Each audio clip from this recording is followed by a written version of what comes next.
Hello, hello. Good afternoon. Welcome. Hey, Flash. Good to see you.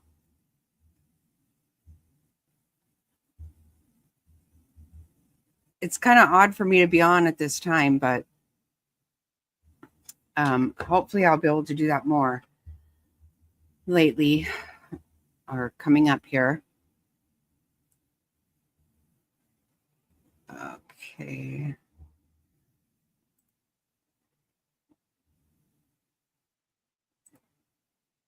Wait. Okay. Oh, good.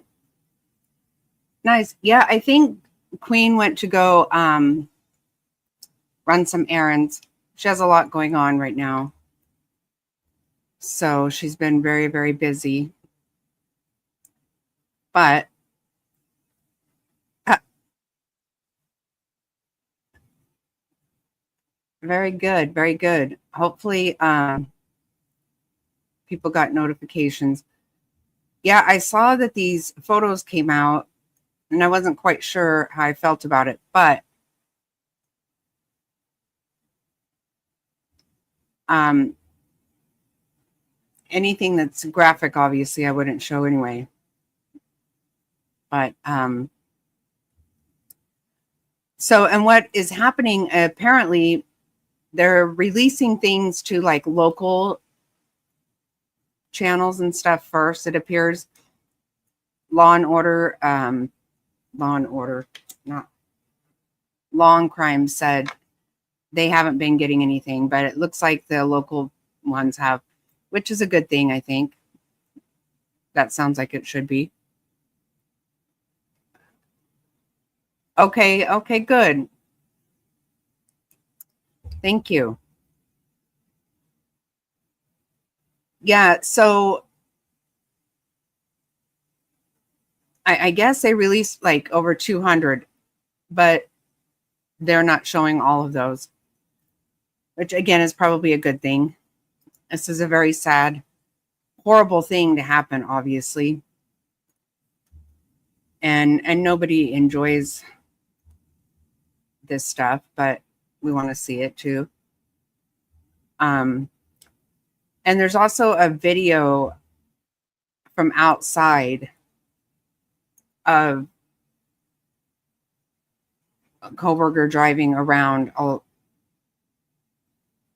that several times he made attempts getting up his courage. I don't know exactly what it was, but at the same time, the DoorDash person was there. So can you imagine how frightening that was? I mean, after finding out. Hello, little Texas tornado. Wow, it's been a while. Good to see you.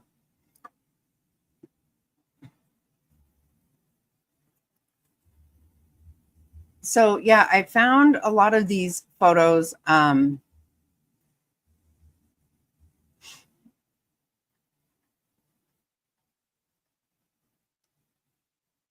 love the nail color. I did this for Preston Lord. That trial was supposed to start at the end of July, and now they've postponed it to January. So, but I do like it also. Thank you. Uh,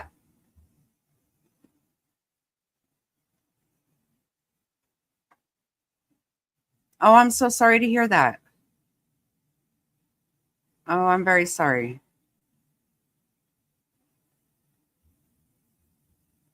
Hey, Top Hats.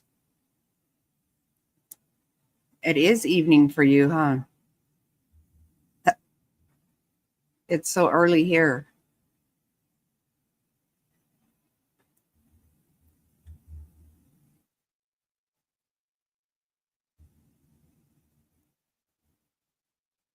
Yeah, I'm really sorry to hear that.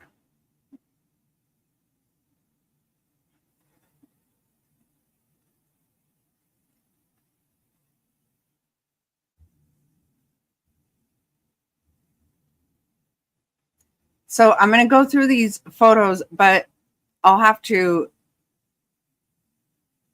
They don't all run consecutive, but we may end up seeing some more than once.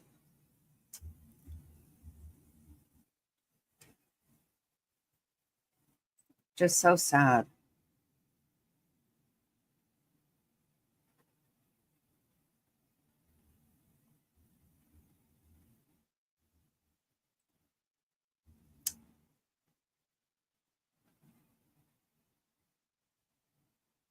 I know.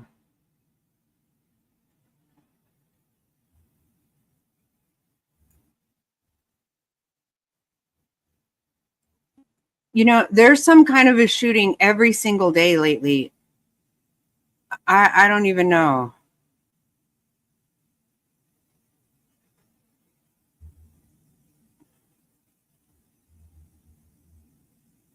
I don't even know what to say about all this.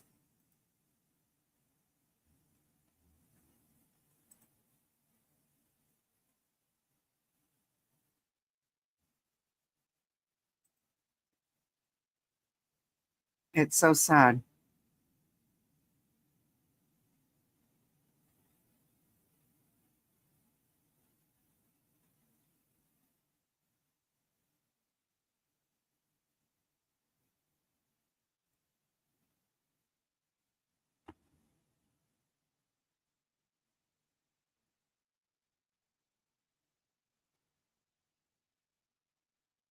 How close is that to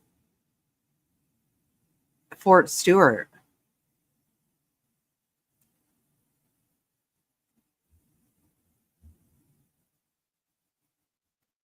I think Fort Stewart is closer to Savannah.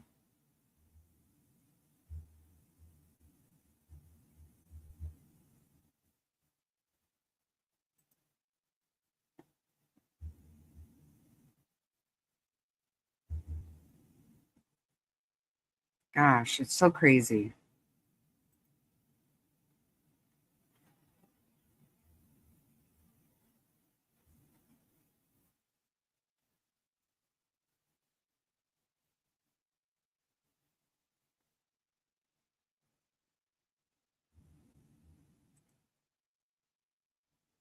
Yeah,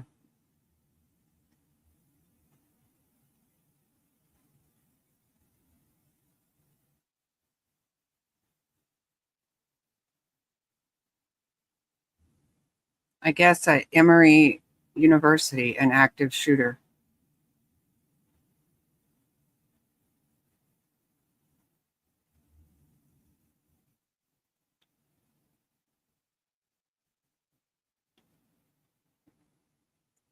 Yeah, I barely saw it today, Top Hats. I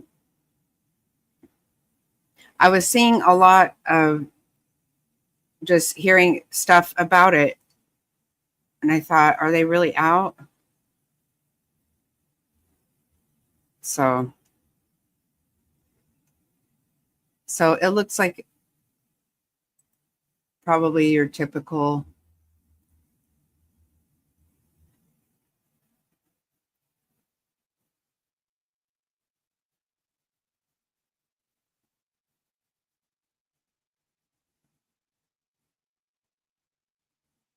Yeah, which one do you use, Top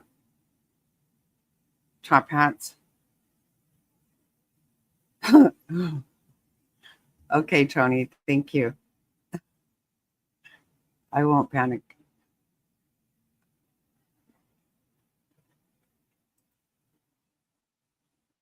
So I don't know whose room that is, but there's obviously something blurred. That's so bad.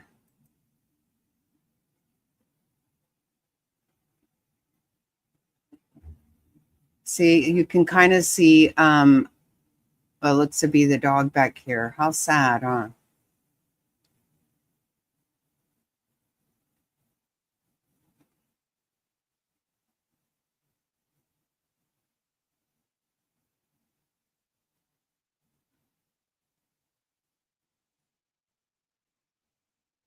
Hey, Frazzled.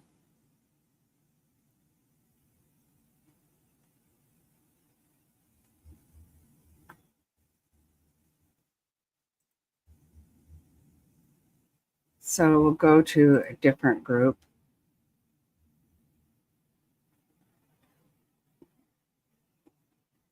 Scanner radio, I've never heard of that.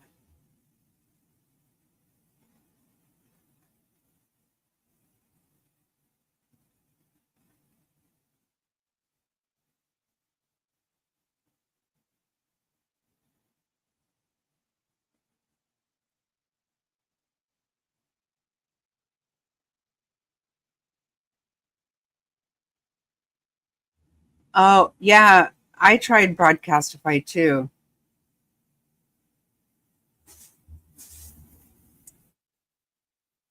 I think I won't show.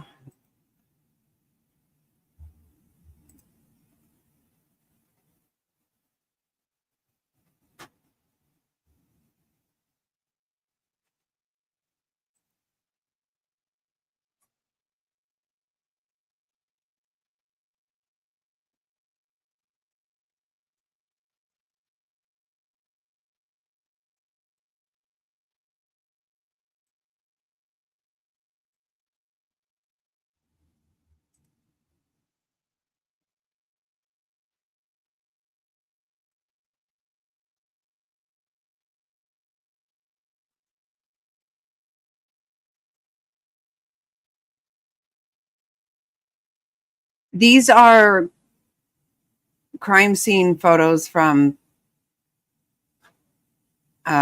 Moscow, from King Road.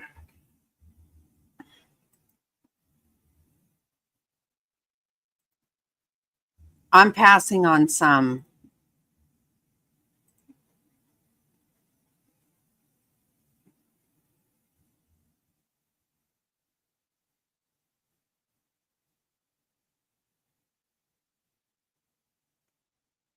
Unsure whose room.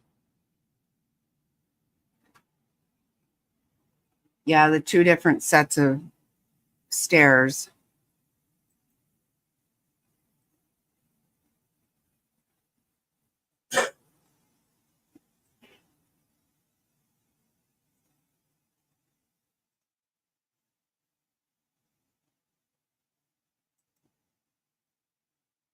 Oh,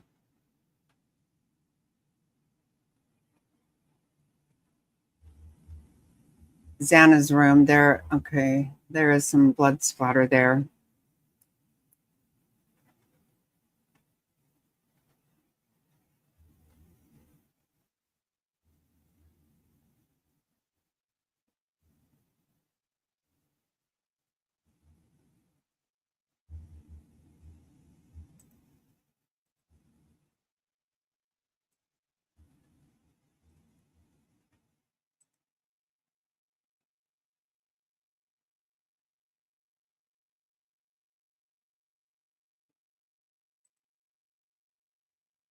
Okay, so I'm going to stop that now and go back.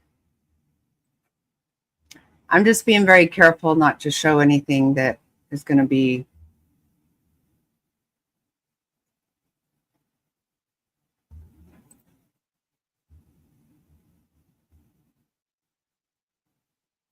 Oh, I see why. Okay. Hey, Jerry.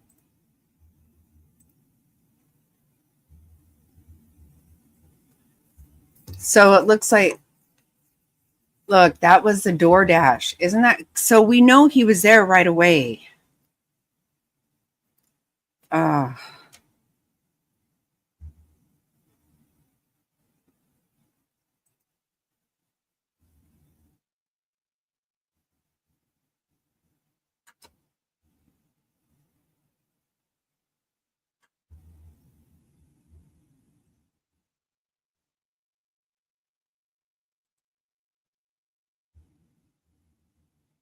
I mean, that maybe that wasn't even that night, right? We don't know. But she had just gotten DoorDash.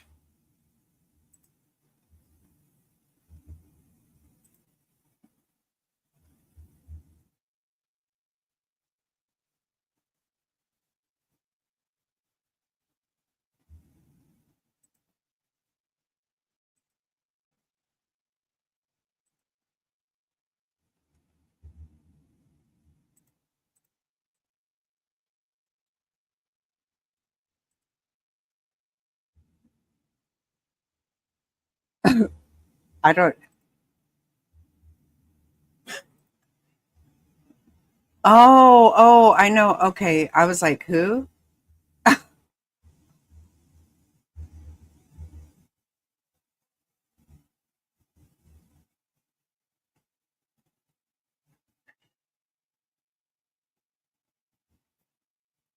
These are pretty small. And I believe, yikes.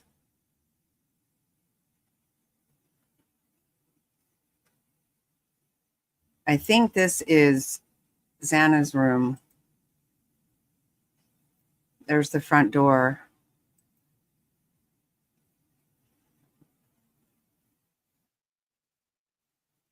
And a bathroom. Looks like police. Oh, it looks like right here, like police coming up the stairs, huh?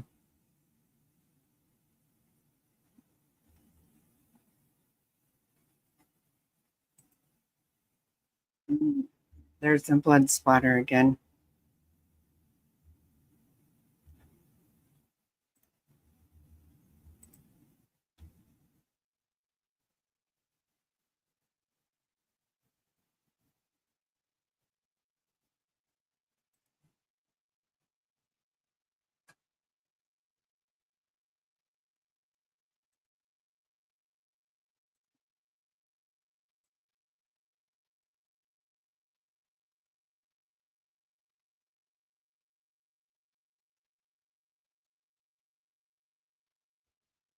Yeah, I'm not on my phone. I don't see a way to zoom on this.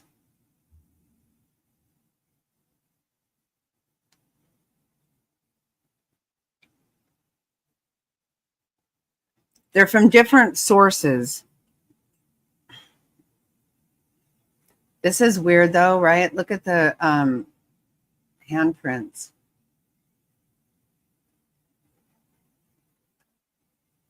That looks like a Christmas. Well, I don't know. Maybe not. Some kind of a tree.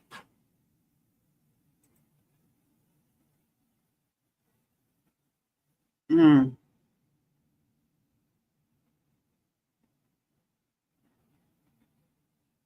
Right? Top. That's what I was saying. I haven't seen that. I know.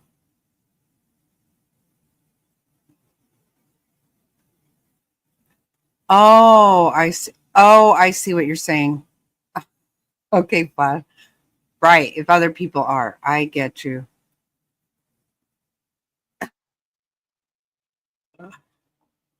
I get it. Uh,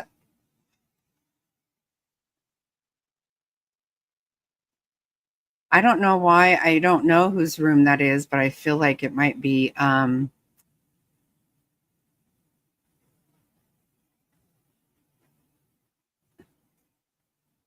Maddie's, I guess.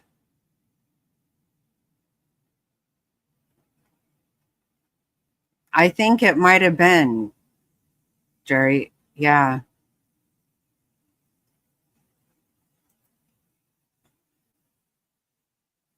Hey, Jonathan.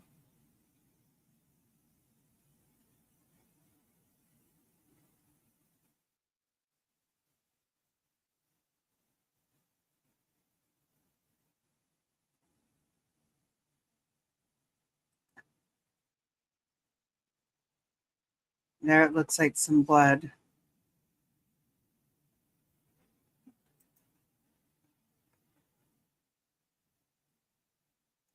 Yeah, that keeps coming up. You can see the dog under there. Do you guys see?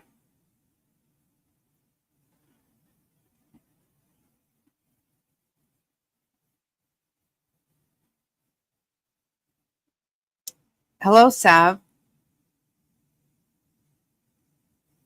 Good to see you. How sad. That dog was so scared, I bet.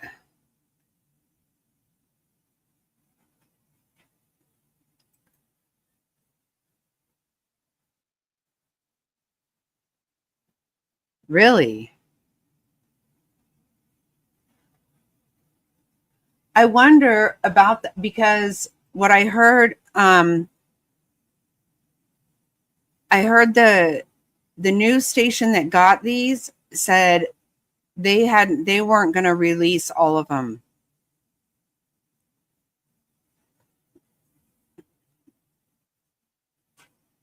So I don't know. Some of these are duplicates because I'm getting from different sources. I'm going through very carefully to not show anything. Oh, this one I may not want. Oh.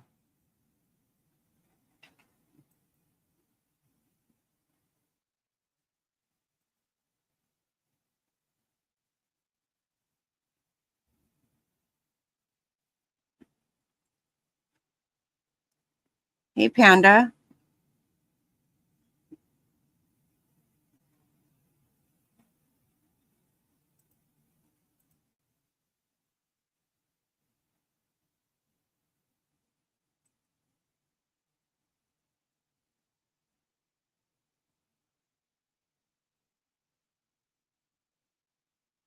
I don't know. This is kind of hard to tell.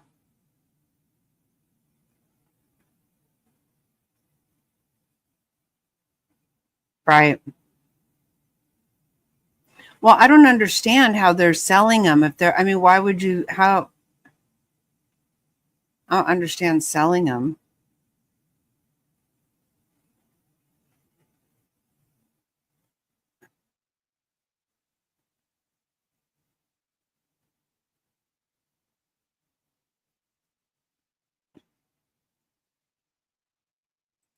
Well, if they're out there, that doesn't make a lot of sense to me.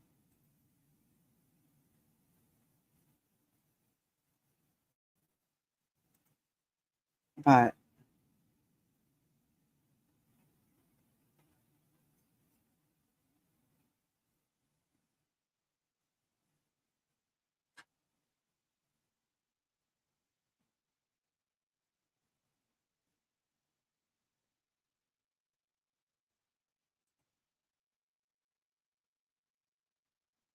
okay, these are a little bit more blown up, the ones I think that we saw earlier.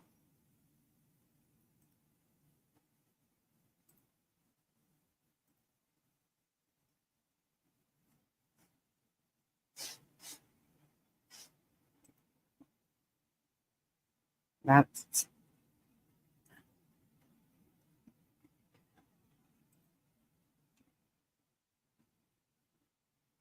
See, I don't know. That's the one, Jerry, you were asking about.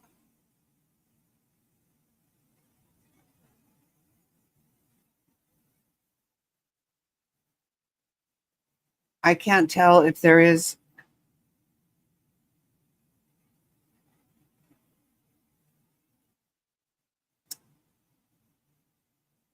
It's photos from 1122 King Road.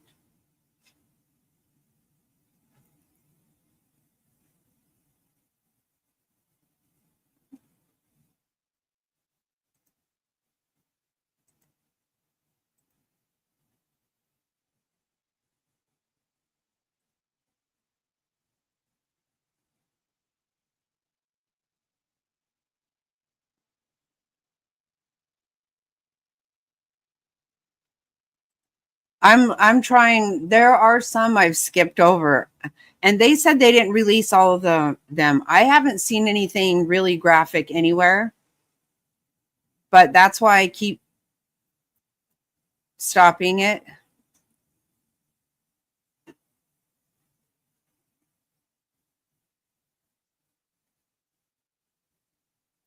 Oh, so they had them a long time ago because these were just released.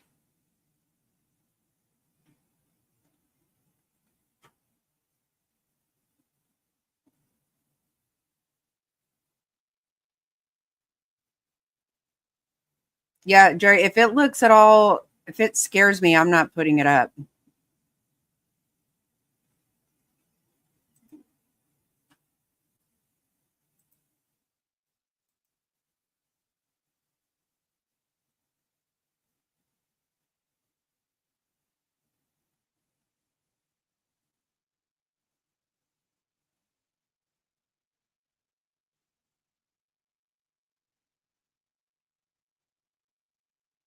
Yeah, I'm not trying to do that.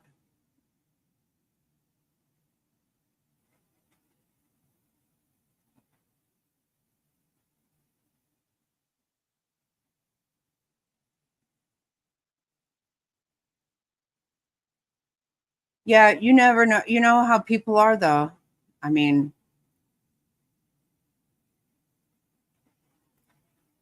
most things don't surprise me these days.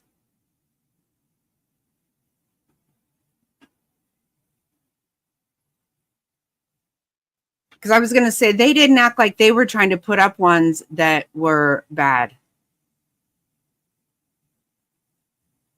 The ones that just got them.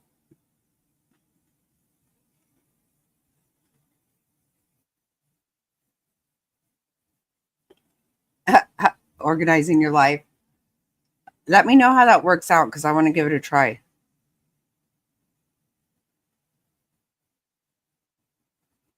Oh, yeah, I'm not going to get in trouble. I'm not doing anything I can't do.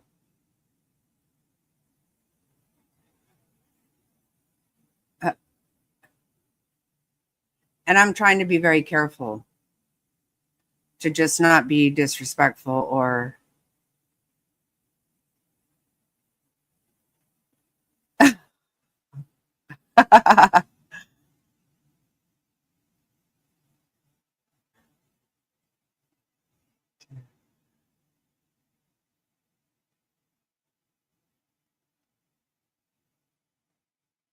Yeah, they do. This I've got these from different places. Um,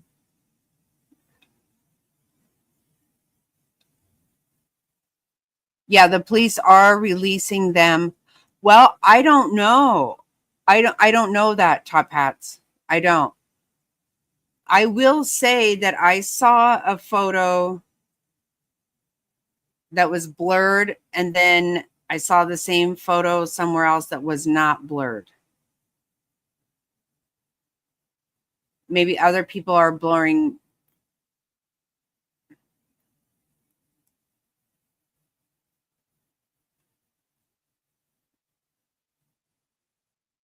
So I don't really know how they got them.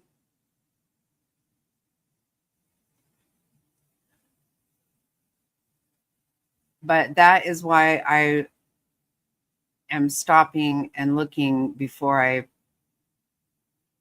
show anything else because I don't want that.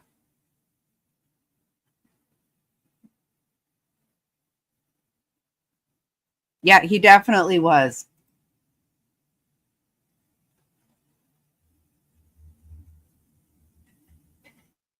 He was Panda for sure.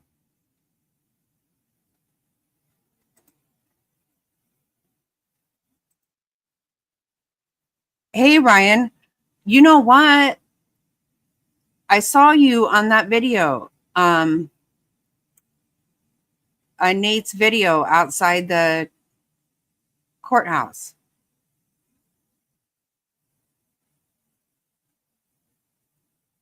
I know. Oh, of course, Fazl. I'm not trying to be disrespectful or anything. I'm really not.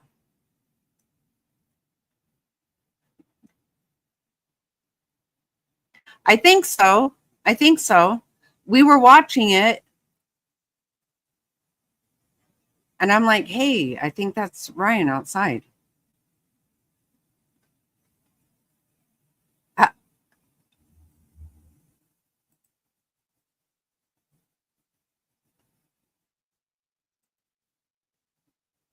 Here, this is the video of all the times he was passing by there. And it's really creepy because the DoorDash person was there. The DoorDash person was walking around outside.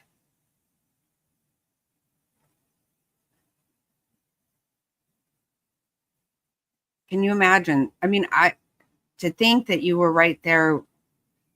Uh,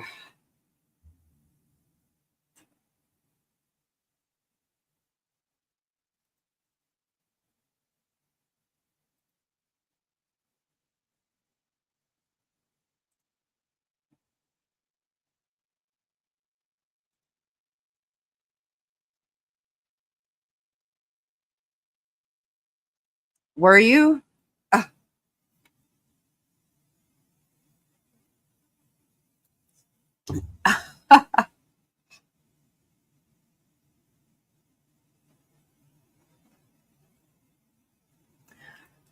my thinking from everything that I've heard, I think it was Maddie. What, and at this point, I don't know about you, Top Hats, but for me at this point, from watching the one video, the one on Amazon Prime, the one night in Idaho, from watching that and then listening to James Patterson's book and then all the things that have come out, I'm getting kind of confused about where I heard it at. But I do know it was said that he had DM'd all of the girls in the house. And he would like pictures of Kaylee, and he would like pictures or that Kaylee posted and pictures that Xana posted, but only if Maddie was in them. And then he had but he liked a lot of Maddie's stuff. It seems to be Maddie. And she worked at, actually her and Xana both worked at a vegan restaurant, and he was vegan.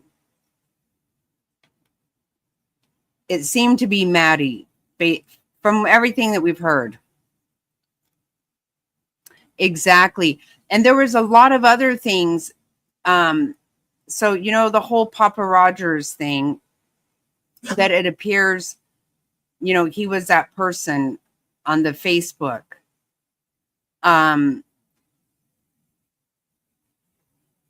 He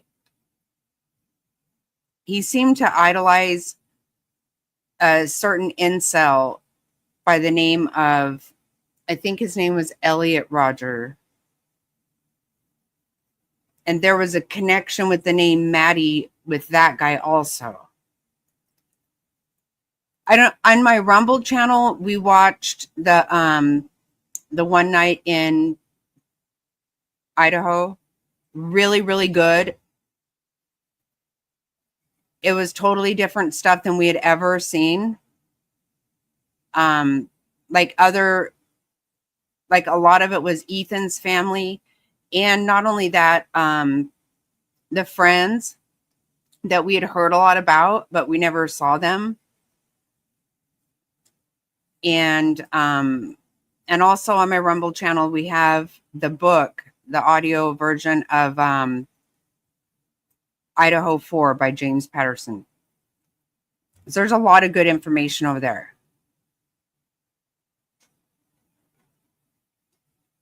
Oh, are they?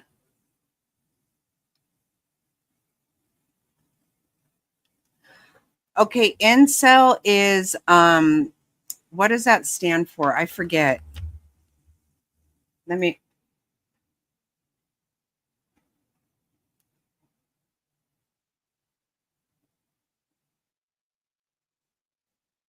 incel.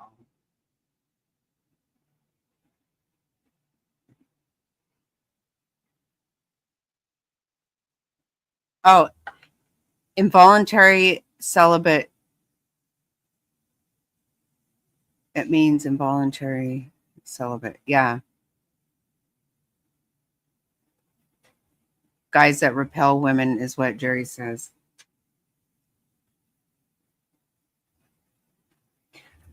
The Elliot Roger guy was somebody, I don't know, his family was very well off. I think he something to do in the movie industry or something in California. And he just couldn't get a girlfriend, apparently. And they get real angry about it, I think. So he had gone and killed a bunch of people. And also, I think that belonged to the same sorority as these girls. Very angry. Yeah, they're very angry. They're angry at girls that don't like them. Yeah, they're celibate because not voluntarily, because of girls don't like them. And that's probably what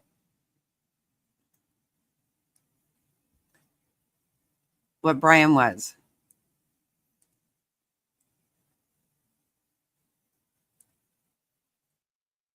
Async. Oh, I have no idea, Sav. I have no idea.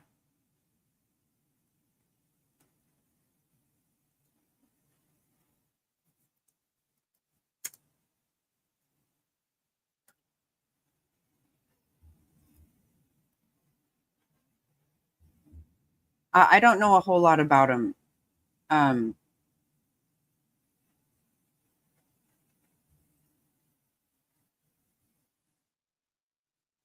Asexual would be not being attracted.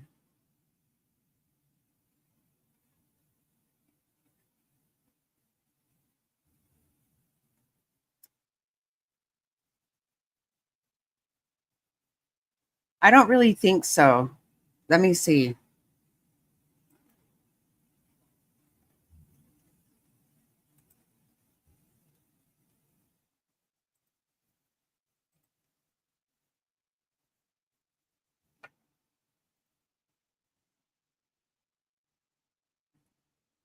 Yeah, it's not a very new term for me either.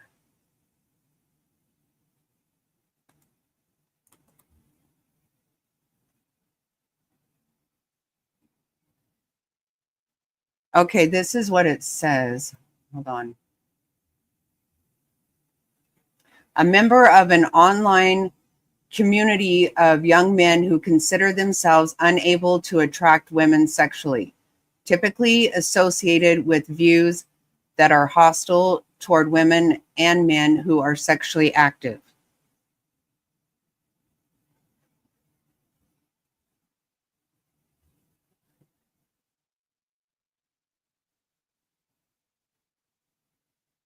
Hello, Kentucky woman. Self-identified incels have used the internet to find anonymous support. Yeah, I don't know. Yeah, involuntary celibate.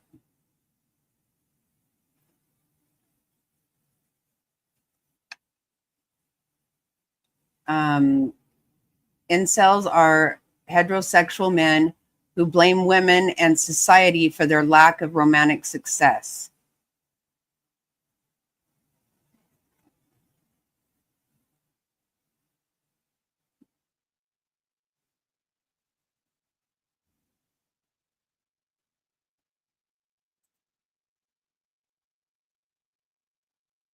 Yeah, I'm not really familiar with it.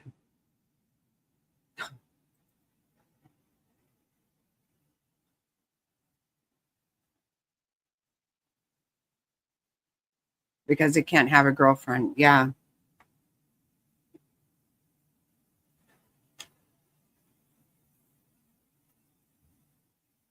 I don't know enough. Yeah, I really don't either, Flash.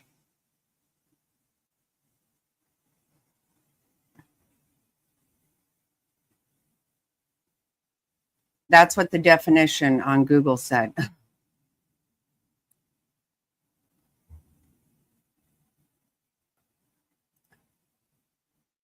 There's probably a whole lot more to it that I don't understand because they can't have. Yeah, so they're violent though, but I wouldn't say they're probably not all violent, but it does say anger, right? I wouldn't think that everybody's violent.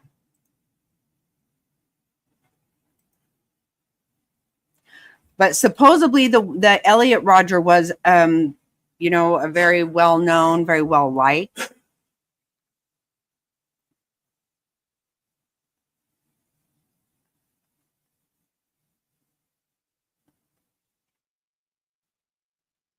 Repelled by them. Oh, I don't know. The blonde girl.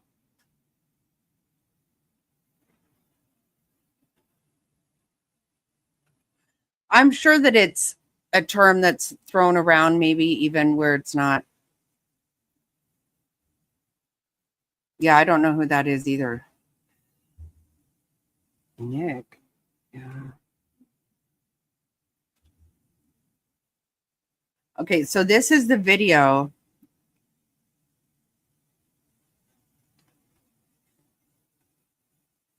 Oh, you were somebody, an incel was stalking you? Yikes.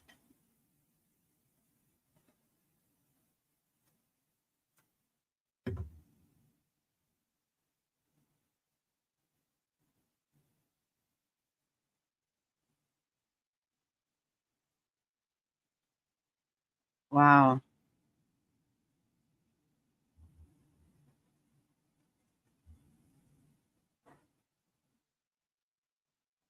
I've never,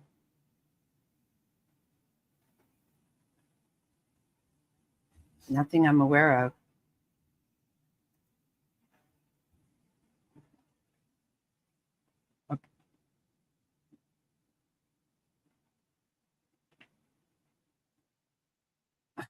Oh my God.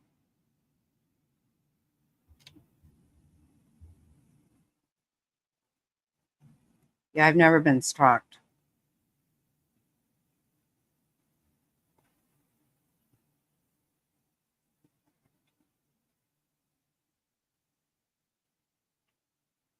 Oh, huh. That is scary.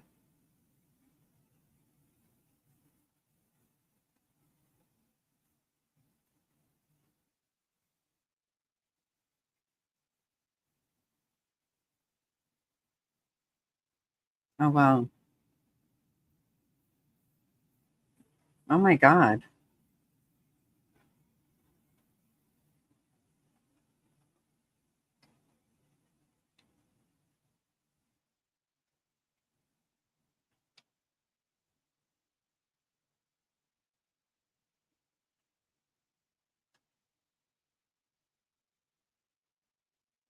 Oh my Lanta.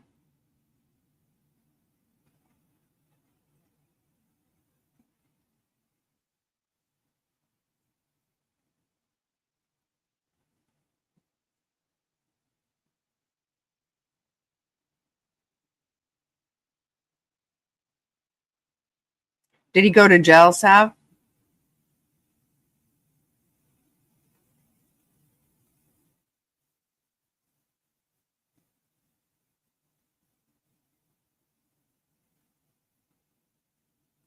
How strange.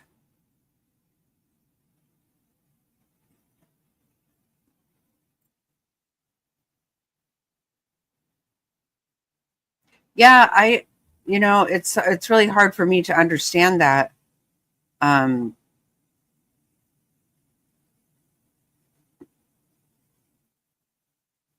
I'm too lazy for some shit like that. I just don't, there's no way I could get so involved with somebody like that. I mean, I've never wanted to, but even if I did, I'd be like, yeah, I don't feel like doing that.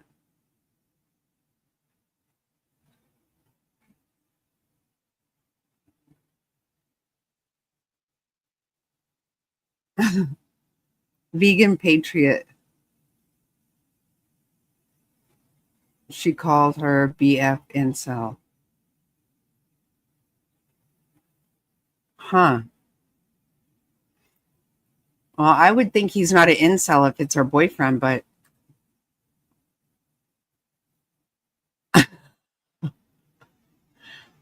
I don't know who Vegan Patriot is. So, all right, I'm going to play this video. I don't know. I don't know that person.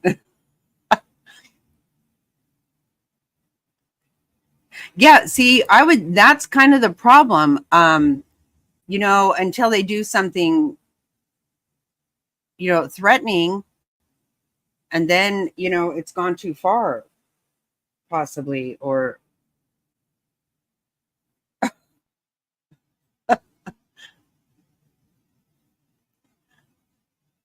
yeah, I don't know that person. This is real creepy though. So,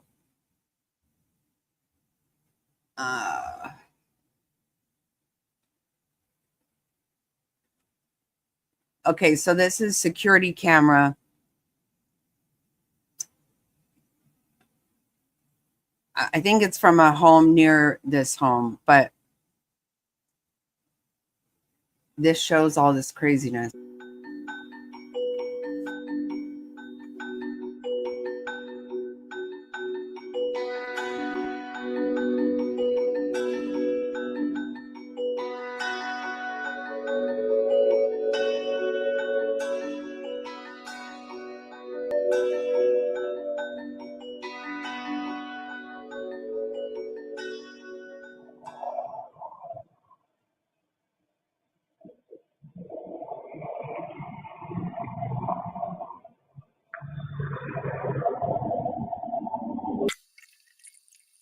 So that was him. Worried roach spray won't finish the job? Combat bait kills the entire nest.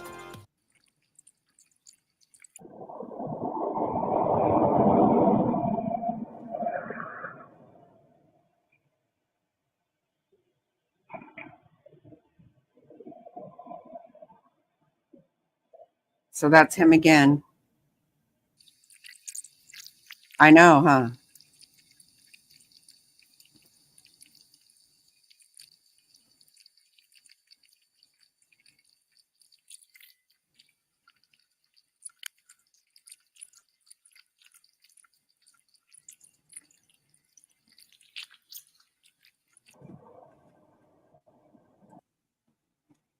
Okay, do you see?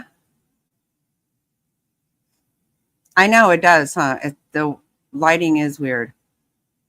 Look at the window.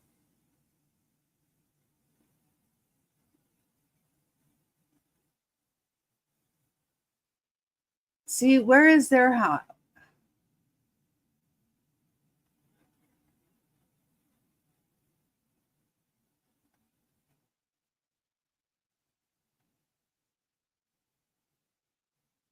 I think I was looking at the wrong house.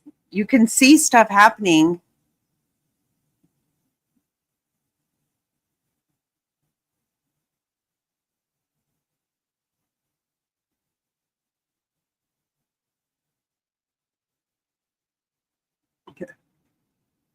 Uh,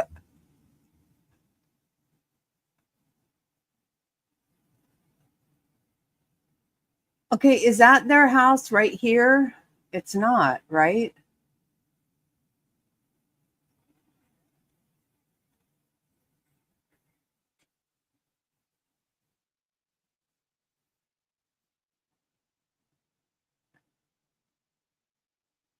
Okay, let's see. Let's go back. Let's watch it through and then go back. I thought I understood it when I watched someone else.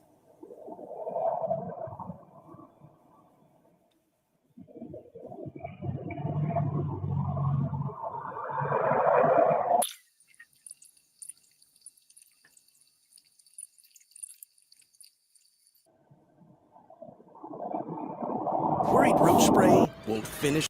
Homes.com's comprehensive search layers cover an array of environmental factors.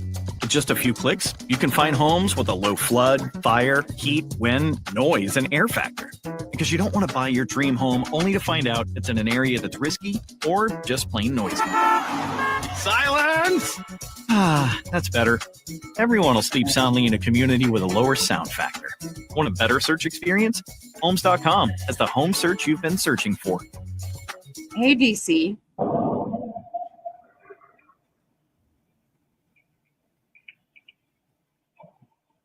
Yeah, it has. Oh, God. Are you serious?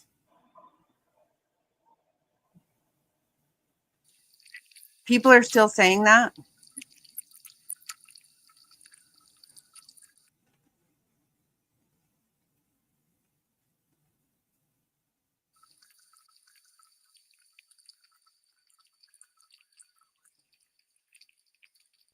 So we're not looking right at the house, right? I'm so confused.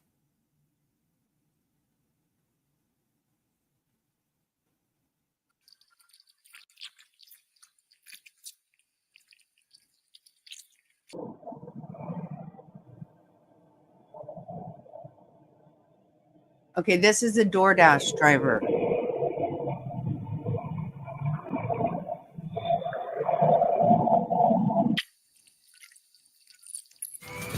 Your hard work pays my off God. during the Labor Day event at American Furniture Warehouse. Take advantage of unbeatable deals on all your favorite furniture. Visit our beautifully staged showrooms or shop 20.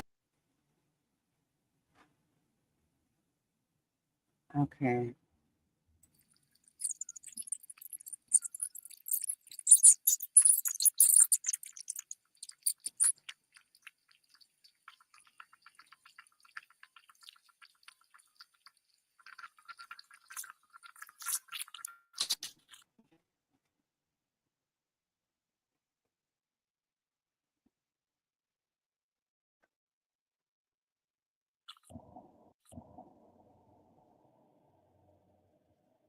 Okay, see, there's this person walking. Look at that.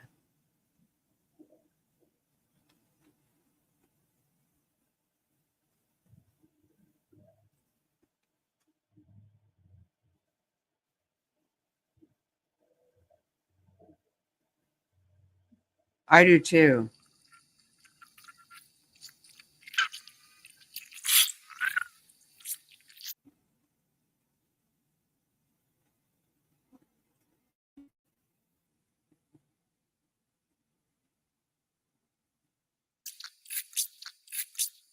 Worried roach spray won't finish the job? Oh my God, there's so many commercials on this. Shit.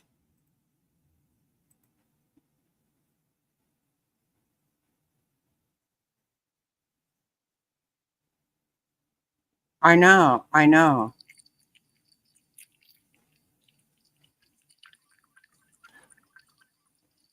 That I don't get people doing that.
Hey, Jim. Hey, Tom. Sure we're going to have enough time? Flight's not going to wait for us. Probably not Oh even my have God. time for coffee. Never had time for coffee. It's pretty far Yeah, away. I haven't seen any of that, Fine. DC. I There's no haven't. parking. Oh, well, hold on. Why are you stopping? Oh, we have no time to waste. The flight leaves in an hour. That's why we're flying out of Hobbs now. We're here. Let's go get a coffee. Flying in and out of Hobbs gives you more time and I don't think they are on the back of the car, but it just looks like that. I don't actually know anything. No, I don't either.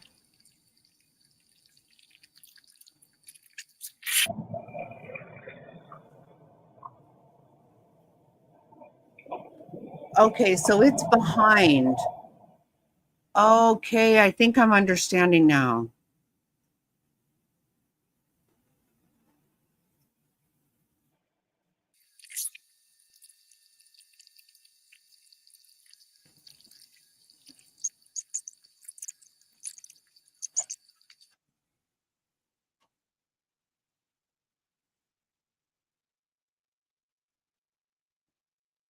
Yeah.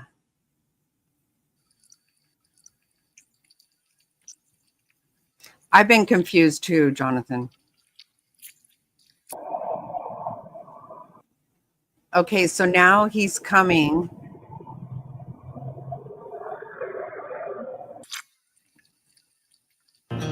One of the most recognizable voices in country music. Oh my God.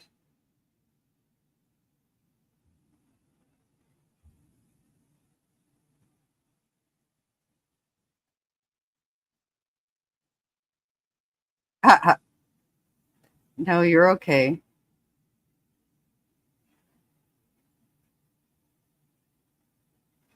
The DoorDash person.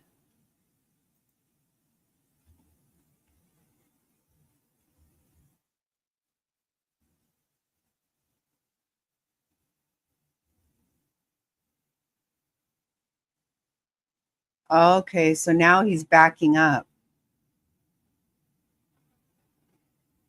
Mm-mm-mm. Hey, pallets.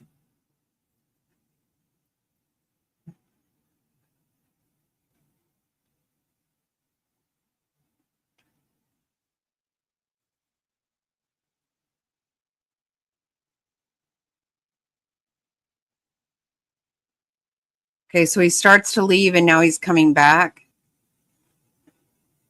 Oh my gosh.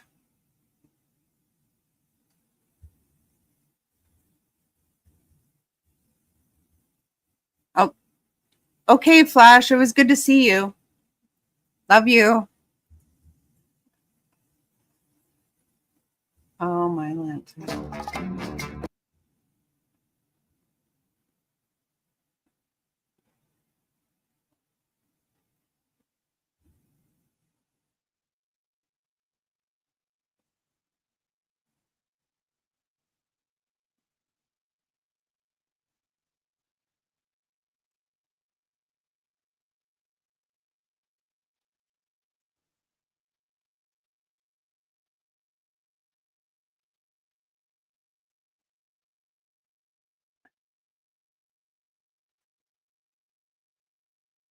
In 1 second.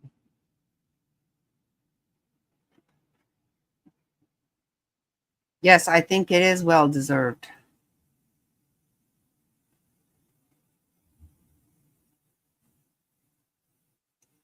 That's a great idea. Are you going to go dancing? What the hell is wrong with this thing?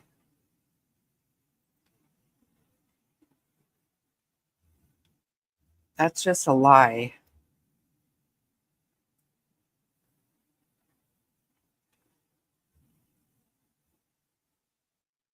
How the hell long is this going to last? Hey, freaking.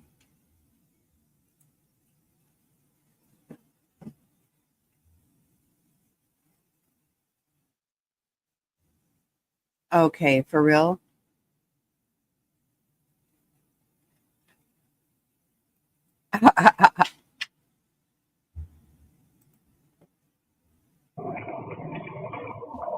Okay, so now he's going back.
Oh, I've never heard of that.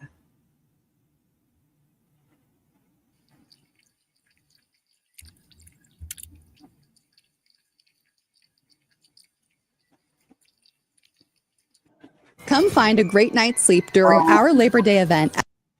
You've got to be kidding with all this.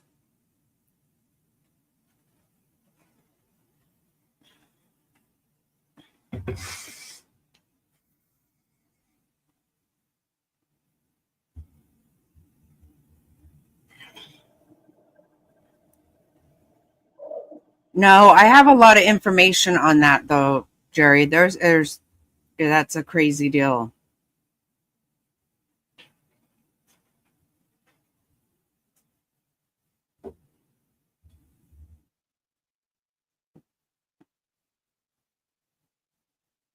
Yeah, the Nick Cordova, it's a really sad.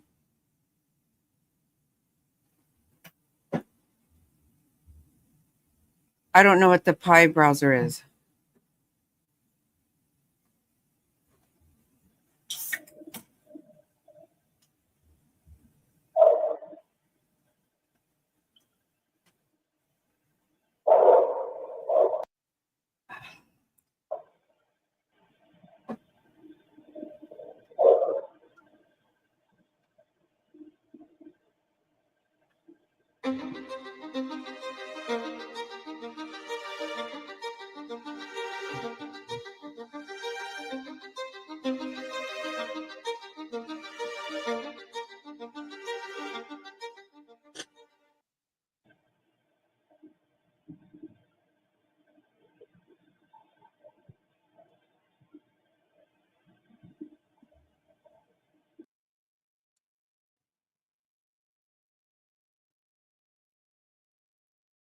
Thank you.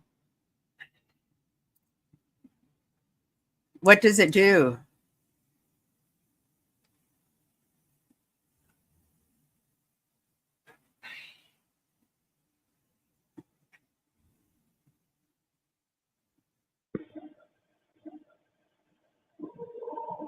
Oh, really?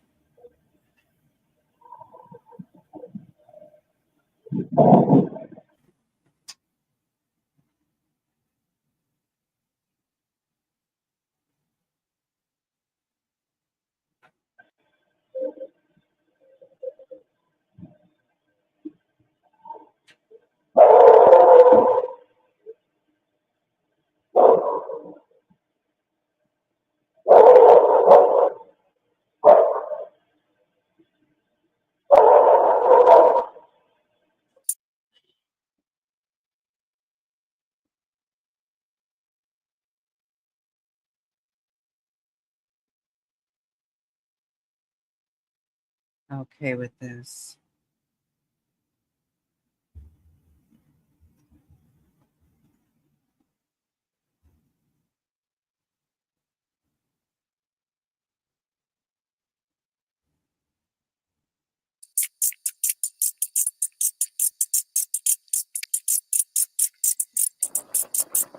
Hey, Jim. Hey, Tom.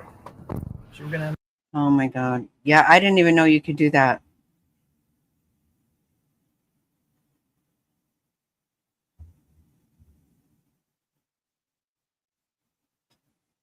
But yeah, I've never had ads like this before.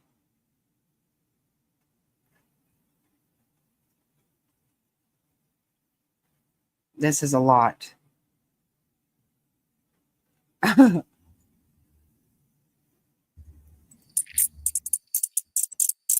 never had this many ads.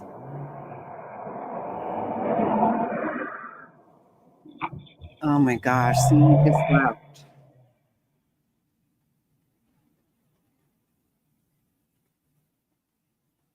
Oh gosh.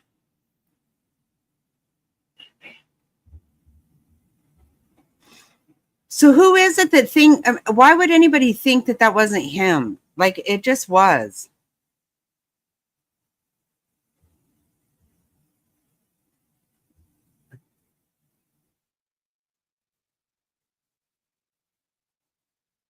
Right, right. I agree, top hats. I know, isn't that so gross? Yeah, I don't think that was Murphy either, because to me it sounds like it was very close to the camera.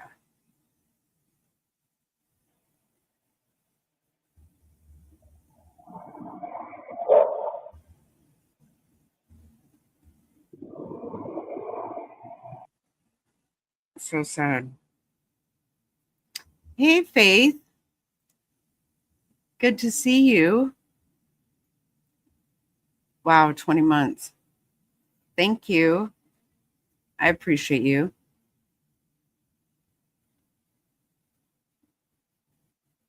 I know. For one thing, you know what? Even if you think that, like,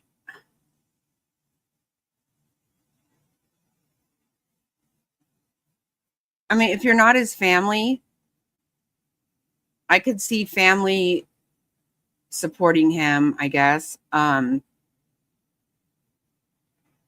some degree. But I mean, what right do you really have? He's admitted to it. So for people to continue doing it, I wondered if people were keeping this up. But what happened?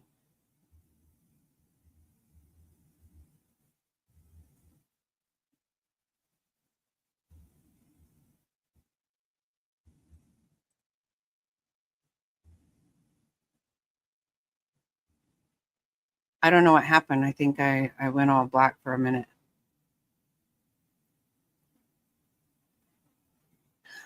Right. Well, that's what I mean. I guess as far as support, I don't mean support. Of course, that's just it.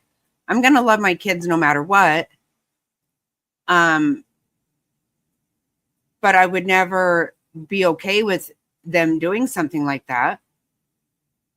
But as far as, I mean, for even parents that might believe their son is, they might believe they are innocent. But how would a group of strangers continue carrying on about some shit like that?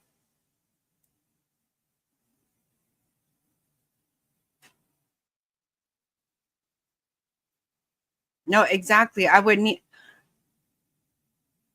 But I could see where parents might believe that they're innocent. You know, I don't understand a group of strange people that don't even know him. Yeah, I think his parents know that too. I do believe that. I think that's why that dad flew down there and tried to drive that damn car out of that town.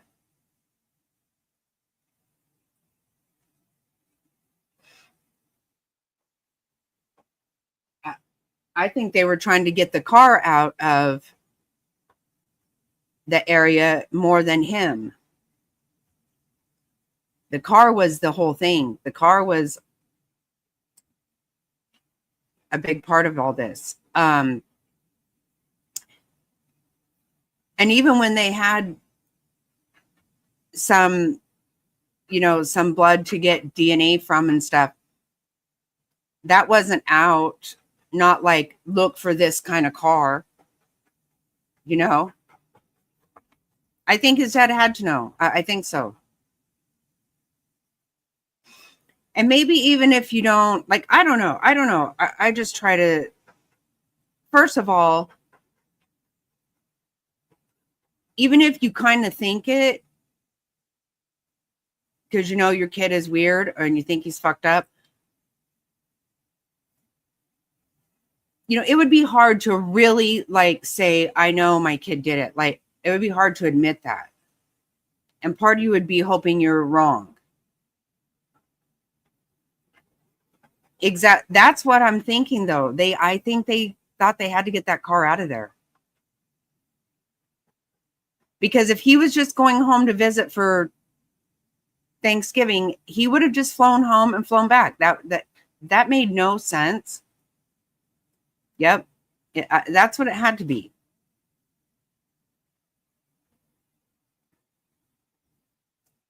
So I don't know that I can't believe you have a group of people who are like trying to blame the victim's parents.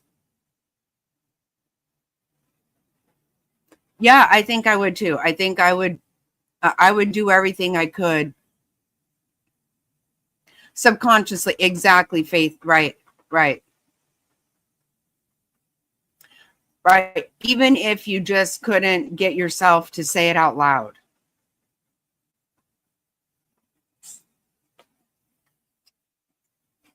Yeah, that's what I think.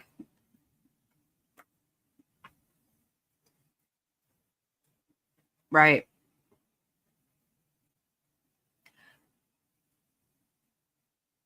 And so many times people go, okay, well, you should have seen that coming. I don't know if anybody can ever get their head around the fact that somebody would do it. I think the car was something that made them just go, okay, this is way. I bet when they heard of something happening in his area, they were like, oh, shit. Exactly. Right, right. Exactly right. And that's got to be so hard to ever get yourself to.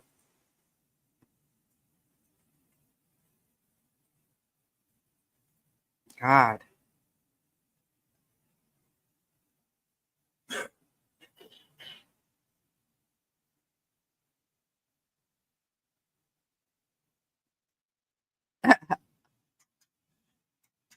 Good. I'm glad.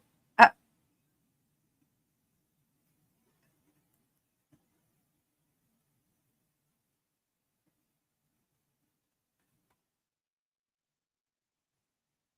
yeah.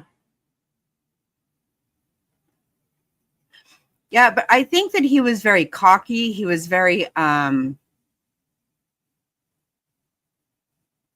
do you call it?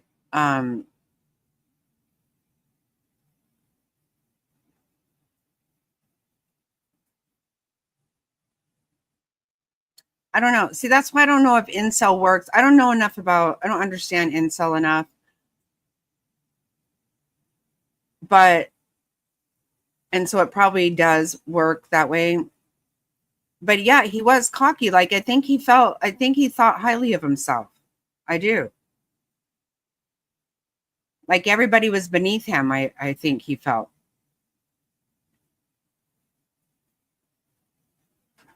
Uh, I love you too, Pallets. Are you leaving? Um,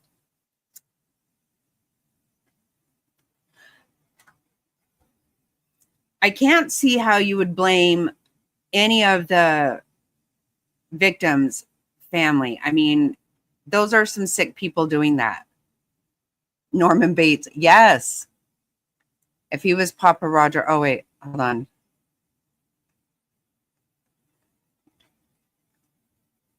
Right, and that's why I say,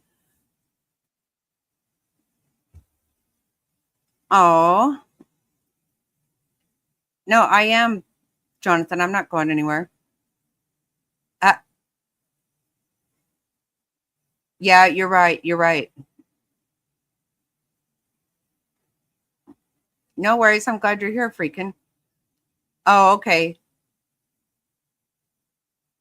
Okay, pal, it's good. Yeah, I think you're okay. I guess you're right. So maybe an incel, to me, I guess I was thinking they would be more timid, shyish kind, but actually, no, it did say in there that they're angry, right? So it's nothing they're doing, it's what's wrong with everybody else. So then they would have that high opinion. Okay, okay. So now I'm kind of understand.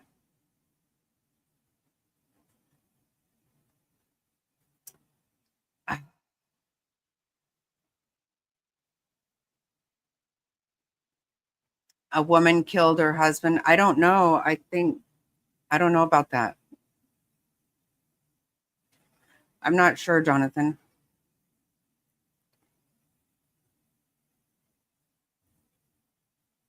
Oh, thank you, Sav.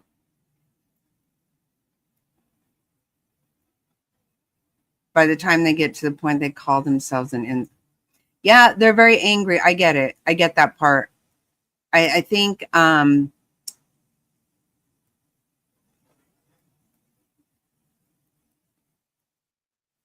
I keep forgetting about that part of it.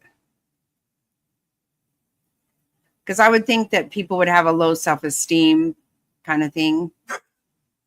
But really, that's kind of the problem. They do not have a low self-esteem. They have a very high opinion of themselves, and other people are just assholes because they don't have that opinion. Hey, Mrs. Bellazoe.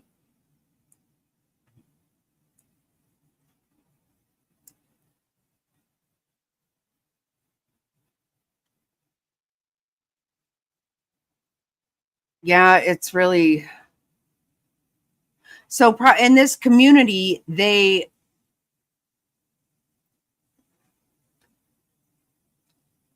amp each other up, I would think. Right. Okay. That I'm actually starting to understand it a little bit better. Yeah. Okay.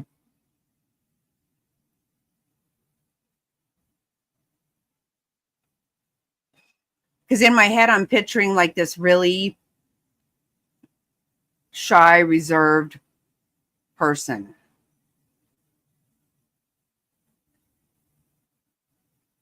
Where that's not true, probably.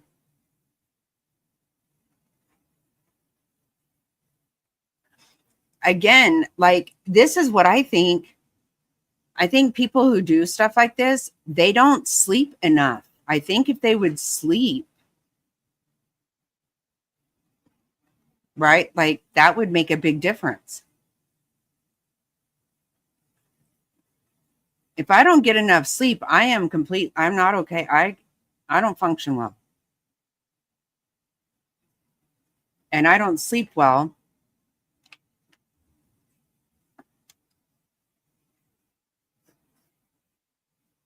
Okay. Just an anger that you don't see. Mm-hmm. Okay.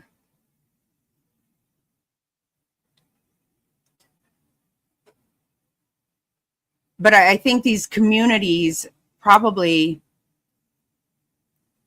they incite one another. Or booty. Yeah, I think they incite each other on these online communities.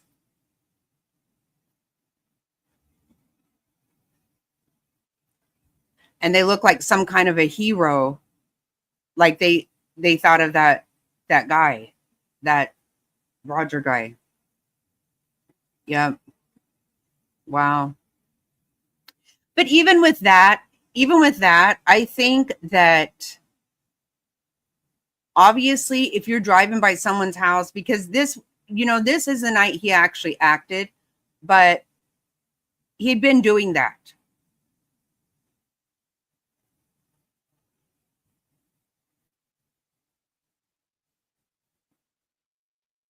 Okay.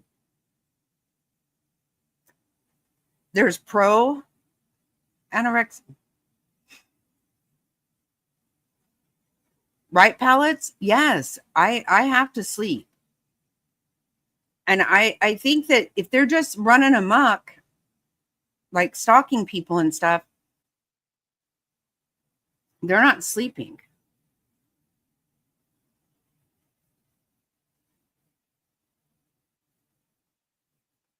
Wow.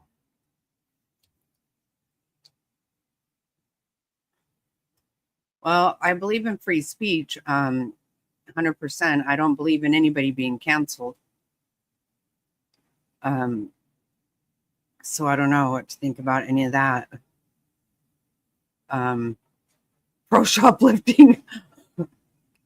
Oh my God.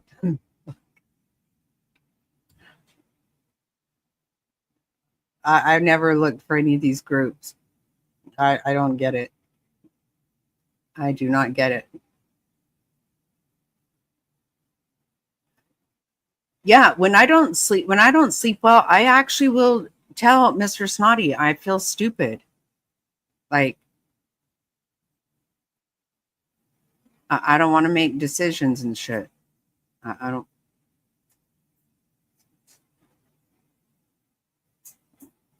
I'll be damned. Yeah, that's very shocking.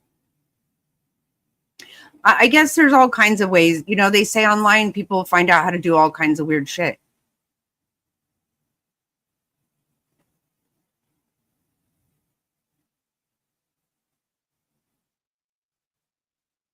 Right. True.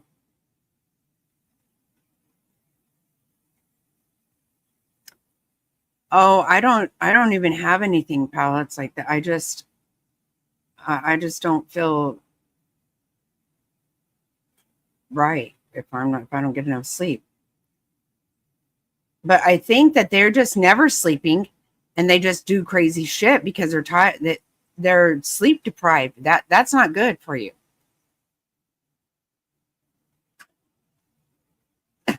Right. I know, I'm probably making too much of that. I know. I know, Faith, I'm acting so stupid. But shit, you just hear about all that they're doing. It's like, fuck, if you went to bed, you might stop it. You might not think such crazy shit. As much as your body needs to sleep, your head needs to sleep. Gotta fucking stop.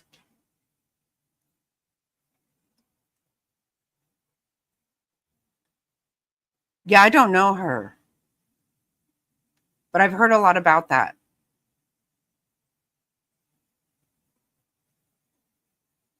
You'll sleep when I'm dead.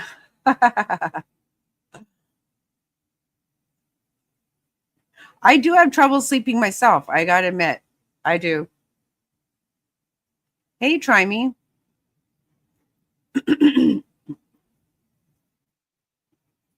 I fall right to sleep, but I wake up early and then I try to go back to sleep.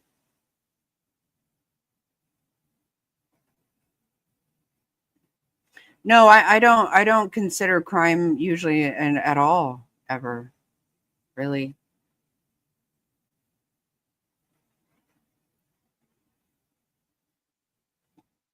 I'm not thinking about doing anything, really.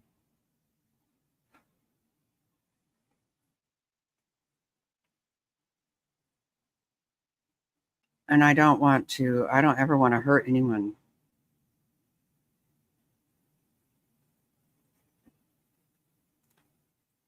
And it's really scary because you just think that most people feel that way. And then I always feel sorry for all the people who, like, you know, like that DoorDash driver and and people who are around this person.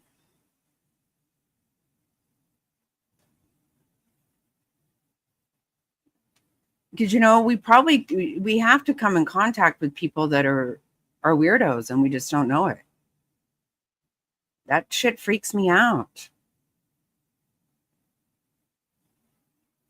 Right? Like that would mess you up forever.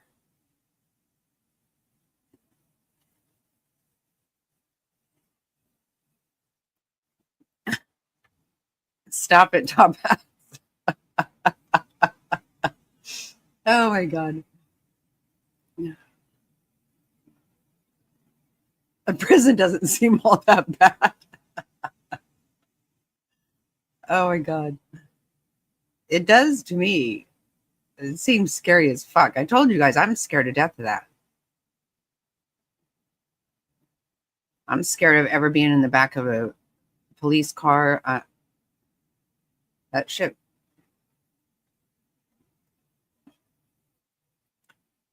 And everybody go in the bathroom in the middle of the damn room or something. I'm not trying to have any part of it.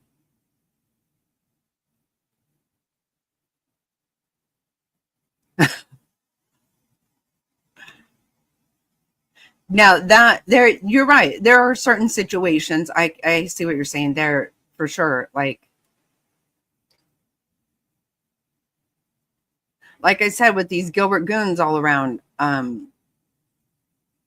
right? They're all around my our grandchildren, and I think I'll definitely go to prison if some bullshit happens to them.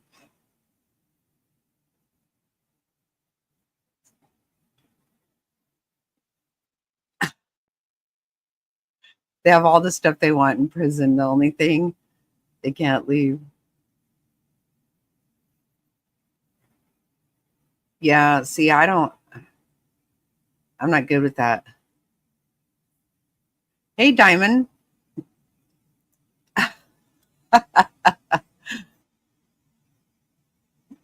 You're so funny.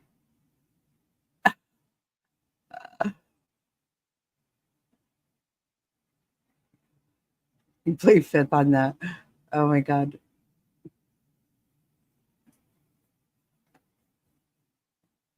Yeah, I like my freedom. I like my freedom a lot. Oh my God. Yeah, Jerry. Wow. I never thought about that for sure. Yeah, I'm very weird about smells. That would not work out well for me.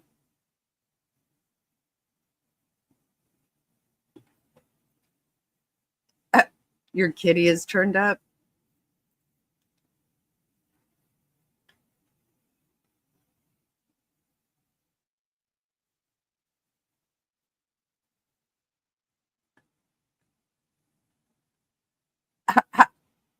Right. But I think you can smoke in prison. I think you can.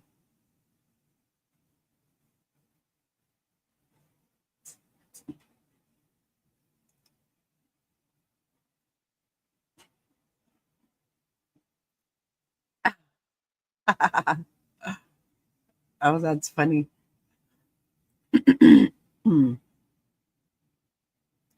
Yeah, I definitely can't handle weird smells. That would be the end of me. Yeah, I feel like people smoke in prison, but I don't actually know that.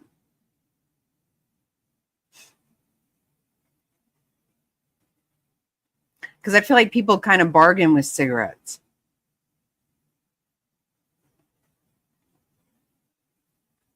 No smoking at your jail? Huh. Maybe not. I don't know.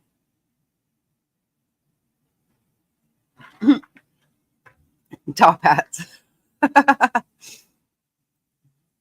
No, you're right. A lot of people get by with breaking the law.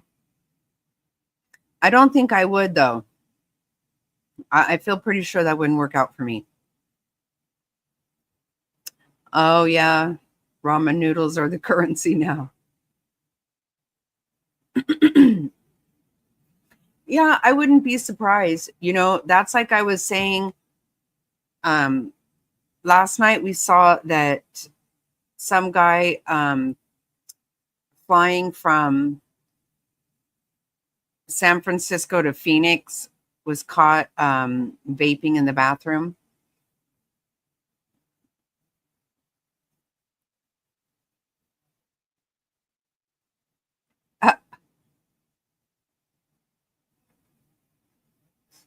Right, Diamond. Yeah, I don't know. I don't know any of that for sure. But yeah, this guy was caught vaping on the plane in the bathroom. It was a real stupid situation. But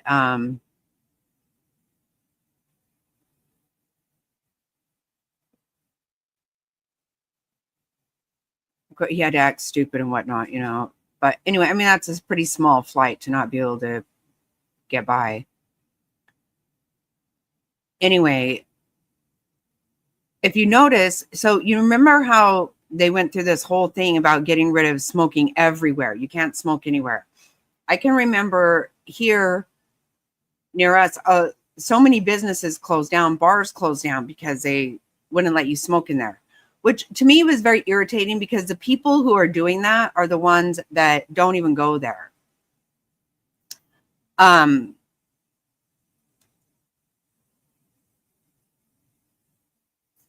Right, Jerry. I believe that too. But if you notice, like when people started vaping, all of a sudden they just attacked the shit out of that as well, which gets really bad on my nerves. I understand if they say you can't on a plane, you don't have any rights. Don't fly then, that's their business to say you're not allowed to.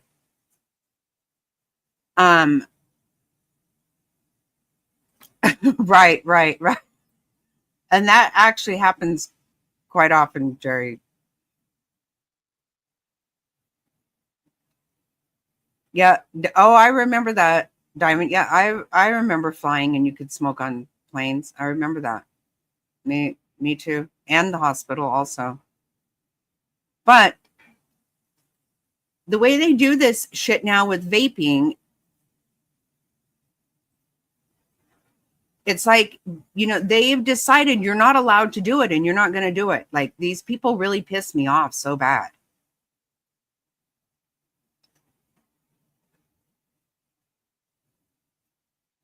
Right. No, that's true.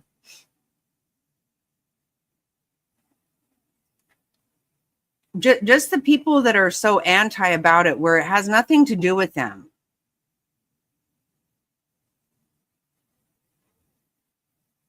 Yeah, we had a smoker's corner. I don't think we were allowed, but we did. But I was telling Mr. Snotty last night when I went on a girls' trip to Vegas several years ago, when we got out of the taxi at the airport, I was still outside. And so I vaped. And this security person came from, I don't even know where. And he was like, "You can't smoke out here." And I was like, "I'm not smoking." And he was like, "You can't do that." I was like, "I'll fucking do whatever I want. I'm outside. I was in the fucking street, for fuck's sake. Get out of here." That's so annoying to me. I wasn't inside anywhere and I wasn't smoking. It's like they just get a hair up their ass. That shit makes me mad. My sister was like, "You better stop." And I was like, "I'm fucking not stopping anything. I'm not doing anything."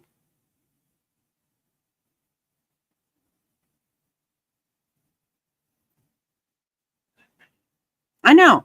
And they act like, "Oh, you can't even smoke in the parking lot." Really? Stop me. Right.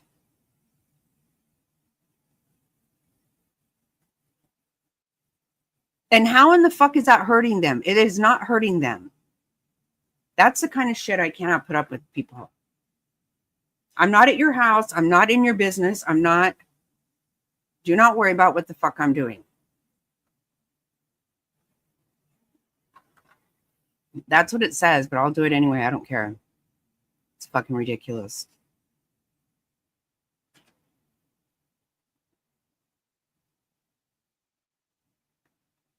I can't even handle people acting like that.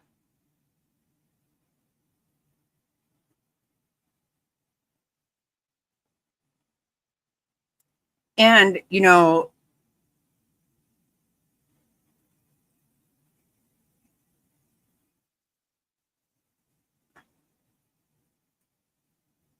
yeah. Yeah, I'm not acting like it's a good thing.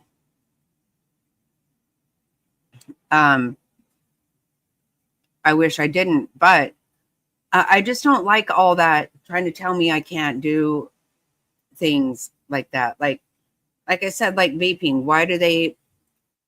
all they have to do is see it or know that it's happening, even if it's not affecting them at all.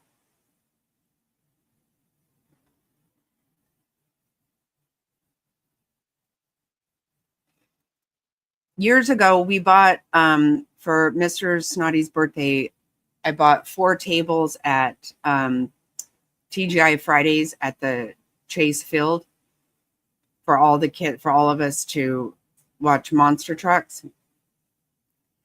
And it was $1,200, I think, $400 or $500 a table. We paid a lot.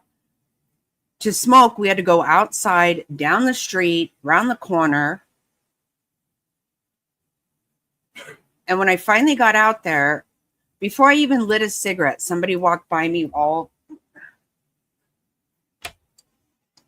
I was like, guess what? You bother me too, believe it or not. Smoking's not the only fucking offensive thing in the world. So, God, this shit gets on my nerves. Exactly right. Right.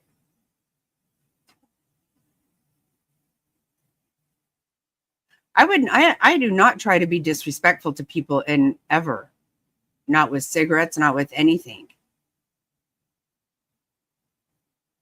But get off of my shit, man.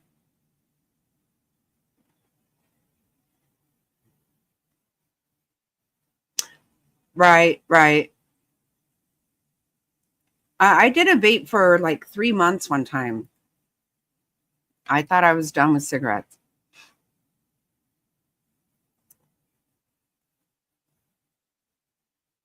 Right? I feel like I need to smoke now.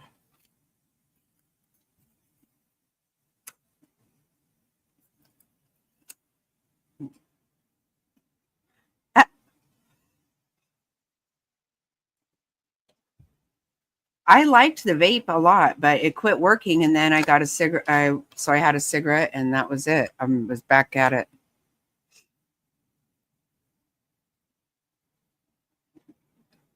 Really, you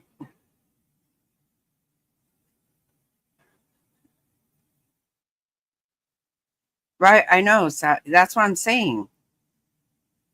And I don't even. It's extremely rare that I'm even out in. I don't even go out in public that much. I'm not gonna lie.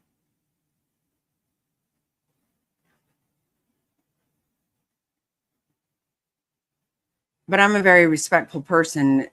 Period. Even in my own home, I'm respectful to people.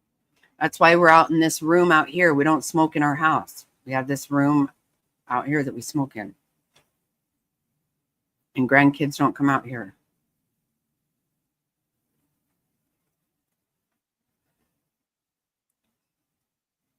Yeah, they cost so much. That's it.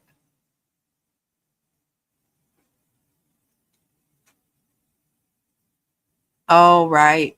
Talk about, yep.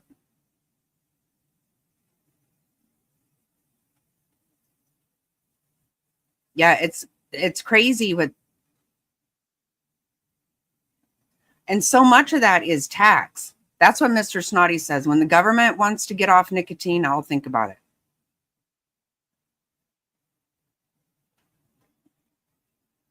For grams, I don't know what that is. Uh,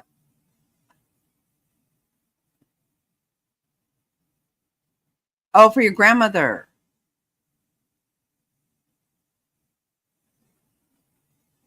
I got it right then.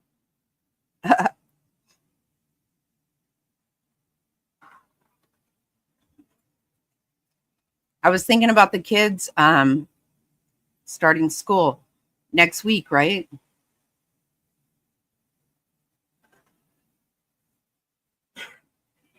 A weed man. Yeah, I know that.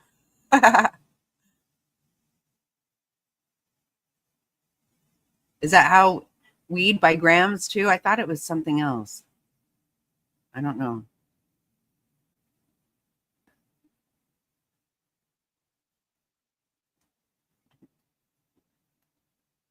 20 was for tax. Yeah, I'm telling you, it's about tax. A lot. Hey, Life with Mommy. How are you doing?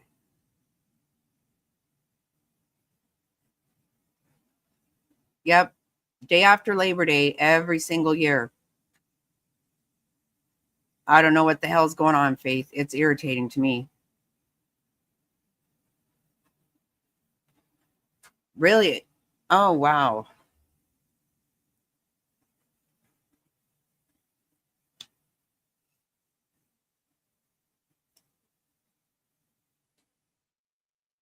When my ex-husband was in the military, we could get a carton at the commissary for $2.37.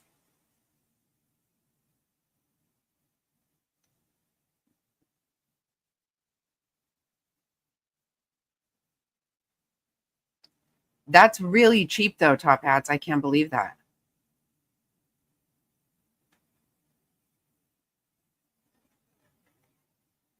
I hate to say it. I think we pay $100 a carton, babe. $100 a carton. And that's at the reservation. I don't even know what they are.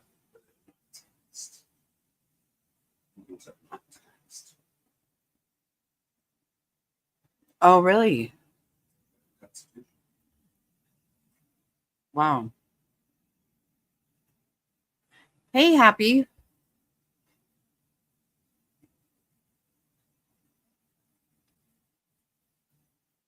So they could be a lot less.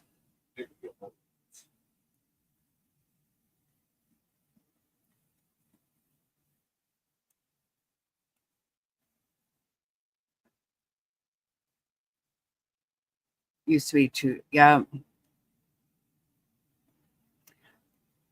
I don't even know what it would cost. I don't know what they cost at the grocery, at like Circle K. Depends on where you go. Anywhere between $7 and $9. Oh, I think it's more than that.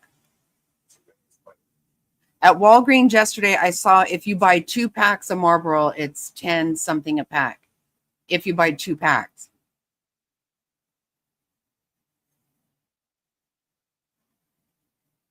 It's expensive. Oh my God, 46 cents a pack. Oh my God.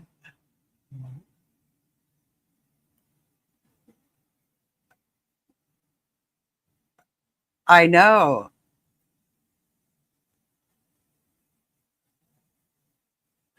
I know when I was a kid, I used to take the pop bottles and go return them and buy a pack of cigarettes with it.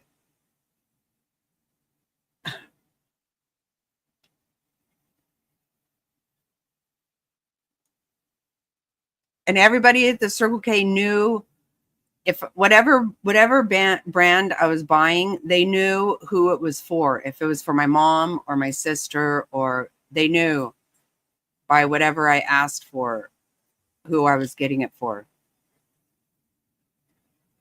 So I always had to smoke something that somebody in my family was smoking.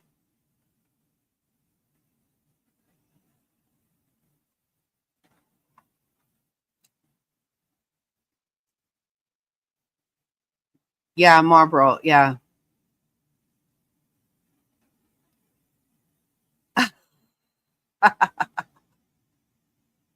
Winston. There's my aunt. She knows what I'm. Yep. Sometimes I smoke Winston. Sometimes I smoked. Um, I had my sister smoked Merit. Yep. I didn't like my mom's. I would just take hers when she was sleeping. I would take 1 or 2 out of her pack.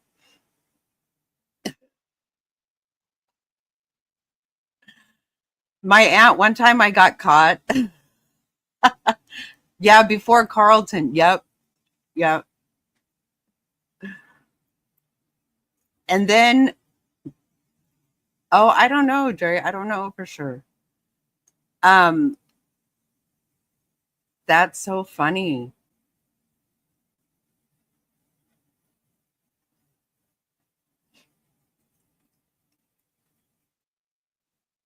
Yeah, one time my nephew went through my purse and pulled out some cigarettes.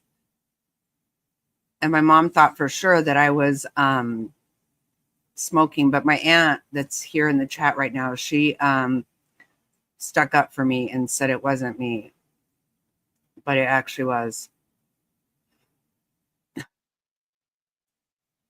Okay. Okay. For sure. Oh my God.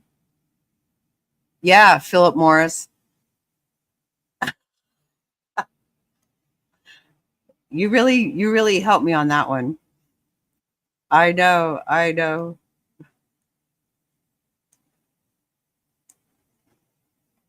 Yeah, me too, Diamond, me too. Oh my God.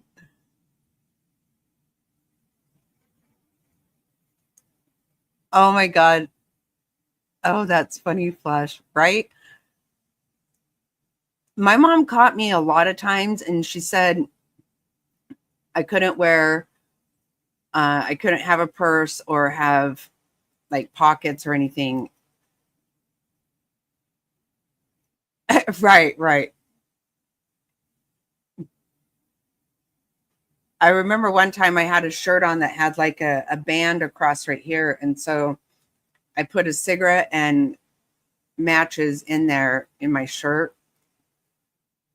And I went running and it all plopped out. I got caught with that. My sister-in-law was watching out the window.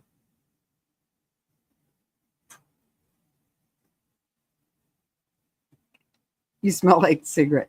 See, everybody in my family smokes, so no one that could never bust me. Not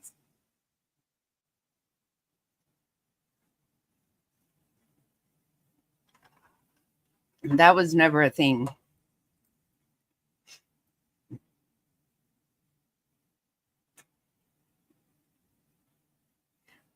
And for sure, when you don't smoke, you can smell it really easy. Or I know people who do smell it really easy. I don't because I smoke.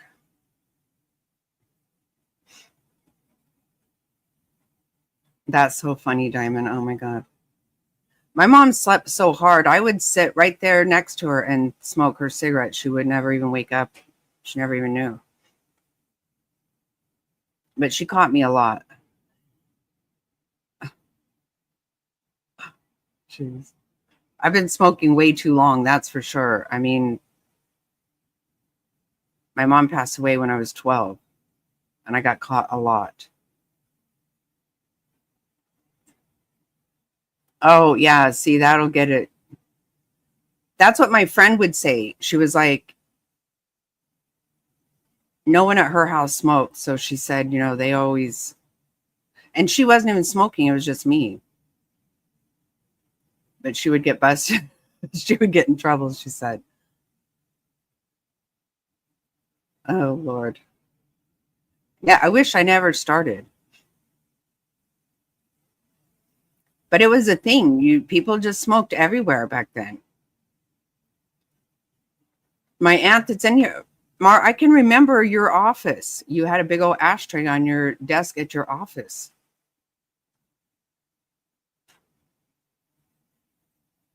I was super young then.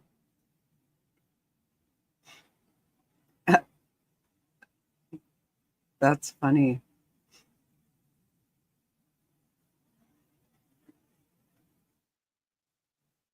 Yeah, even in grocery stores, I can remember being at Bayless and people smoking in there. Yeah.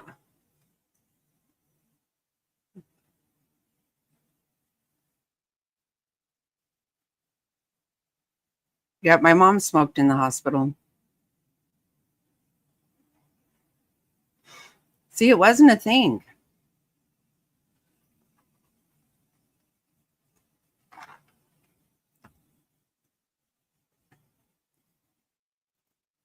Yep.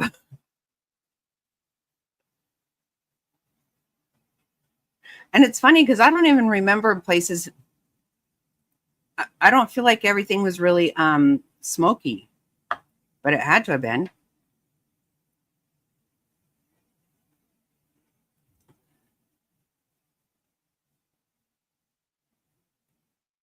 Oh, really?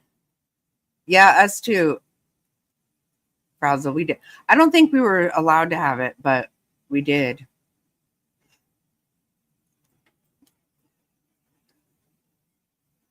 Well, a lot of people didn't stop smoking when they were pregnant. Back in the day, it didn't seem unusual to see that.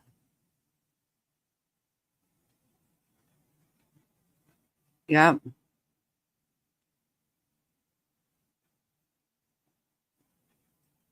It's crazy. Well, because I remember them saying that if you smoked when you were pregnant, then they would have low birth weight. That's what they used to say.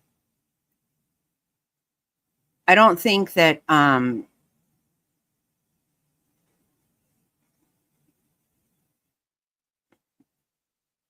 did you, Mar? Where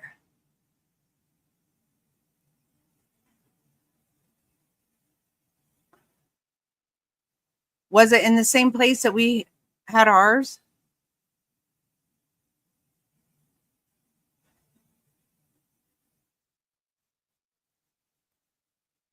Because that's over. We always smoked over by the ditch. Yeah, yeah. That's where we smoked too. There was a little bridge thing though.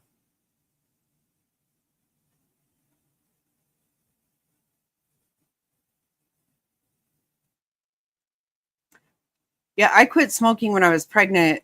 I always thought, well, it made me sick. I didn't even realize I was pregnant. And I was like, I don't like smoking. All of a sudden made me sicker than shit. So I was fortunate that it made me sick and I didn't even want it at all. But both my kids weighed over 10 pounds. So I thought, wow, I probably should have smoked.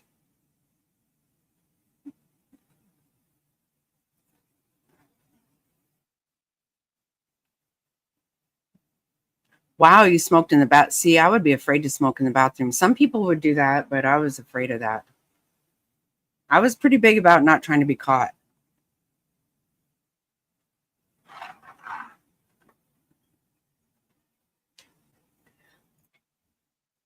I had a teacher once. I had the same teacher for 6th and 7th hour, and I would be late to 7th hour a lot. So she called my brother and said, he goes, well, how is she late for 7th hour? It's the same. She was like, well, she goes to smoke in between class. And I was like, not your business, bitch.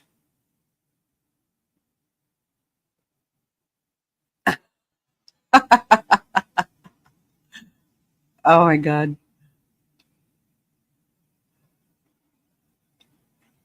Oh wow. I don't like menthol. I've never been that.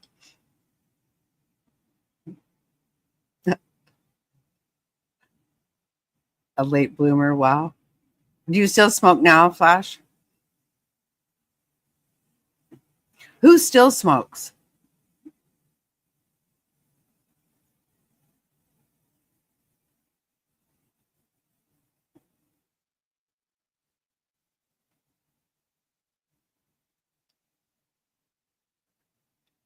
Well, that's really good. I'm glad.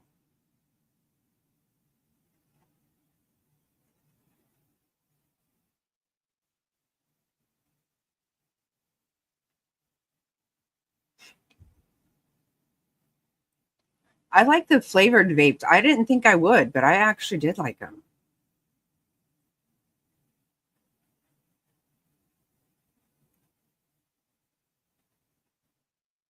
Right. I actually just recently got a vape and I want to find the pod things that are flavored. I like the flavored ones.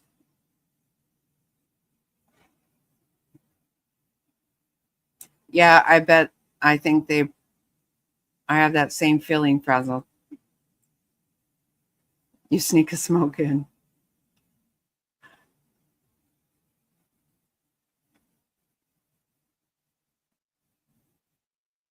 I didn't think I would like the flavored ones.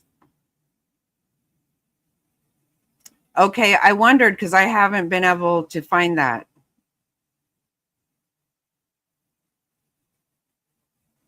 Oh, yeah. I should, yeah, Jonathan, I should look that up. I had not heard about it.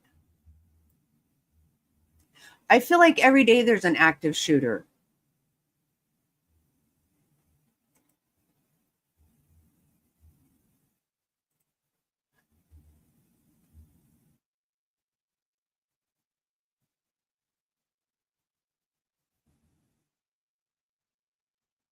Yeah, that's what they say. I feel like I was having a talk with Mr. Queen about that last week, the week before. That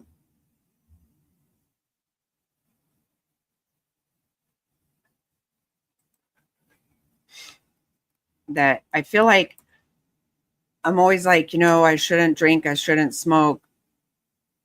But then again, I think the food we've been eating is way worse than everything else I've been doing to myself.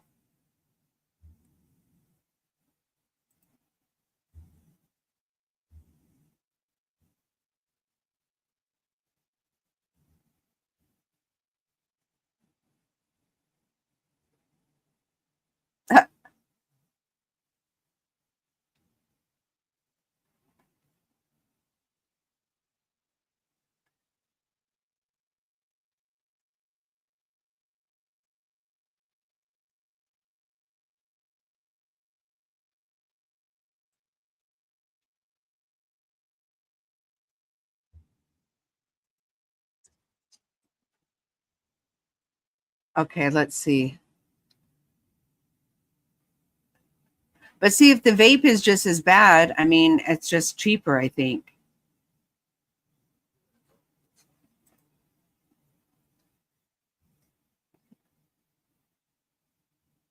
Oh, yeah, Sav, right?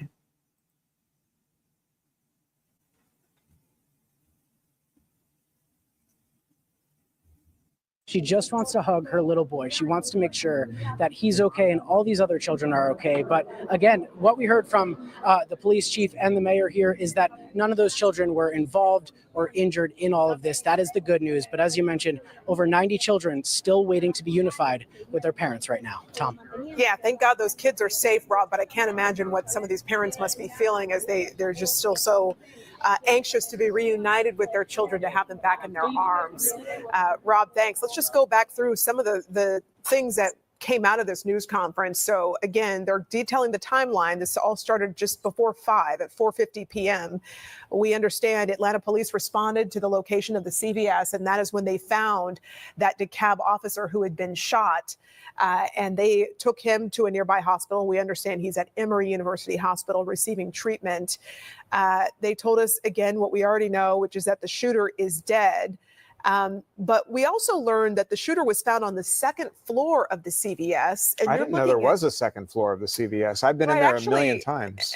Good that you point that out, because that was one of the follow-up questions that was asked of, I think it was APD Police Chief Darren Shearbaum. He was asked about that exact thing, and he said it was the second floor of the building that houses the CVS. So no telling if that was an apartment, and if it was an apartment, how did the suspect get access? Did he live there? Did he break into an apartment? I mean, there's just so many questions that we still need answered. And then Rob mentioned that there was a gunshot wound. They wouldn't detail whether that was self-inflicted or if that was from police. But just a few more details coming out here. Well, and the other question, I mean, that everybody's asking, and that some other news agencies are reporting, but even officials from DeKalb County and the Atlanta mayor and the Atlanta police chief refused to confirm until DeKalb County CEO Lorraine Cochran-Johnson approaches the microphone, which we understand is going to happen soon. And the interim police chief, Greg Padrick, is the condition. They were asking if the DeKalb County police officer was fatally shot. That's out there. And so we're waiting for confirmation of that or not. But interesting that Mayor Dickens mentioned CEO Lorraine Cochran-Johnson has been meeting with family members of this police officer who has been shot. Well, and I think he wants to be very deferential to that department and let them make any kind of announcement We have a statement now from the DeKalb County CEO. This is from earlier. My thoughts and prayers are with all of those affected by today's incident at the Emory campus. I'm grateful for the swift and coordinated response from our law enforcement agencies and first responders. We're closely monitoring the situation. We'll provide updates as they become available, and I urge everybody to stay alert and remain indoors. Obviously, this put out at the time of the incident, follow the guidance, and allow law enforcement to complete their investigation. Do we have Kim Luffler, who's at Emory University, available and ready to talk to us? We don't. Shooter is She's dead. been outside Emory University Hospital where the DeKalb officer was taken. Remember that we initially thought that there was a civilian victim too, but yeah, that was cleared up during the news conference. that was as cleared well. up that there was not. So no civilians were hurt, is Yeah. what we were told. But they did also mention that 4 people were treated at Emory University Hospital for anxiety and stress. So, I mean, understandable, people can have physical reactions to something like this. It's so scary. Certainly, and especially unknown. when you heard the sound of the gunshots. Absolutely. I mean, it was jarring. Yeah. Let's get out to Kim Luffler now outside the hospital. Kim, you've been out there. The mayor indicated that he was brought to Grady. I mean, you were at Grady, obviously, waiting for them to receive him, but that's not the case. He's right behind you at the hospital. What are you hearing? We're just hearing all kinds of conflicting reporting about the condition of the officer and when we can expect to hear from the DeKalb County CEO. Yeah, we are expecting to hear from the DeKalb County CEO here in just about 25 minutes or so, right around 8:30. But there's still an active law enforcement presence out here. You can probably see, David, if you can zoom in a little bit, there are some officers right there just outside of the hospital entrance here. And there's still several police cars lined along Clifton Road here right now. But again, we are still waiting for an update on this officer's condition. We have not gotten any official confirmation on that at this hour. But again, we are expecting an update here in about 25 minutes or so at 8:30, and we'll be sure to bring that to you once the press conference here begins. Okay, Kim, what about, have you seen, of course, it would be hard to identify them going into the hospital, but we understand from the mayor that they've been, talking to family and people who might be associated with this officer. Any activity around such people that might have entered the hospital from where you are or your perspective? Okay, so was it just a police or not? I don't mean it that way. That came out bad. Trying to figure out how many people were shot. It says the shooter is dead. I got that.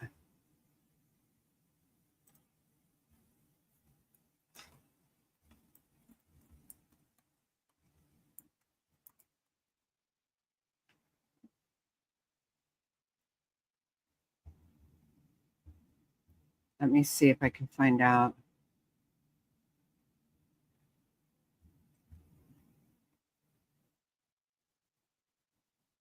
Oh, wait, something says officer dead, but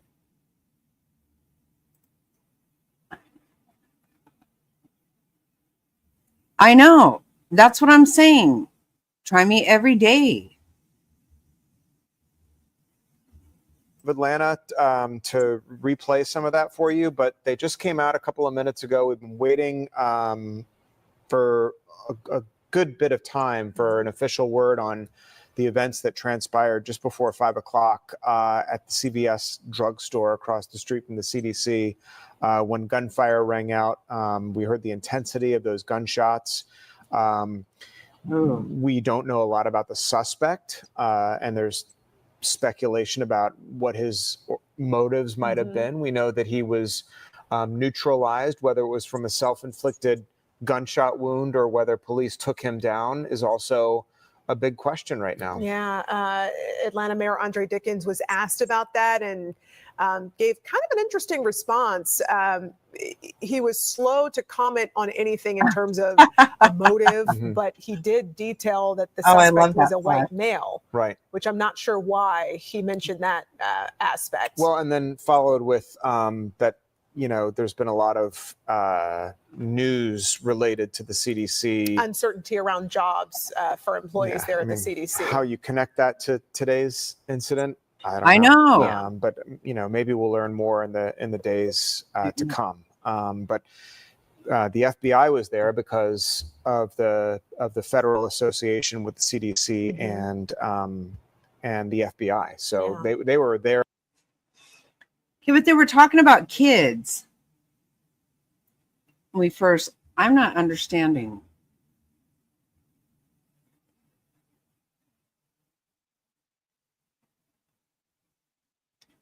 Yeah, I totally get that, Flash. And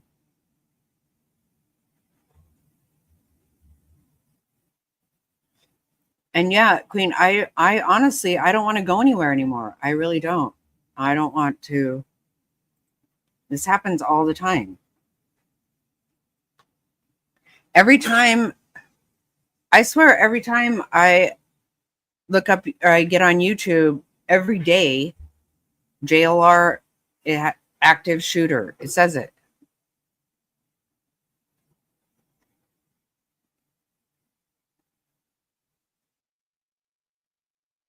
Like every single damn day. Wanting to get back in touch with her child, which is totally understandable. But it is good to know that we were told all the kids are okay. I mean, you're the mother of a toddler. My I know. kids are grown now. But, you know, and so I can Did kind you of really, put Flash? myself back in my that position. gosh. But you're in the situation right now as the mom of a, you know, you're there, you're working at the CDC, your little girl is Can't imagine. Yeah. I mean, what's going through your head? I mean, I know I'd leave my post at work no matter what. I mean, as soon as you find out, but that's really just too it. bad. I mean, this is a situation where you saw the perimeter. Yeah. You saw the streets that were blocked off and the huge law enforcement presence that was taking up Clifton Road. It's not like you can just follow your instinct, which is to run over there and just grab your kid and get them out of like there. a daycare. So your heart goes out to these parents who are still in a situation where they don't have their kids. But it sounds like the reunification process is underway. So hopefully we'll get a good update on that soon as well when parents start to get reunited. I think that, I know we have a couple of pieces of video, so I'll just call for them and then, you know, hopefully we can put them up. First, we want to show the video of the window of the CDC that was on the receiving end of this gunfire this afternoon. And whether it was targeted, who knows? But look at the impact of the bullet. He did pass that away. hit the impact-proof window of the CDC headquarters there. And look at how high we are. This was taken from one of the office floors and sent to us, but it was pretty high up, number one.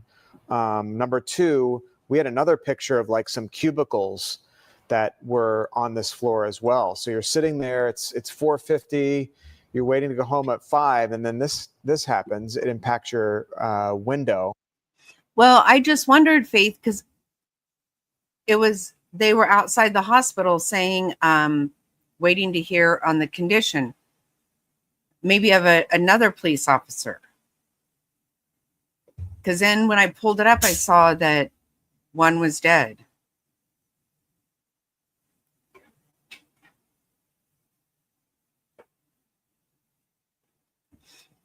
Yeah, I don't let it stop me from doing what I need to do, but I'm not trying to be out in the middle of nonsense by any means. But you just don't know where. This whole thing was unfolding. I mean, people are just How at does work, it impact the window with such Work. intensity? Well, listen for a second at the intensity Ooh, of the gunfire that was coming from that CVS. You got a lot of food going on.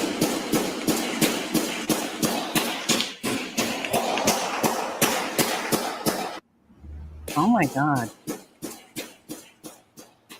So that was 20. We counted 20 shots by the time, by the way, that this person was able to pull out their phone and start rolling. Right. Were there shots before that? We don't know, but.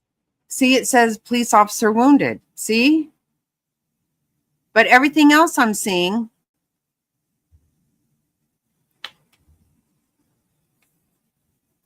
Right. Everything else, I'm seeing other stuff that says. If somebody was wanting to target a specific location, that would be the way to do it. You want to just fire as many shots as you can in a row until you hit your target. Just want to check with the control room. We're waiting on Lorraine Cochran-Johnson. Any word on when that might happen? No. Okay. All right. Let's go out to Deidre Dukes then, who's not far from the scene on the other side of where all this happened, from where this happened. Deidre, you spoke to some witnesses. Atlanta. What did they tell you? That's right. And just to Tom and Courtney, give our viewers some perspective on where we're actually located, just down the hill from where we are as Emory University. We're on Clifton Road, and then just past the blue lights that you see up Clifton Road is actually where the actual crime scene occurred, where the CVS is located, where the shooter opened fire earlier this afternoon. At this time, we are still seeing several people gathered out here just past where the police cars continue to have the road blocked leading up to the crime scene. Right now, they're not allowing any traffic to go up that way, but they are allowing, we are seeing now, since the scene is no longer on lockdown, that area, they are allowing people to go back and forth on foot, people who were on lockdown, who are trying to leave the area, as well as people who. Okay, we got a different one now. Sorry. Oh my God. I know.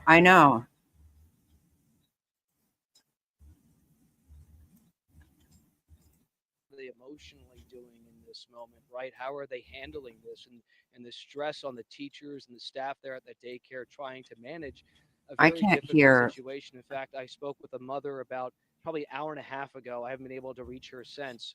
I know she's still trying to reunite with her loved ones.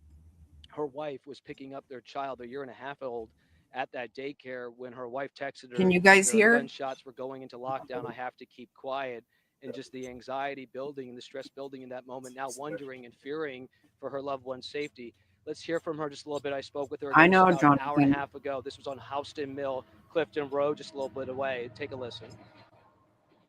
It's anxiety inducing. It's very scary. I'm also, a bit angry that at a year and a half he would have to experience something like this. My goodness, he's my daughter's age. Yeah, he's a baby. You know what I mean? We should be able to take our kids to daycare. Our spouses should be able to pick them up safely without worrying about gunfire nearby. So it's very, very scary. May I ask how you found out about the shooting? I received a text from my wife who was picking them up and could hear gunshots, and was told that they were on lockdown. So. Your wife was Okay, picking your good. son up Yep. and heard the gunshots for herself. Correct. Have you been able to talk to her? I have been able to speak to her, and she's safe. They're safe, so that's relieving in some capacity. What was that conversation like when you heard your wife share that with you? I can't imagine hearing my spouse tell me, "I'm picking up our child and I'm hearing gunshots." She couldn't call me because they were told to be quiet, so it was sent via text message, a short text message to let me know what was going on. Unfortunately, my car is in the shop right now, so I had to contact a neighbor to get down here, but I needed to get down here, so I need to see my son as quickly as possible, and my wife.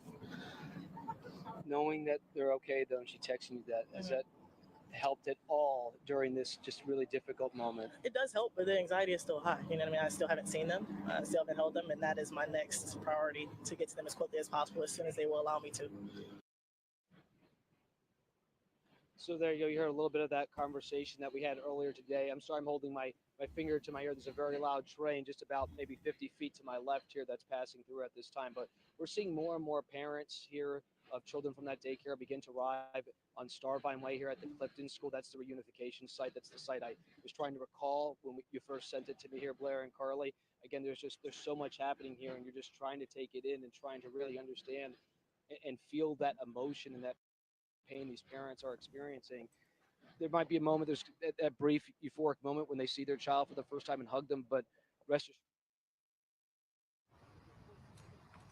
long recovery. There's going to be a lot of emotion and trauma associated with this moment here in time, and so hopefully we'll speak with more parents, just get a sense of how they're doing. And for those of you, again, who have children in that daycare, if you're not, This is happening way too much. I don't get it, Jonathan, either. I don't understand. We'll be here for quite some time as we look to see how they're going to be able to reunite these families here. But certainly a very tough day indeed for many of these parents, the waiting, the longing to hug their child again after hours and hours of just unknown and so much anxiety, Blair and Carly. And Joe, I'm trying to think about how these parents talk to their kids about this. You're talking about very young kids who are still away from their house. Here we are at 8:18 at night. For many kids that age, that's bed. We're at bedtime. You know, I have 3 kids. You have 2 daughters. You know, and I just think about how do these parents have these conversations with their kids who are going to boil this down the most basic reality of what the tragedy has happened today and of what they saw and heard. It's certainly, Blair, you're so right, and certainly the age difference too. This is where I would imagine in the near future there'll be trained professionals to help some of these parents and these families guide them through these conversations. It certainly will vary from different age groups, but certainly you're talking about like the 3 to 4-year-old range, especially. These are difficult conversations, Blair. You're right, and even with tonight's routine, I can only imagine what the staff is going through right now with these children, trying to keep them calm, trying to keep them playful, and in a situation that's very, very difficult, especially with the woman we spoke with. Her child's a year and a half. A year and a half. I have twin daughters that are exactly that age right now, and I can only imagine that anxiety of wondering they're out of routine. How are they holding up? I know how my twin girls are at like 8 o'clock at night, Blair. They're freaking out. They're having meltdowns. They're ready to go to sleep. So this is certainly, and I love my girls. I'm not trying to say anything, but they're a year and a half. But that's the whole point. There's just a lot of anxiety and stress. The Yes, unknowns, Queen, they're in a different definitely. routine right now, and certainly the trauma of being involved in a situation where there's gunfire, you're fearing for your life. And so I can only commend the staff. I haven't been able to speak with anyone, but I did speak with a gentleman whose daughter works there and just got a little bit of a sense of what they were going through. And I really do commend the daycare staff and what they've had to go through today to maintain that level of calm and poise, keep the children in a safe space, in a good mental place during this really tough ordeal. So it's something hopefully throughout the next coming days we can really highlight, Blair, because you can only imagine what that staff was going through. Like you mentioned, 92 children attend that daycare, and that staff really, for these last 3 to 4 hours, has really Yes. been pushed to Yep. do the Frazzled. best they can to keep calm and help these children navigate this really, really difficult situation. Yeah, and this just wasn't a quick situation either. From all accounts, there was a lot of gunfire. This went over time. I mean, you're talking about a shootout right across the street. So this wasn't just 1 or 2 gunshots. This was 10 to 30. Who knows at this point? That's certainly one of the questions, and I think you're right. It's one of the stories that will be coming out of this. Is what unfolded in so many of these different parts of our community as this tragedy was happening. Blair, without a doubt. And what I'm looking forward to most is just to see those moments. And like I get emotional thinking about it, even some, brief tears for a brief moment, just seeing what that moment will be like when kids can hug, when parents can hug their kids for the first time. We're seeing more and more parents come into the parking lot here at Clifton School. A lot of anxious faces, a lot of like longing moments, waiting for that time where they can see their children again. It's just one of those things, Blair, that you probably never think about as a parent, and far too often we're seeing these play out. Atlanta Mayor Andre Dickens was talking about it. This is not just isolated here to Atlanta, toward the Emory University campus and by this daycare here today. In terms of this type of shooting, we're seeing these far too often throughout our country at this moment. And there's too many communities that are having to deal with this space. And I think sometimes it's different when you're watching it play out on TV and you're watching news coverage as opposed to being here, being in the moment, and also being around people who are directly affected from this. And Brendan, I thought, said it best. Brendan Keefe, a reporter, senior investigator, said it best. I thought that because of their courageous actions of law enforcement acting swiftly, like you mentioned, Blair, engaging in that shootout, it probably saved lives and civilian lives. And who knows how many lives were saved even within that daycare and the surrounding area because of the way law enforcement moved in so swiftly.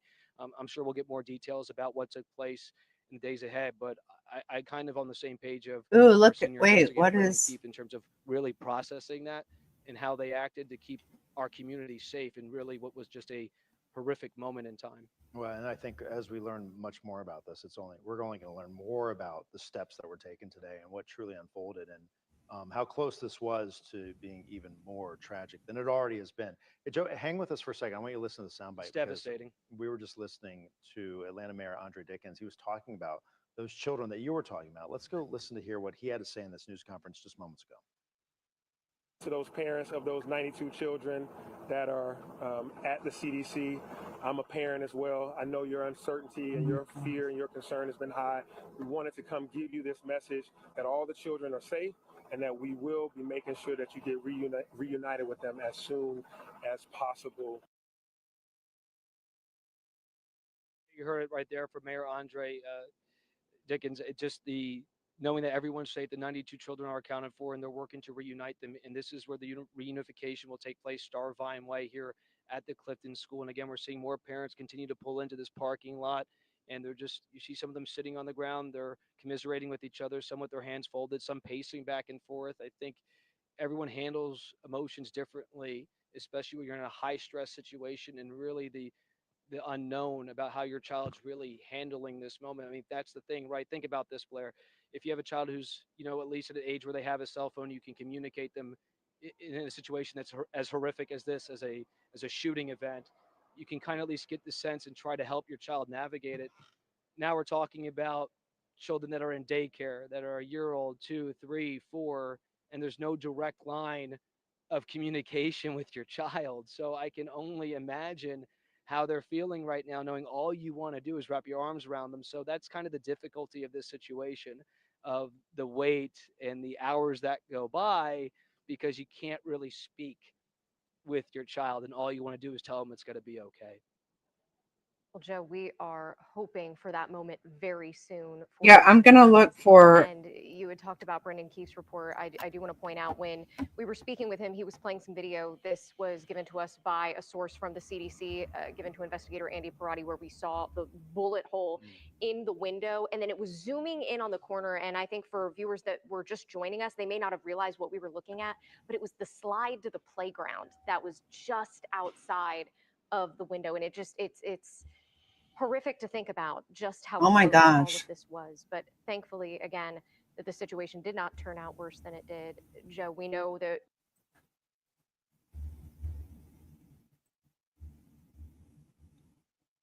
Wait, check this out.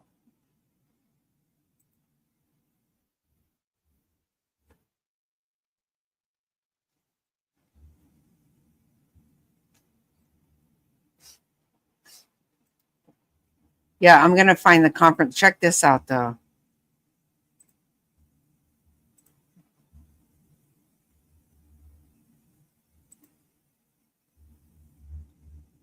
An active shooter reported at Emory College. Sometimes the Skybox shot's going a little bit in and out, so just bear with us right now. But this is an active situation, and of course, very fluid at this moment during these breaking news situations where you get the initial call out of an active shooting situation. Emory College put this out to alert the campus and the community around the area, saying active shooter on Atlanta campus near Emory Point.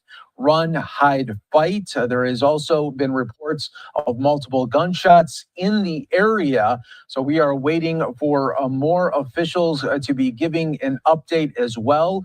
Right now, the scene continues to come with more and more law enforcement. We have first responders also staging in the area as well. This is another live look here that we're able to bring to you, Skyfox. This is what I was talking about. Many law enforcement officials there have come to the area of Emory College right now as this reports of an active shooter situation around the campus continues. You could see multiple streets blocked off right now. Probably all of the campus right now in this area continues to be on this lockdown as police continue to search and investigate. So a very fluid situation that continues to play out here. And we'll stay on this for as long as we have this shot stabilized. Skybox continuing to show the campus right now. Again, we are continuing to get reports of sounds of gunshots in the area a little bit ago. Okay, I got the news conference.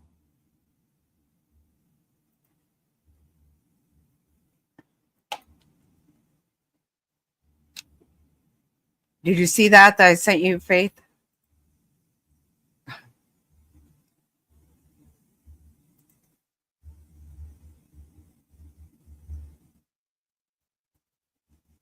I know, it's really sad.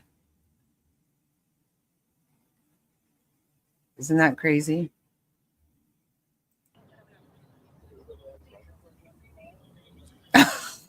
Cute. Good evening. My God. My name is Andre Dickens. I'm the mayor of the city of Atlanta. I'm joined here today by Atlanta Police Department Chief Shearbaum, Atlanta Fire Rescue Chief Smith, as well as FBI SAC Brown to my right, and the DeKalb County PIO Officer Wells. We're just a few of the individuals and teams that are here that's been on scene for the last 2 hours, as I've witnessed the coordination amongst many of this active shooter incident that occurred today on the campus of Emory University, just off site of the CDC and next to this CVS pharmacy. This active shooter incident started this afternoon, and Chief Shearbaum will give you some of the details regarding that. I witnessed over the last 2 hours a very coordinated response.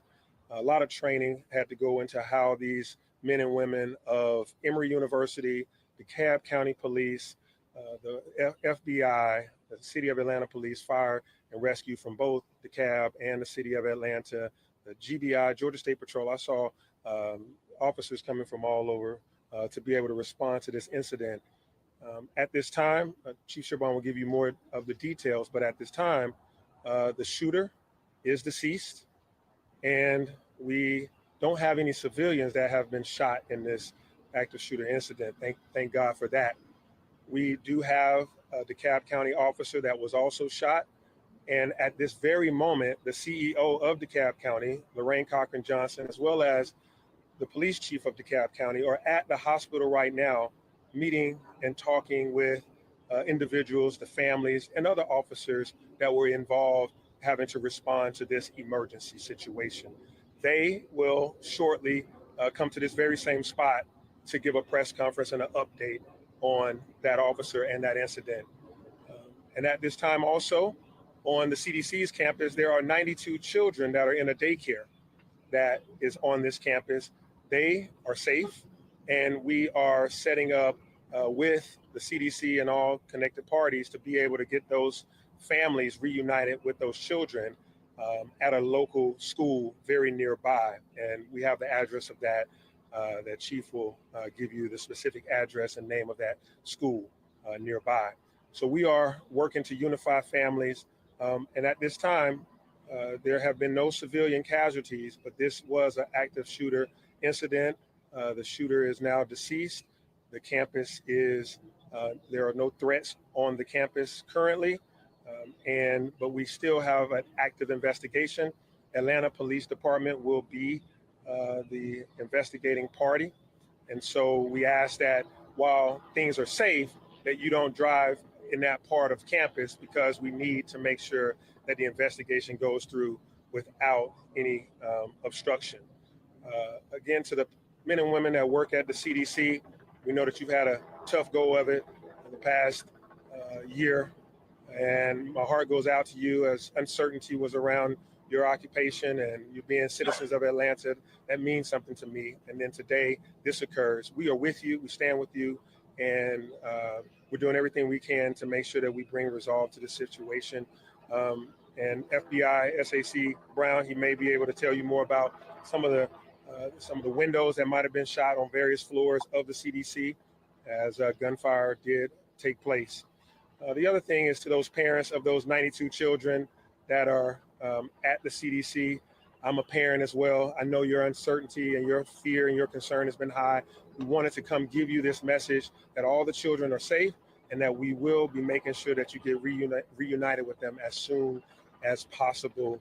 I know your heart is just really, really aching, but the good news is none of them have been injured, and we will get you connected to those, to your loved ones really soon. I'll come back to this microphone after others will be given a chance to speak. Now I turn it over to Chief Darren Shearbaum. So I don't know, was there, has been in coordination with it's all kind the of other conflicting. outstanding agencies as we've been working together. And this is why we train on active shooter drills, et cetera, around this region. This has been a group project and a coordinated effort. And Darren Shearbaum, the Atlanta Police Chief, will now address you. Thank you, Mr. Mayor. Just give you an update and some additional information what the mayor provided. So this afternoon at approximately 4:50, the Atlanta 911 Center became aware of a report of an active shooter that was occurring at 1600 Clifton Road. This is right at the intersection of Clifton Road and CDC Parkway, immediately in front of the CDC campus. Officers from multiple agencies responded, from the campus, across the region, from our federal partners and our state partners responded to the scene. Officers arriving found a critically injured DeKalb County police officer that was down. He was immediately extracted from the scene and taken to Grady Memorial Hospital. Officers could still hear gunfire occurring inside the CVS drugstore that is right there at the intersections. Officers moved quickly to attempt to find the shooter and to neutralize the threat to the community. We later found the shooter on the second floor of the CVS. He had been struck by gunfire. We do not know at this time whether that was from officers or if it was self-inflicted. He was removed from the location by Atlanta Fire Rescue to render aid. He did pass at the scene. We also know that the CDC campus did receive multiple rounds into their buildings. Right now, as the mayor stated, we are not aware of any injury that occurred to anyone on that location. 4 other individuals did later arrive at the hospital. They were retreated for stress and anxiety symptoms. They were not injured in the shooting. And to reemphasize what the mayor stated, the children in the daycare center are unharmed. We have law enforcement and medical professionals with them, and we are coordinating the return of those children to their families. We've already put this out. We want to reemphasize it. The CDC leadership is communicating this to all parents, but the reunification site is at the Clifton School, which is located at 1900 Starvine Way, Starvin Way in Decatur. And we want to again reassure all parents and loved ones that their children are okay. We do believe there was a single shooter, and we do believe that single shooter is deceased. Right now, the investigation is being conducted by the Atlanta Police Department's Complex Case Squad, by the GBI and the FBI in a joint investigation until we know more information as to what transpired. The Atlanta Police Department is lifting up the DeKalb County officer, the DeKalb County Police Department in our prayers, and I ask everyone that is watching this broadcast to do the exact same thing. No, there was a lot of the men and women of law gunfire enforcement from all across this region, that when this community need them, no one shirked from the danger. And every officer from multiple districts responded and immediately moved to end this threat. Thank you. I'm Paul Brown, the special agent in charge of the FBI's Atlanta division. And like the chief and the mayor said, we immediately responded to the scene.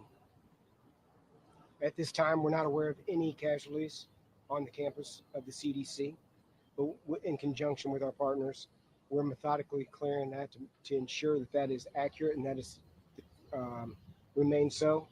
And then once that's done, we'll assist with processing the scene and conducting the investigation jointly with our partners. Mayor, Chief, we'll get ready for questions. We'll start on this side. We may not be able to get to everyone, but we'll start with you, Rob, over to the mayor's right. Right. Good evening, Mayor. Is it believed right now that the CDC was targeted in this attack? Well, I'll let Chief Schilbaum ask anything around the investigation. He'll be able to answer that. But right now, it's so preliminary. I read social media and I get calls from a number of you that have heard things about this individual's background. He's a white male, and he has he is a known person that may have some interest in certain things that I can't reiterate right now with any confidence until the investigation is fully conducted. But I think that in a short order, you'll know more about this individual and about some assumptions of his motive, but can't say right now. All right. Can you tell us anything more about? Well, there is no motive. Good. I mean, that's. Not yet. We can tell you multiple rounds were fired. We can tell you that multiple rounds were fired. Both, we believe, at law enforcement and potentially at the CDC. Purposely, we can't say it definitively, but it would appear we can't roll that out right now. Is that CVS a 2-story store, or was he in some other kind of place above the store? We believe it's a multiple-story building, but he was on the second floor of the building that houses the CVS. Does he have a criminal record? We can't release that at this time. Did the man live in that building? Allow me to let someone else ask a question. Anyone over here at New York Times? So this shooting comes on the heels of a few other high-profile shootings, including one at Fort Stewart, including numerous on Edgewood and some other neighborhoods. I'm curious to what extent can the city A different one? seems to be a rash of gun violence without state level intervention. So your question around a number of high-profile shootings, Fort Stewart, here at Emory, and others across the nation and in the state of Georgia, is definitely one that we have to pay attention to. Mass shootings, active shooter scenarios Oh, okay, should yeah, not I become see the that norm. now. We have a number of individuals in this country that have access to high-powered weapons. And for individuals with those high-powered weapons that may have mental challenges, or those individuals with high-powered weapons that are angry, when they choose to use those weapons in a way that harms multiple people, we have to put an end to that in our society. So this is something we do have to have a national and a state, a full conversation across All the right, we're going to nation go and to a across the state of different Georgia. one now.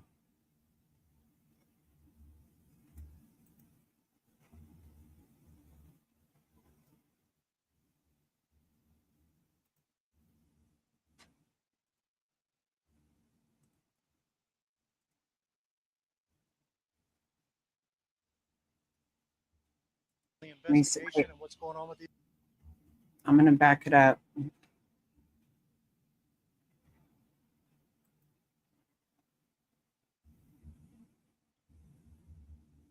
That's so crazy. For the others. So you had Atlanta officials giving their update. They're the lead investigator on this case and what has happened. And so they will I'm be thankful what's been more people happening. were not hurt They because deferred to DeKalb County Police. They wanted the acting police chief to be there. And the acting police chief, I believe, was meeting with and they the played family all of law that enforcement, gunfire. My God. there to in advance of what's going to be happening. So. And we also anticipate DeKalb County CEO Lorraine Cochran-Johnson to be out there as well. So that is what we are watching and waiting for any moment. Our hearing here, and then we have the press conference, as we heard from law enforcement, from the Atlanta mayor, and now another briefing in which we can get a little bit more. So each time sort of chipping away, adding another piece to the puzzle to paint a full picture of what transpired today. But we do know, if you are just now joining us, that a call came in just before 5 p.m. of an active shooter. This happening at the CVS at Emory Point, there on Emory's campus, directly across from the CDC there in Atlanta. Yes. And so the Happy. I circumstances know. of the shooting are still unclear. It's but we conflicting, know right? that based on what law enforcement has told us, that there We was keep hearing one different alleged things, shooter but involved, apparently, that yes. they are now deceased. It sounds like the press conference is beginning now. Speaking today, we have Chief Pedrick from the DeKalb County Police Department, as well as CEO Lorraine Cochran-Johnson. We'll start with Chief Pedrick from the police department.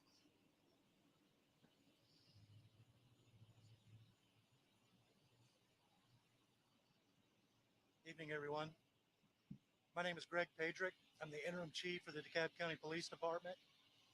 I'm not going to comment on the investigation and what's going on with the investigation that's being conducted by the Atlanta Police Department with assistance from the Georgia Bureau of Investigations. But what I can say, it is with profound sadness that we announce the loss of the life of one of our very own DeKalb County police officers.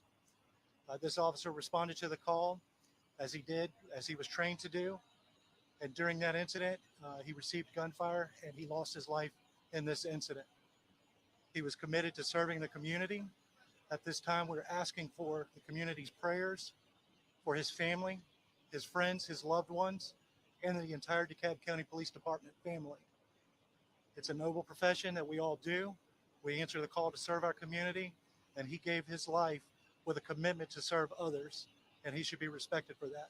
At this time, we are not going to release his name with respect for the family, but we will provide his name and photograph at a later time. We ask for your prayers and your thoughts during this difficult time, especially for his family and for all of the officers involved in this incident and the DeKalb County Police Department. Thank you.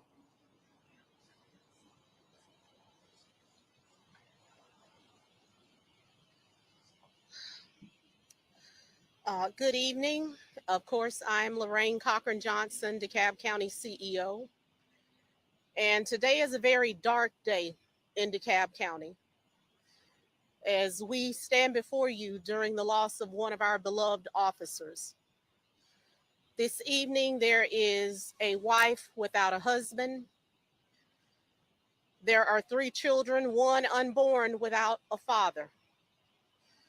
There is a mother and a father, as well as siblings, who also share in this traumatic loss. This evening, my heart goes out to the family, as well as the DeKalb County family, and to our frontline responders, to our officers, who in this case simply answered the call. These are individuals who run towards danger when we have the ability to run away. So tonight, it is with profound sadness that I stand here and I say to all of those who serve as frontline responders and to our officers that we are here to support you, and to this family and to my DeKalb County family during this time. Let's join together to give this family the support that it needs during this traumatic loss. Thank you.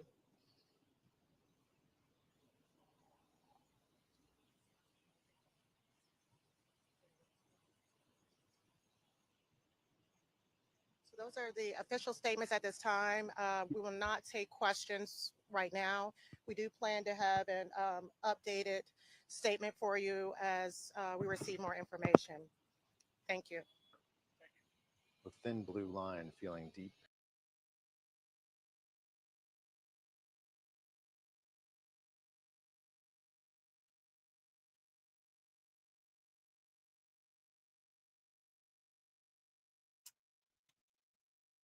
So the officer had a new baby on the way. So senseless.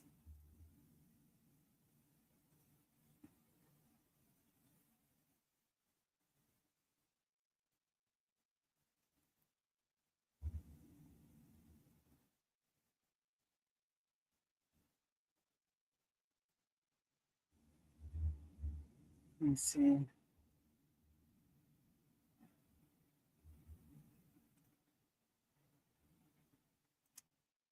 It's very sad.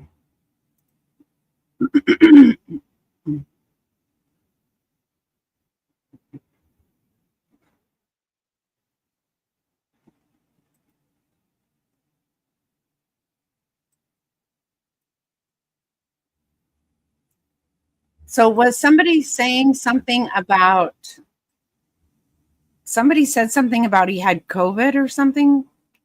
What did I don't see that anywhere. Again, there is no motive that makes, there is no good motive whatsoever, obviously, ever.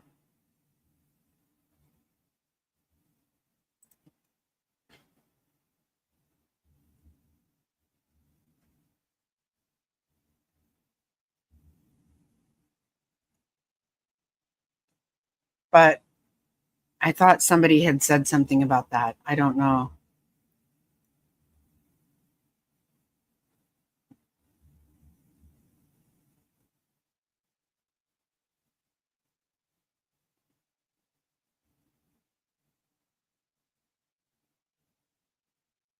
Yeah, I saw that, but again, that doesn't matter.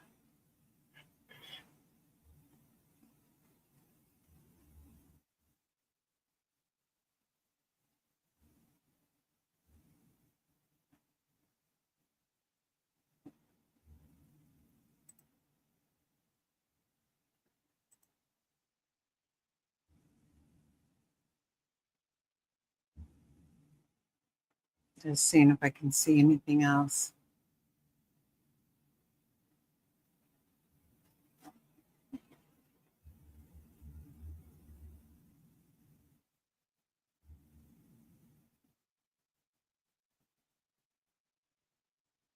Did you see something about?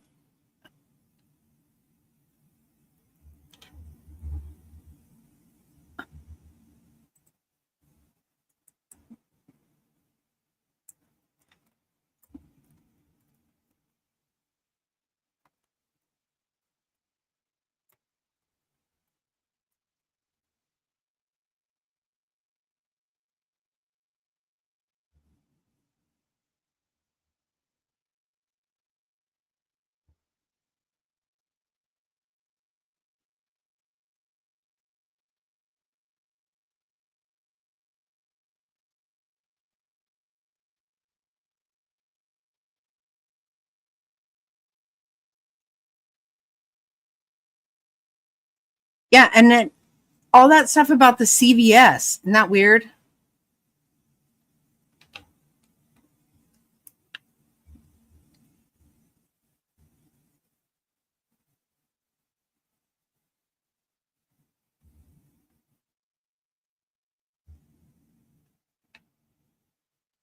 Oh, CVC. Oh, okay. See, that's a thing. There's some stuff that says CVS. I'm like, what in the hell?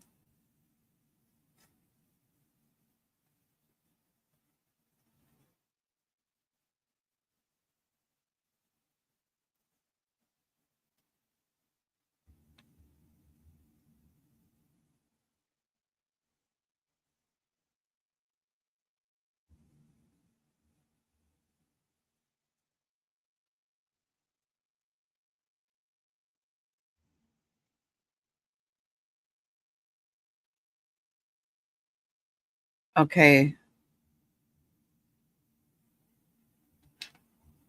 Oh, I don't know if I can play him or not. Agenda free. I always watch him. I don't know if I can play.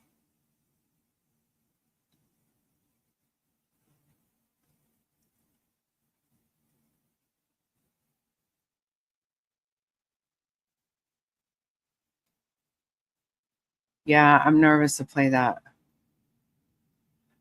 I watch him a lot. I like that channel. I'm kind of nervous though.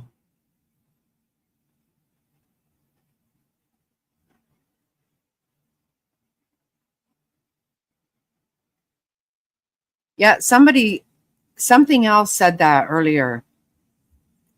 I like him.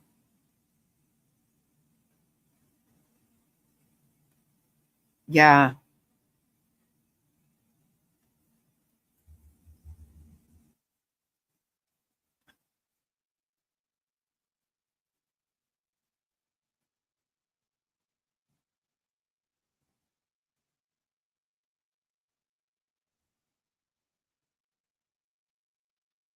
Yeah, I mean, there is no good reason. I don't care. I mean, come on.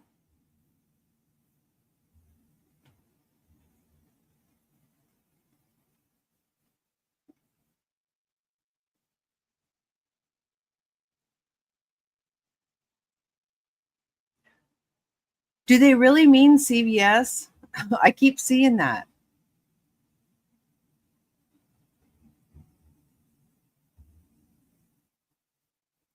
See, that's what tells you how crazy, though. Like for someone to think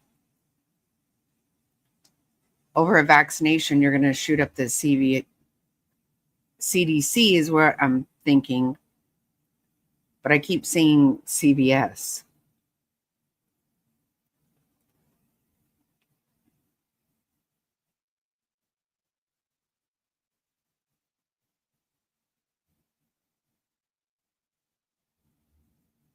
Ooh.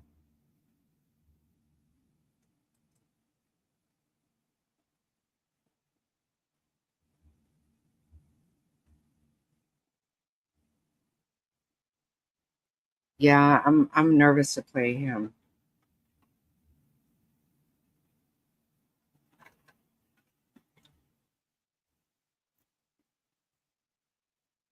Oh, okay. I'm like, what in the hell has the CVS got to do with it?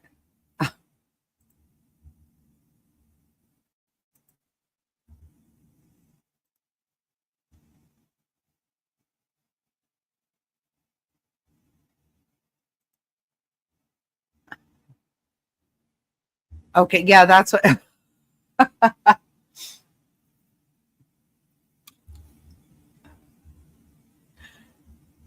I kept thinking it was a typo.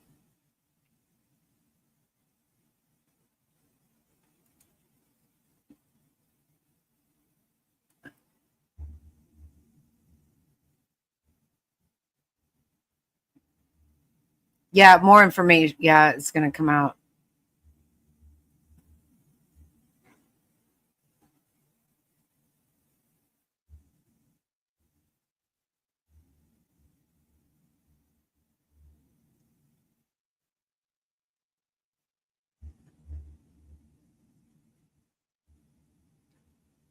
I don't know. This is just a helicopter view, I guess.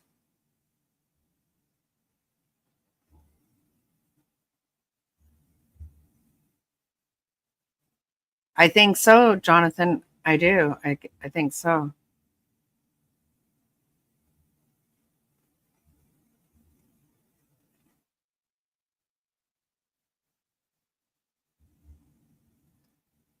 Mar, have you talked to Debbie?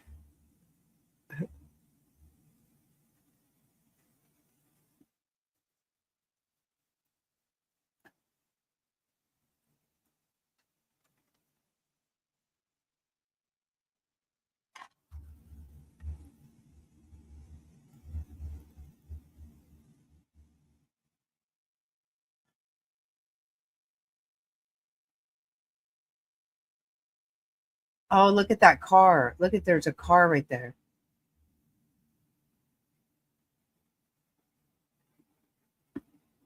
They did. They did, Jonathan. He's dead.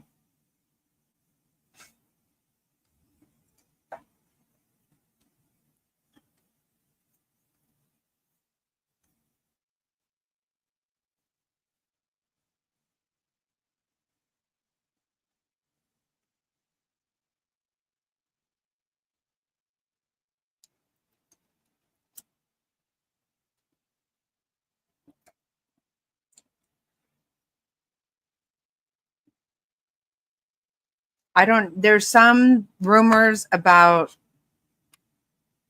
the COVID vaccination. I don't really know for sure, Jonathan. I'm not sure.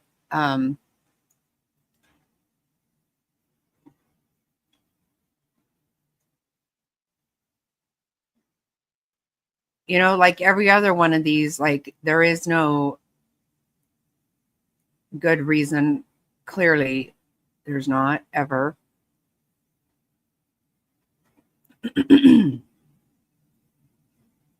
They're not mentally well.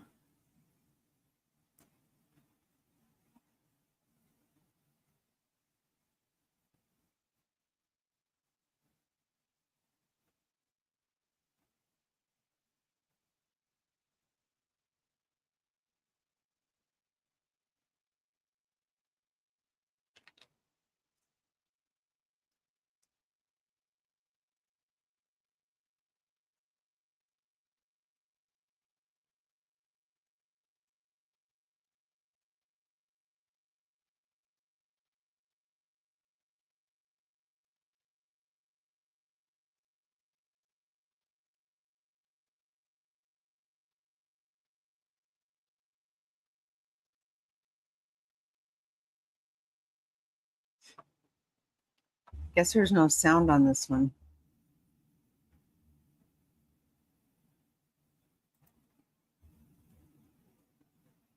I feel like that car right there must be that person's. See that car down there all opened up?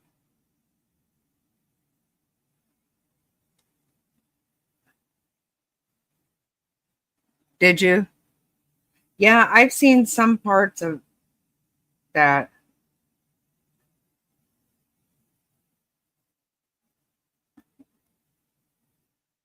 I was catching that somewhere, Jonathan, but I don't know for sure.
Oh, it's a shooter from Emory University in Atlanta.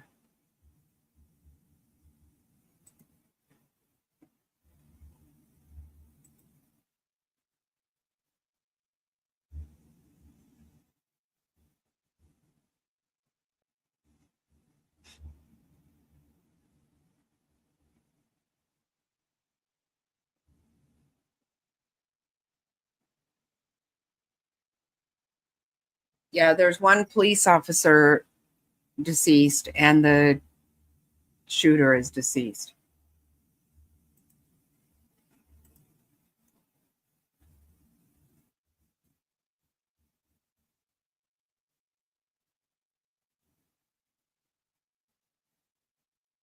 I know.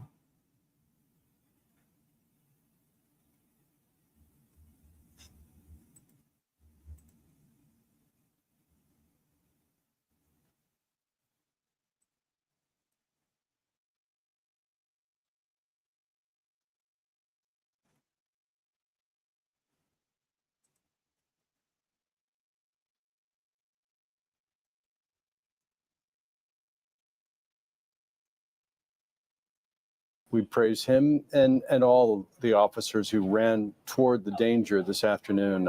I'm not sure that I've ever seen that many officers working There's a together lot and of putting police, their huh? own lives in danger, knowing that there was an active threat, hearing this high-powered weapon, and going after this person anyway.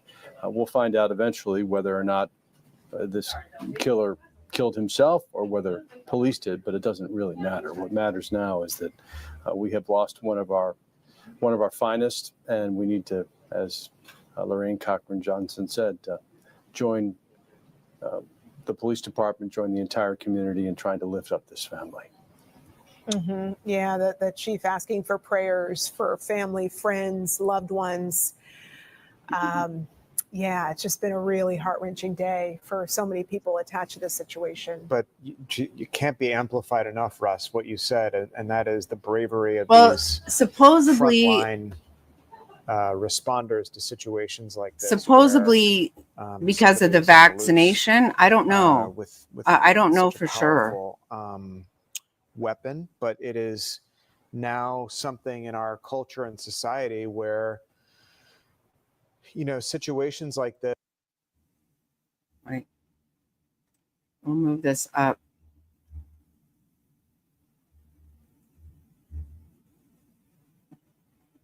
Okay, I guess. Summer's coming to an end, so you got about 48 hours to make some memories of 2025 summertime. And so Okay, they're done. Yeah, you do. You definitely have to be watching all the time. You don't know what the hell people are doing.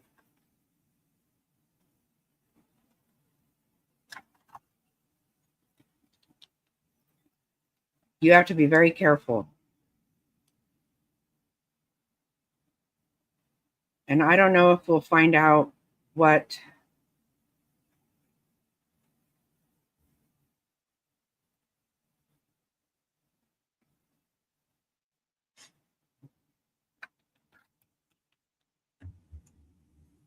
why he did it.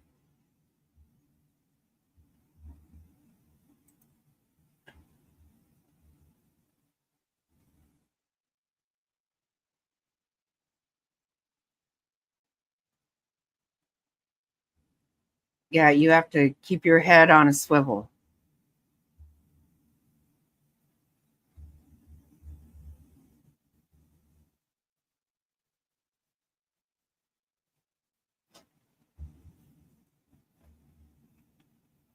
Okay. I was trying to email myself something and I just can't seem to do it.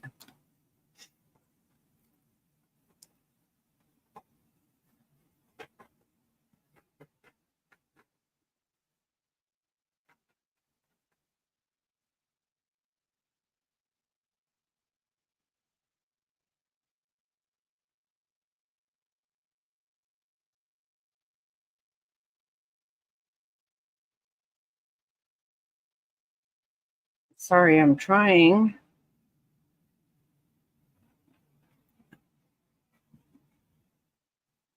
It's not working.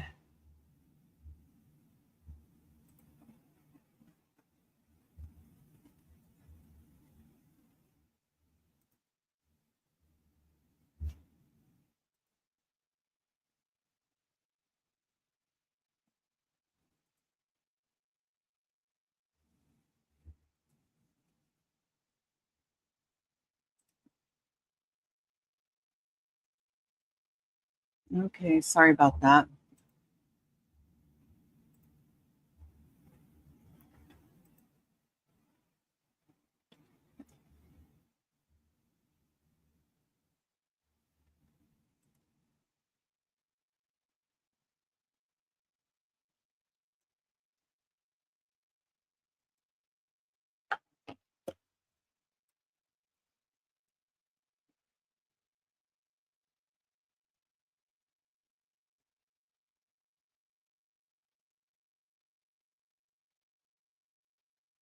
It looked like that white car outside of there had.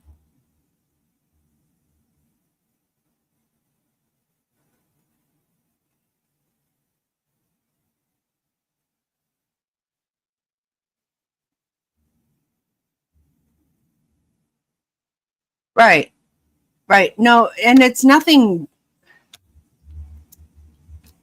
It's so crazy, like that people just have. I don't know why, but it's every damn day. Every day there's some kind of shooting somewhere.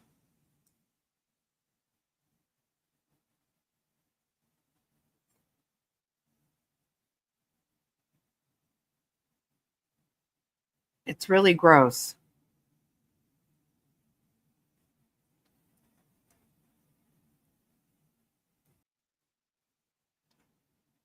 What are you thinking about as far as that book?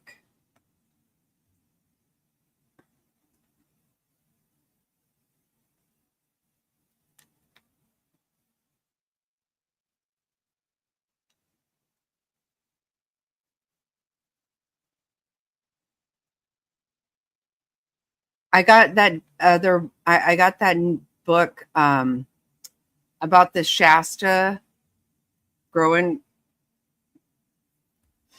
Oh, something else I want to ask you guys. Have you watched the story about Amy Bradley?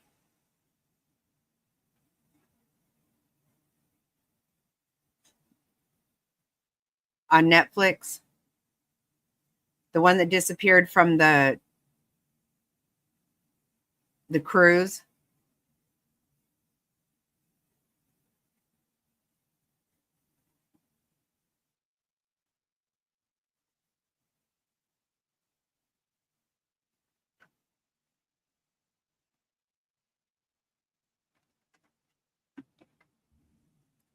That's pretty good on Netflix right now.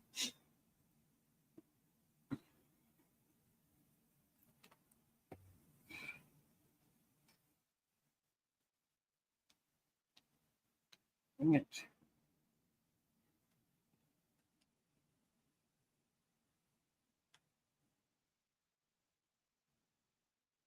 Oh, you've been meaning to ask me.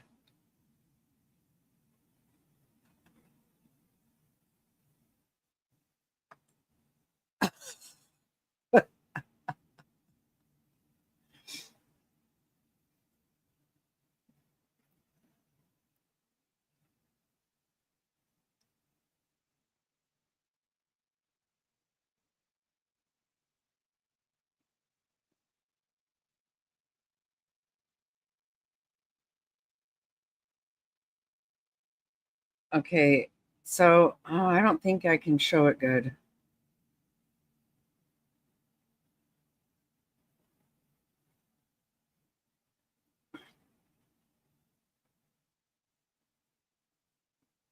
I was going to play you this video.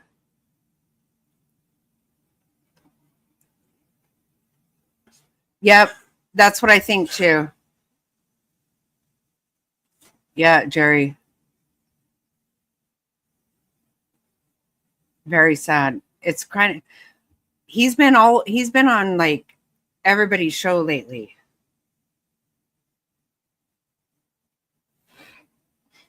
He's been all over the brother.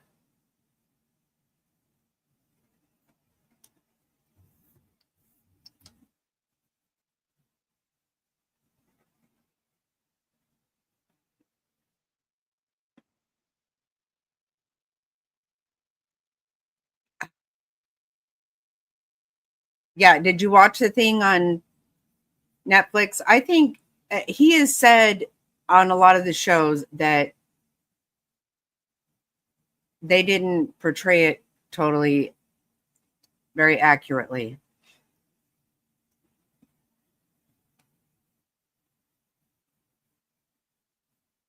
Right, right. Yeah, Amy Bradley. She went missing from a cruise in 25 years ago, 27 years ago, maybe. There's a new thing on Netflix about it.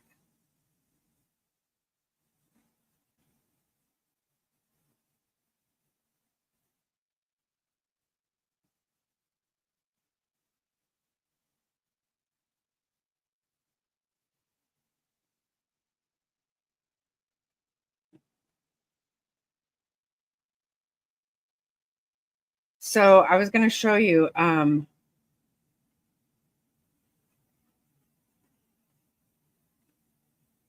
So my brother's camping right now, and a bear and a mama bear and her cub came up to his up into his camp.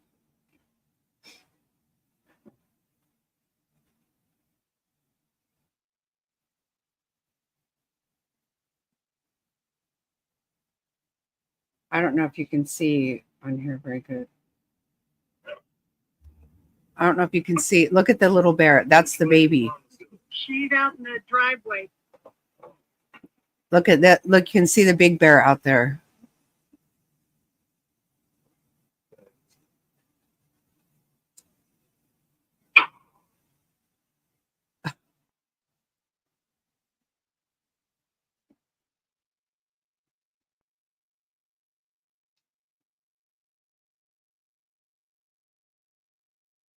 So my brother fired off a shot to try to scare him away, but it didn't. They weren't fazed by the shot at all. They got right at, oh my God. Yeah, look right there.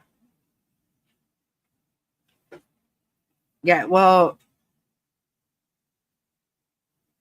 they need to go. Mama's a big one. Let me just see this one area here.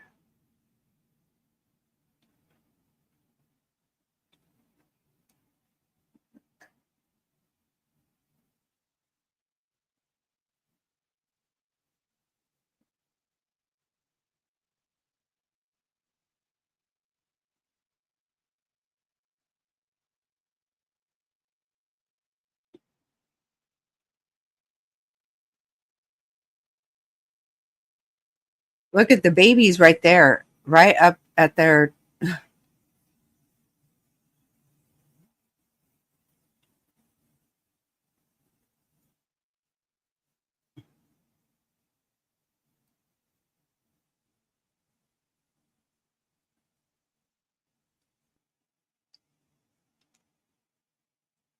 But you can't see. I've got it all, but Mama's right there.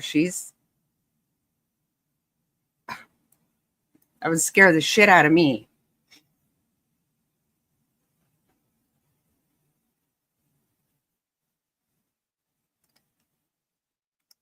I would not be.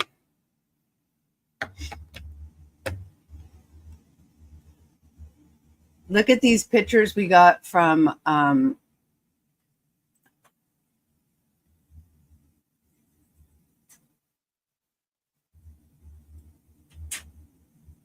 yeah, that would be too much for me. Pictures we got from the trail cam last time.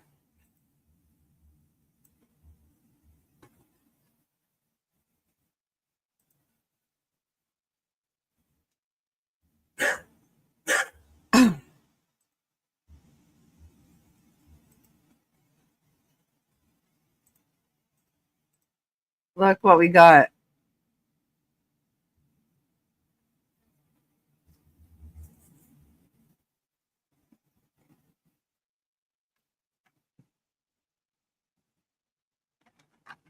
Last weekend we were at the cabin. I know, right?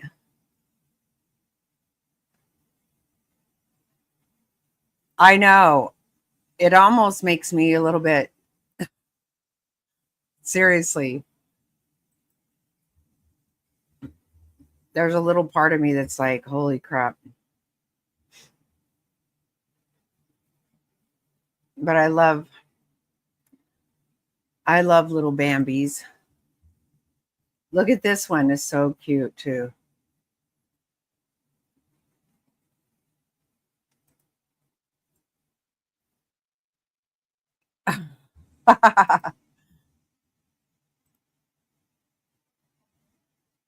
I know, isn't it beautiful? Hey, Cricket. Look at this one. It's so cute. I love this so much.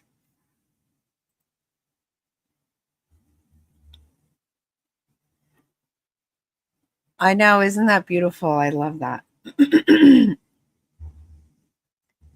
Yeah, this one knocked the camera loose.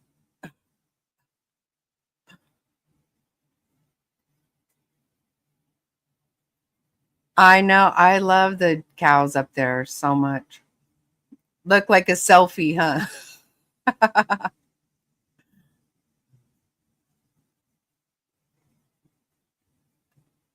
Oh my god, really? Jerry, oh my gosh. Yeah. I love seeing the pictures. There were two really beautiful German shepherds on the trail cam this time also. I don't think I saved the pictures, but last time there were some javelina on there. Last time we were up.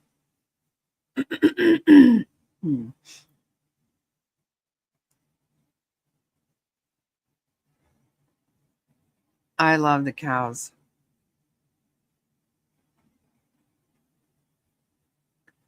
I like to hug them.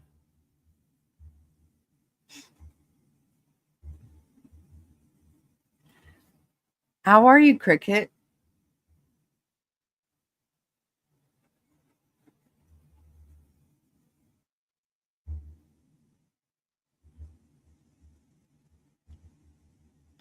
You do, Jerry, for sure.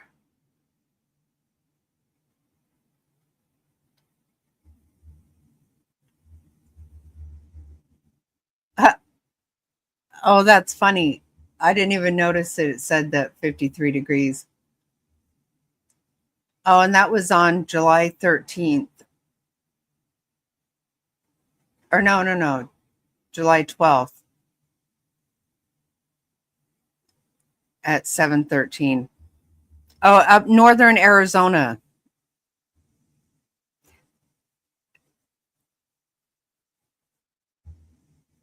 Yeah, it's not 53 here.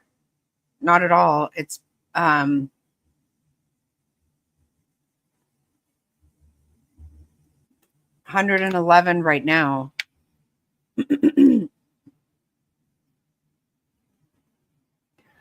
This is at our property up north in northern Arizona. Yeah, it's 111 right now.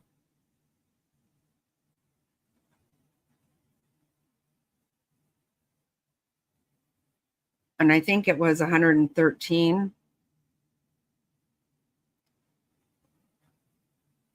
I don't know.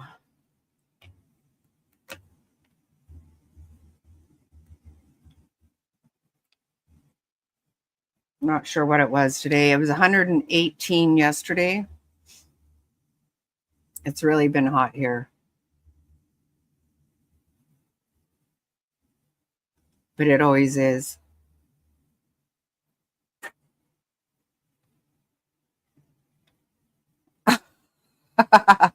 Yeah. Right. Has it? Yeah, here too. We're been having a heat warning every day.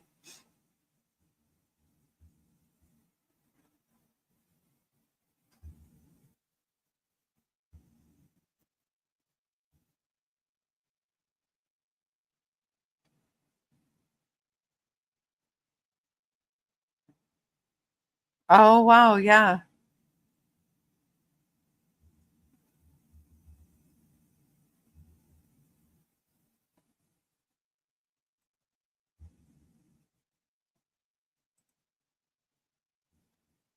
Hottest summer that you remember? Oh really?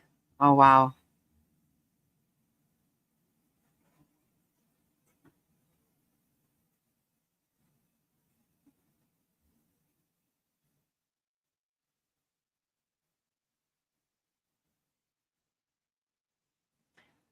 Yeah, ours is a dry heat, but let me tell you,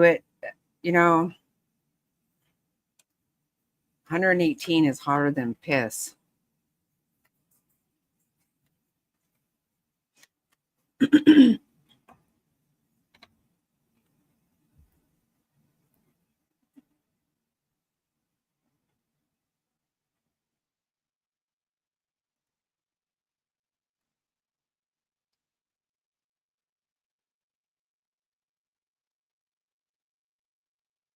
That's funny. I think Indiana is one state I've never been to. I've been to a lot of them, but oh, I bet you are, Diamond.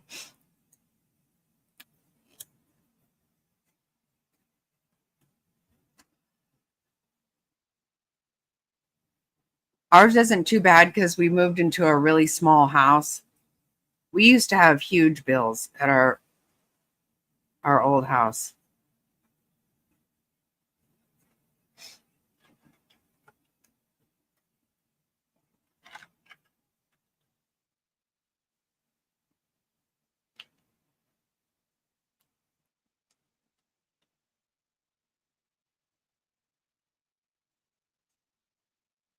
Wow. What, babe? Yeah, that's way humid. I don't even know.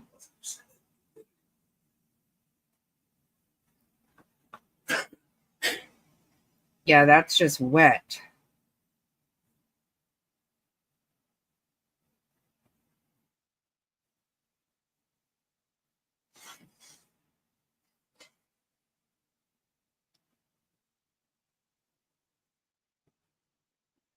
So I don't know if you guys are interested in listening to that book or not.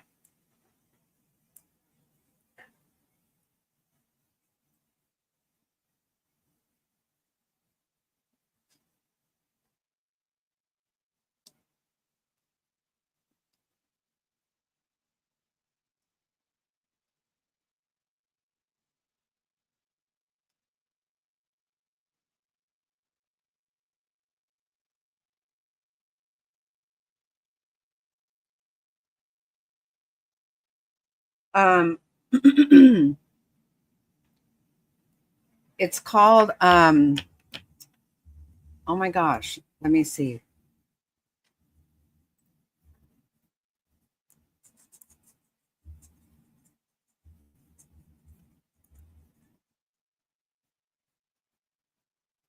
Out of the Woods.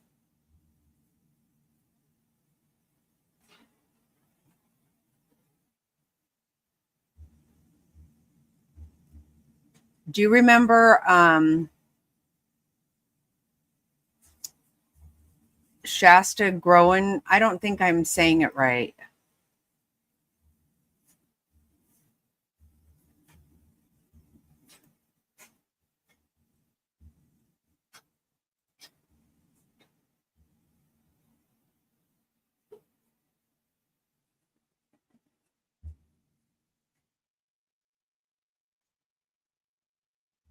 Okay, let me see.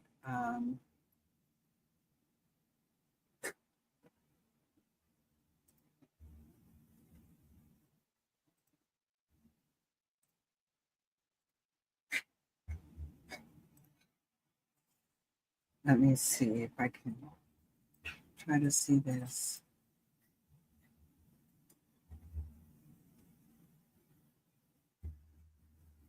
In May 2005, authorities discovered the Groene family murdered in their Idaho home. The family's youngest members, 8-year-old Shasta and her brother, 9-year-old Dylan, were nowhere to be found. As the community prayed for their return, Shasta and Dylan were already miles away in the woods of Montana at the hands of a serial killer, Joseph Edward Duncan. After a harrowing 48-day ordeal, Shasta was rescued. In many ways, her survival story was only beginning.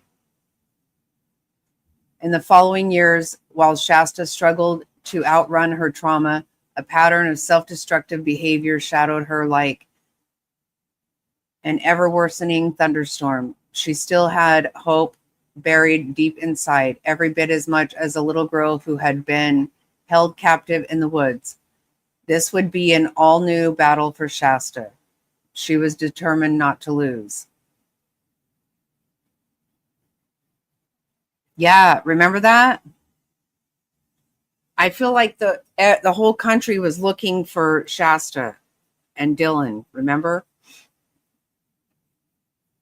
And she was rescued, but her whole family was dead.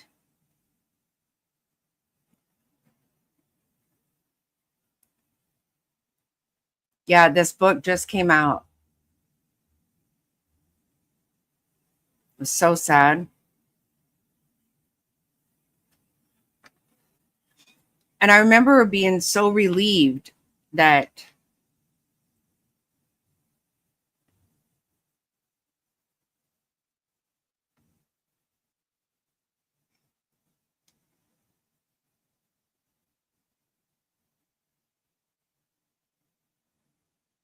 yep, at a Denny's. Yep, uh-huh.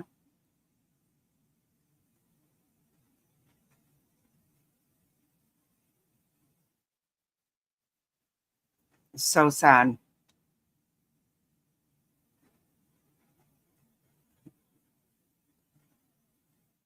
Okay, I'm going to play this on my Rumble channel.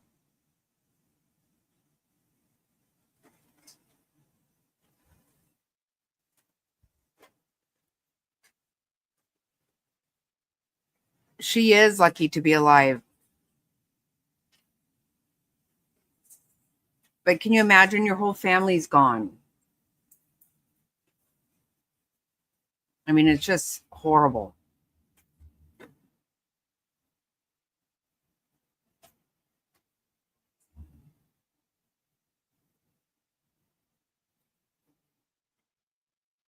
Yeah.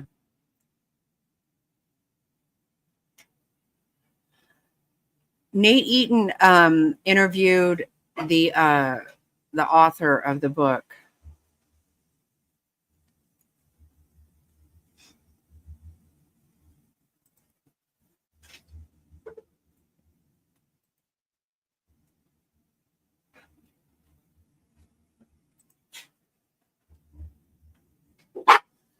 He also interviewed the brother of Amy Bradley recently.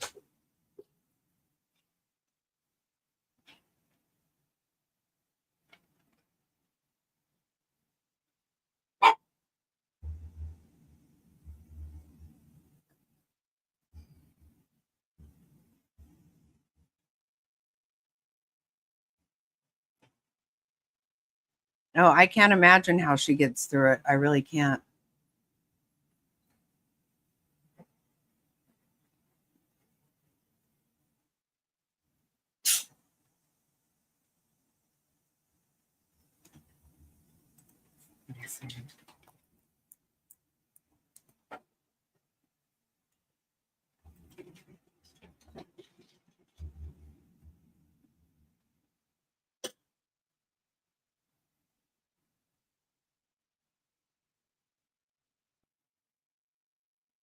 Oh, let's see. Hold on.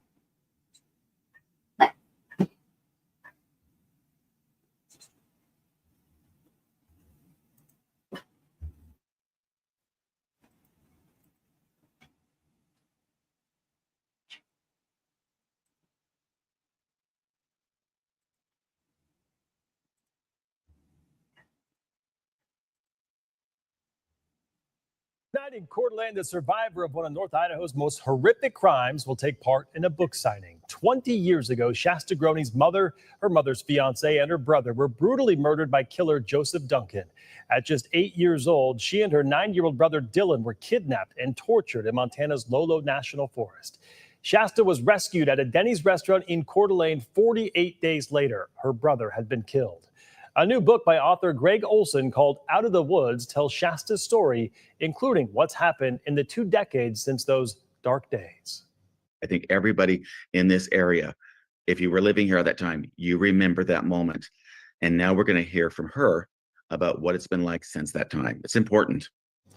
Groene and Olson will both be signing copies of that book tonight in Coeur d'Alene at the Well-Read Moose bookstore between 5 and 7 p.m. Idaho.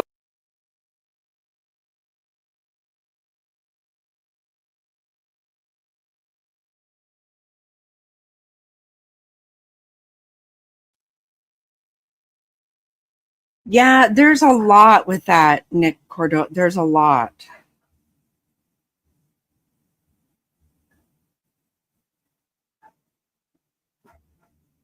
And it's really, I have a lot of information about that.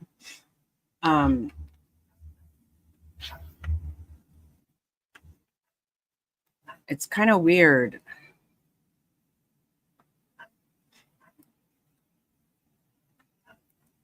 Like, again, it's another, the Gilbert is not solving. They're not doing. And there's so much there. Where did you hear about it?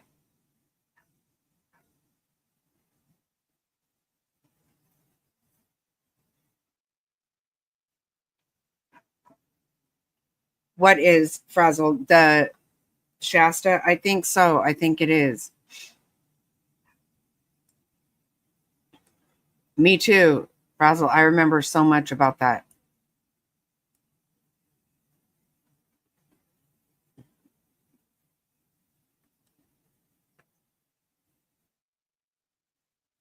I know somebody who knows the family. And they sent me a ton of information on it. Like,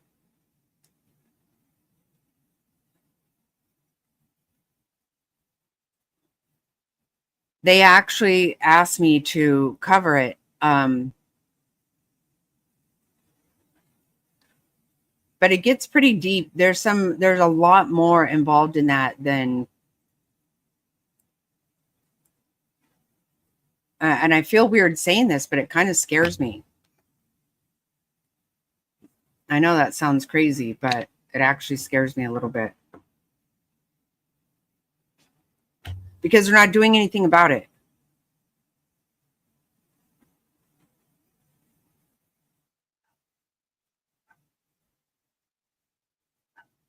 And the thing is, there's more. Like, yeah, I'll text you and tell you. But it makes me, I'm a little nervous of that. There's some really crazy, weird shit that's gone on with that.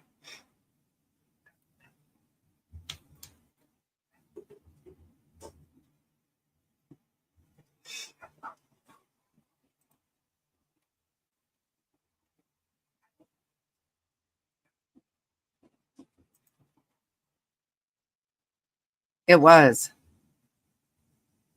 It was big everywhere, Frazzle, I think.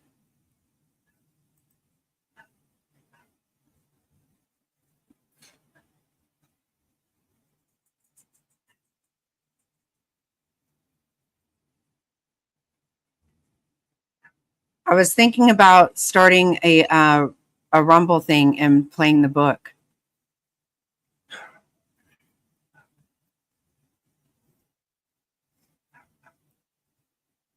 Oh, Frazzle, I was talking about the Nick Cordova. The Nick Cordova, it's a man that was murdered in Gilbert. there's just a lot going on with that one.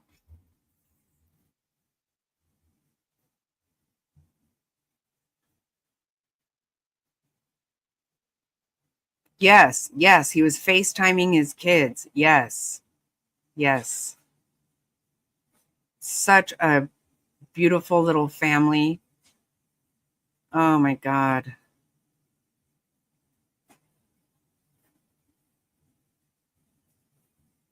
And the business partner is who they really, who the main suspect is. I don't know if the police say that. I don't know. I don't believe they do. But business partner's wife also was killed.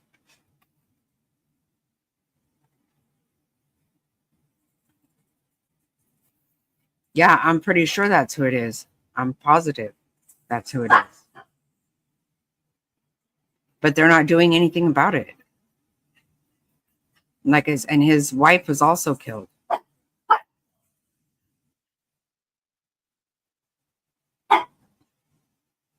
And it's pretty clearly him as well, I believe.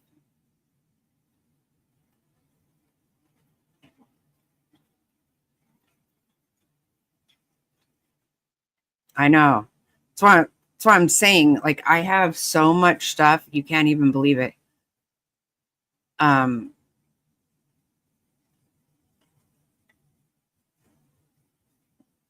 the family's upset because nothing's happening. Of course they are. But it actually makes me really nervous. Everything that I have on it has really made me nervous as shit.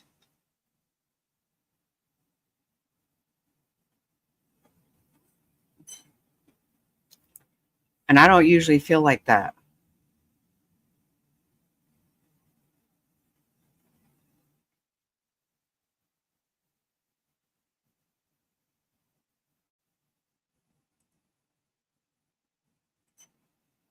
It's very frustrating because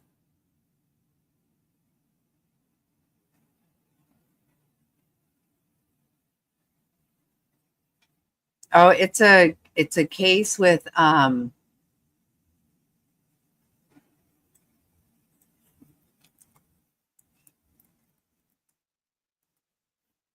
here we go.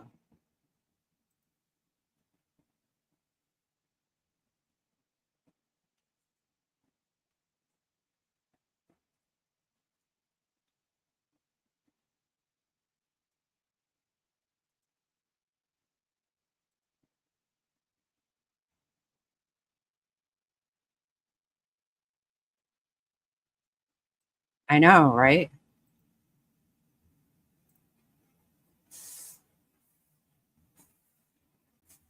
Every evening turned into a nightmare, one that would forever haunt the lives of those you love the most. For Nicholas Nick Cordova, a 40-year-old father and successful businessman, that night came on May 27, 2020, in the quiet town of Gilbert, Arizona. As he worked late in his office, balancing family life with the demands of running a business, Nick had no idea that his life was about to be violently cut short. In a horrifying turn of events, his children unknowingly witnessed their father's final moments over a FaceTime call, a cruel twist that has left his family shattered and a community searching for answers. This is the story of a murder that remains unsolved, a case full of eerie details and unanswered questions, leaving everyone to wonder, why Nick? And who could be responsible?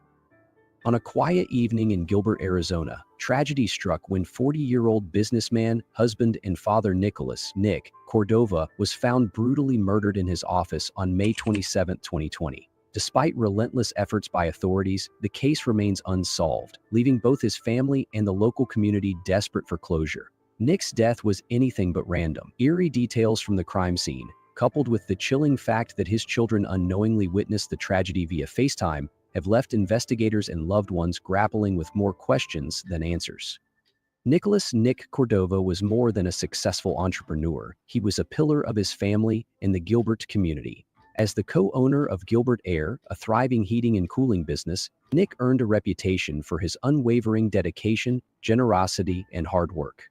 At home, Nick was a loving husband to Alicia Cordova and a devoted father who treasured every moment with his children.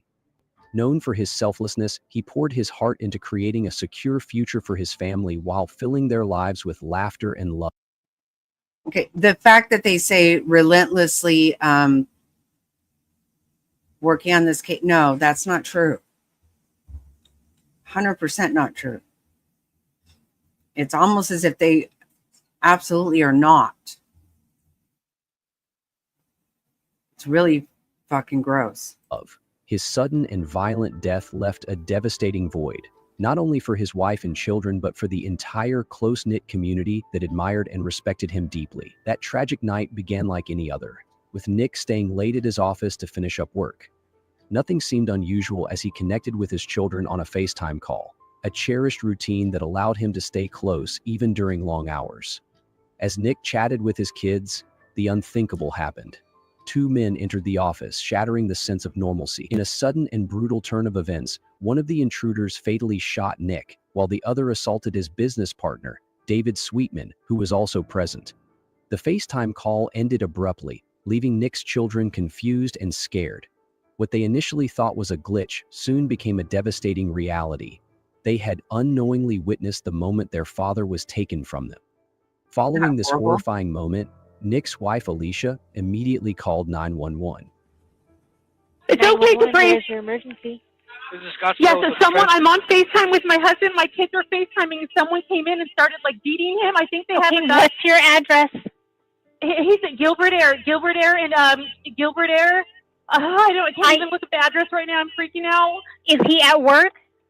Yes, he's at work. His address is 511 West Guadalupe Road, number 13. Okay, 511 West Guadalupe Road? Yes. Nick! Wait, 113? 511 West Guadalupe Road, number 13.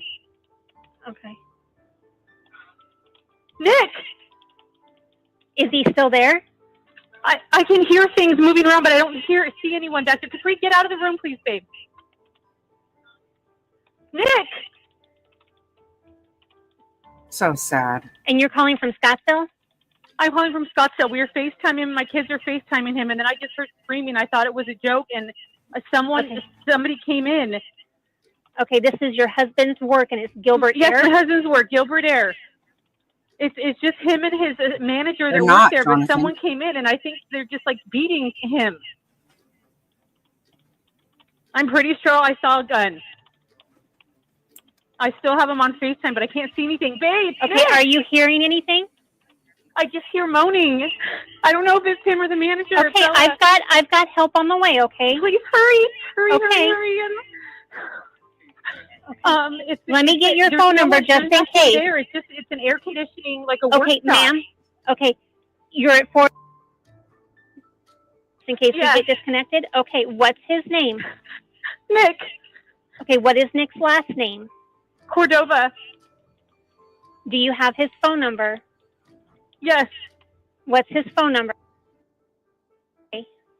And then he has another. I don't know, Jonathan. There's a lot more to this story, though, than just this. This story is really weird. But they don't solve anything in this city. They don't solve any crimes here. And it costs a fortune to live in this city, let me tell you. It's not cheap. That's where I grew up. It's disgusting, though. Cell phone. We're on. I don't know which cell phone we called him on. All right. Can you? I just want to confirm. Is it Suite 113 or Suite 13? No, it's number 13. Okay. The crime scene offered investigators know. a series of puzzling clues. From the outset, it was evident that robbery was not the motive. Cash and other valuables remained untouched, indicating the attackers had a different purpose. Among the most unusual pieces of evidence was a potato with a hole in it, discovered near the scene. Experts theorized it may have been used as a makeshift silencer, a detail that strongly suggested premeditation. The use of such an unconventional tool required careful planning, pointing to a calculated act. Additionally, surveillance footage from a nearby gas station revealed a red and silver Ford F-150 truck believed to be connected to the crime. Despite public appeals for information, authorities have been unable to trace the truck or its owner, leaving a critical lead unresolved. David Sweetman, Nick's business partner, was in the office when the attack occurred. According to his account, the two assailants stormed in, with one attacking him and the other targeting Nick. Sweetman survived the ordeal and gave a statement to the police detailing the events. However, Sweetman's presence at the scene has raised suspicions. While there is no direct evidence linking him to the crime, some have questioned whether he may know more than he has disclosed. At present, Sweetman is not considered a suspect, but his involvement in the tragic events continues to be an area of focus for investigators. The brutal murder of Nick Cordova has left his family devastated. His widow, Alicia, has openly shared the profound emotional impact of losing her husband in such a tragic manner. Life has been a nightmare, a living nightmare. My kids miss their dad. I miss their dad. I'm trying to stay strong for them, but it's so hard to be strong when you're dying inside. She remembers Nick as the unwavering foundation of their family, a man who worked relentlessly to create a secure and happy life for his loved ones.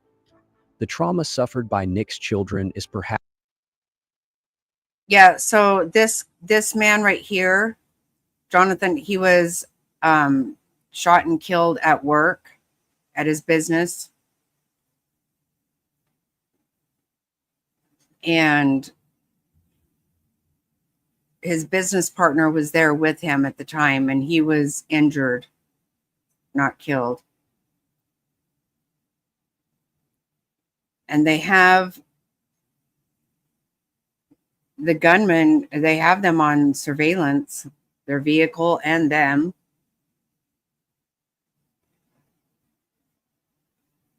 And I don't know if they're going to say it in this video, but the pictures they showed of the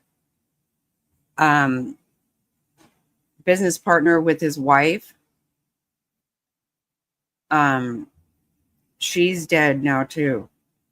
Perhaps the most heart-wrenching aspect of the case. They were on a FaceTime call with their father when his life was taken, an experience that has left deep emotional scars. Alicia has voiced her frustration over the lack of progress in the investigation. Each day without answers feels like a painful reminder of the injustice they are enduring. Beg you to speak up. You know, we need answers, and my husband deserves justice. The investigation into Nick's murder is still ongoing, but progress has been slow and frustrating. Despite the efforts of the Gilbert Police Department, several leads have not yet resulted in arrests. A critical piece of evidence remains the red and silver Ford F-150 truck, which authorities believe may hold the key to solving the case. They continue to ask the public for any information about the vehicle and its potential connection to the crime. Detectives are confident that someone knows something that could help crack the case wide open. They are urging anyone with even the smallest piece of information to come forward, hoping that a new lead will bring them closer to justice. Given the strange details and lack of clear motive, several theories have emerged about why Nick was targeted. One theory is that it was a personal grudge. Since nothing was stolen from the office, the murder doesn't seem like a random robbery. I know. It's possible Nick was the victim of a personal or professional dispute. Another theory is that the killers may have intended to send a message, either to Nick or someone else. The use of a silencer and the precision of the attack suggest careful planning and professionalism. Some have even speculated that Nick was a victim of mistaken identity, though this is less likely. Alicia Cordova has emerged as a passionate advocate for her husband's case, dedicating herself to keeping Nick's story alive. She has worked tirelessly to raise awareness, participating in interviews and organizing events to ensure that the case remains in the public eye. For Alicia, the pursuit of justice is a deeply personal mission. She is determined to see Nick's killers held accountable and to ensure that her children grow up knowing their father's life had value and meaning. Her relentless commitment has inspired others in the community to stay involved, and her efforts have helped maintain pressure on law enforcement to keep pushing forward with the investigation.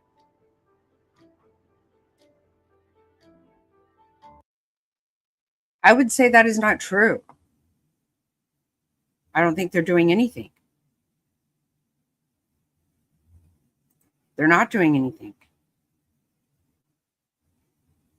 See, that video did not even mention that. So I'm telling you, there's some weird shit. There's some very, very weird stuff with this.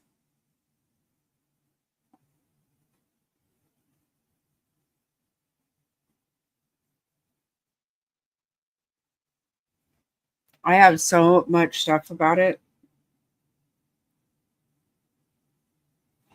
But my problem is, why aren't they trying to do anything?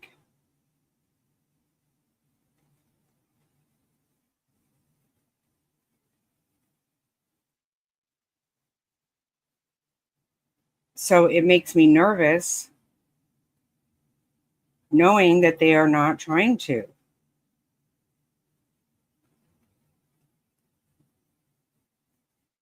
Let me see.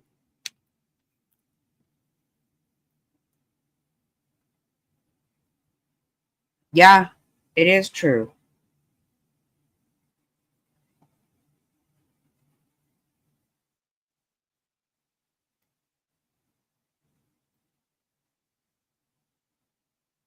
Oh my God, a ton. Oh my God.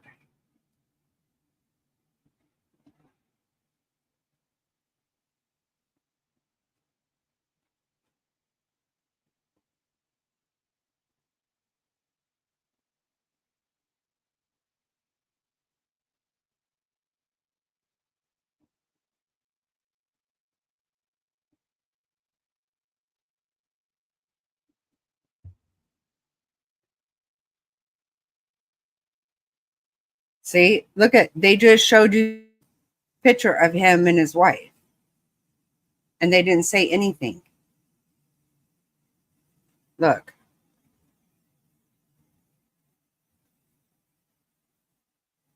Yeah. That is her obituary.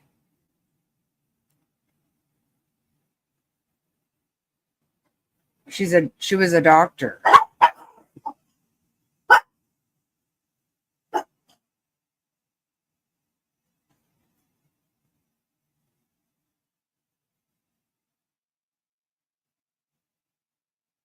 That's why I'm saying there's so much more to this situation.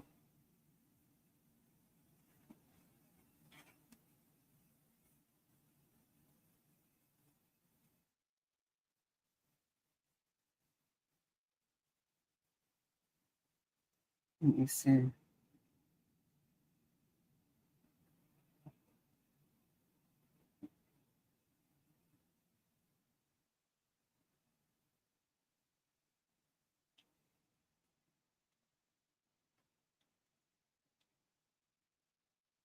They don't talk about all this.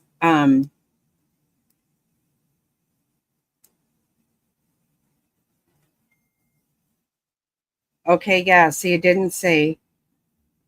I got all this stuff I got from the family.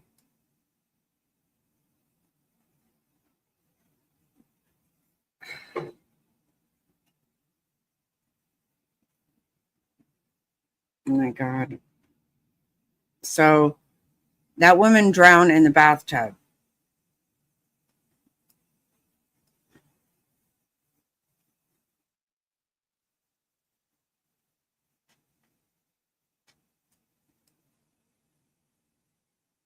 And there's a whole bunch, there's so much more to this.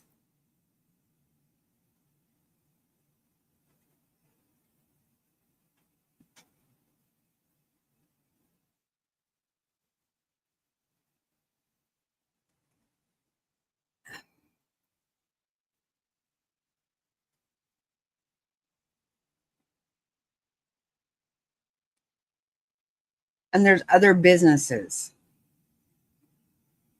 with things.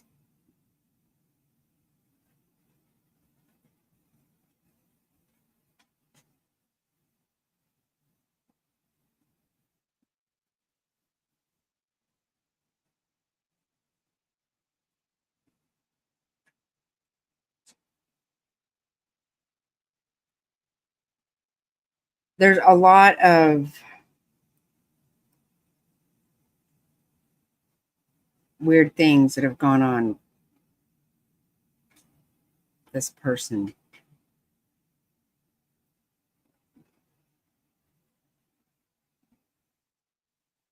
I know.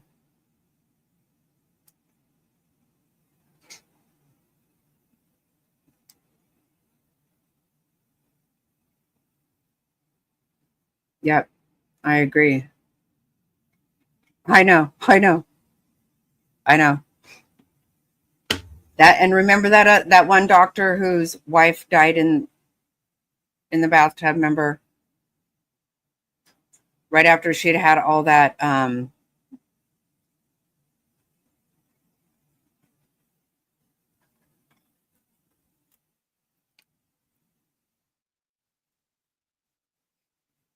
right after she'd had what do you call it? Plastic surgery.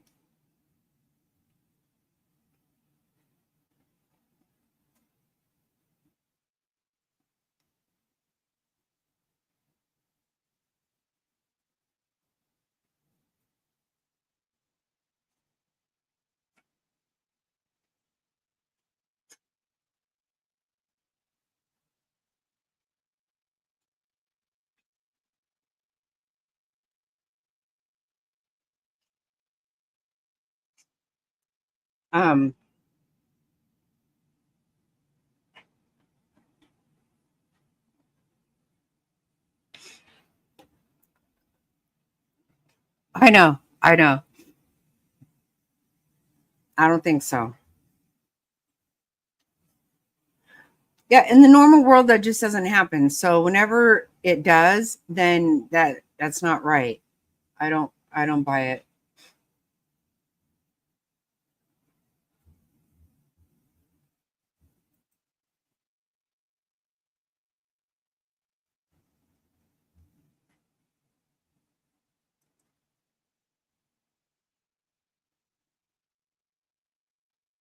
I know this guy tried to bring it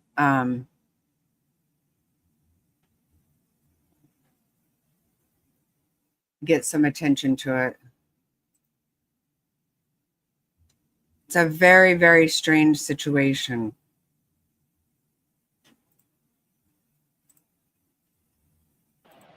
"507 days ago, Nick Cordova of Gilbert, Arizona, was brutally murdered at his place of business right here at Gilbert Air. You can see the sign is no longer on the building. The business has closed up. I've covered this story before. The business partner, David Sweetman, The facelift, took yes, control yes, of the business Happy. after Yep. Nick was brutally murdered, and he closed up the business. So anyway, May 27, 2020, Nick Cordova was in one of these offices right here behind me. I think it was this one right here.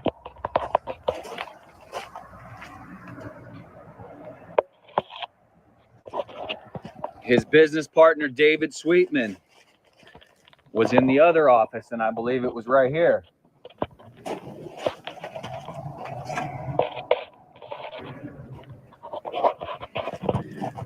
As I reported Did you get my before text, in some Jerry? of my previous videos, it's very unusual that David Sweetman was here that day. Alicia, the wife of Nick, had reported to me that David never spent time here at the office, but ironically, he happened to be here on May 27, 2020, when these two thugs came in and gunned down Nick Cordova.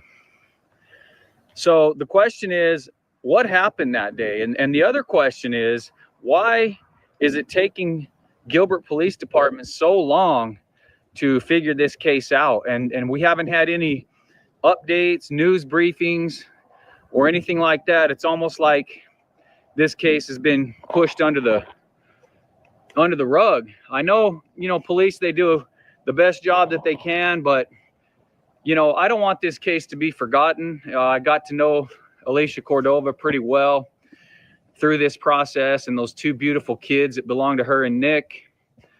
And the people that are responsible for this, that walked through that door right behind me here and murdered Nick that day, need to be held responsible for this. We're not going to give up. I promised Alicia, and I promised all you, my viewers, that we're not going to give up on this case. I was in the area. I wanted to give a quick update. But we need to start asking questions. We need to start making some noise of where this case stands. Where's law enforcement on this case? Who do they have as a suspect?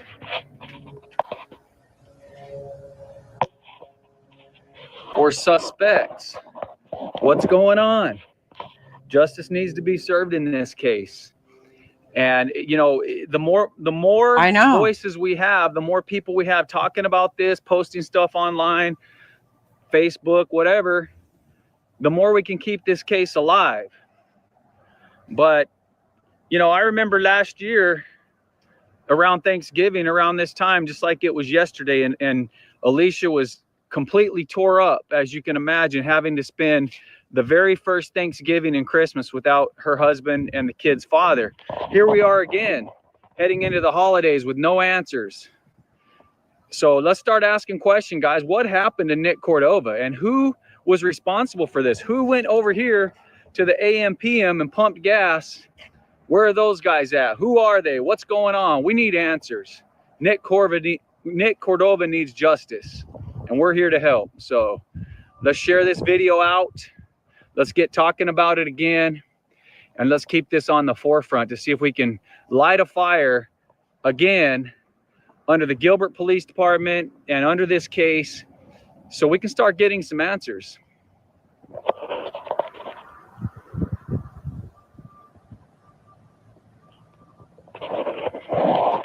We got to do it together. You know, it's a team effort, guys. We got to stay vigilant. We got to stay on this, and I'm not going to break my promise to Alicia and those two beautiful kids to keep talking about this case. So anyway, hope you all have a great day. Got some other cases that we're looking at, going to be on the road soon. I love this. I'm passionate about it. And if I can light a fire under just a couple more people, or at least, you know, even one person along the way, somebody that has a passion for this kind of stuff, and I can inspire a few people and you know, keep these cases alive. It's one of the things I like to do. We don't hardly ever solve these cases, but we help raise awareness. And I want to keep awareness in the Nick Cordova case going. We need to catch these thugs, these horrible people that walked in there and gunned Nick down on that day. So anyway, talk to you guys soon.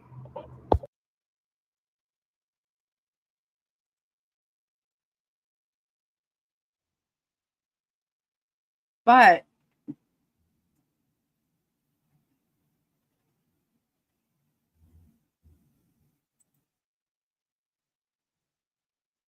let me see.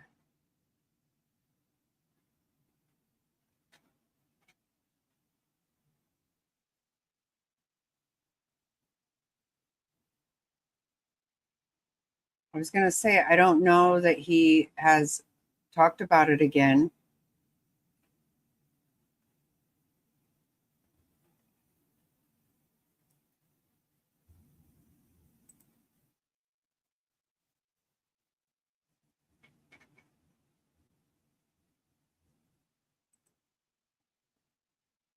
No, there's weird shit in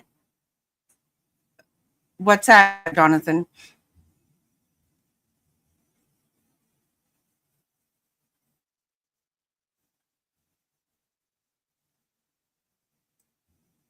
Let me tell you, there are other Gilbert, they don't solve shit.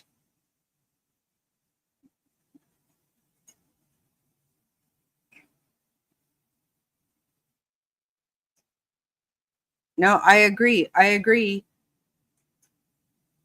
But I went to his page and he hasn't talked about it again. And I think it's weird, but because there's weird shit with all that.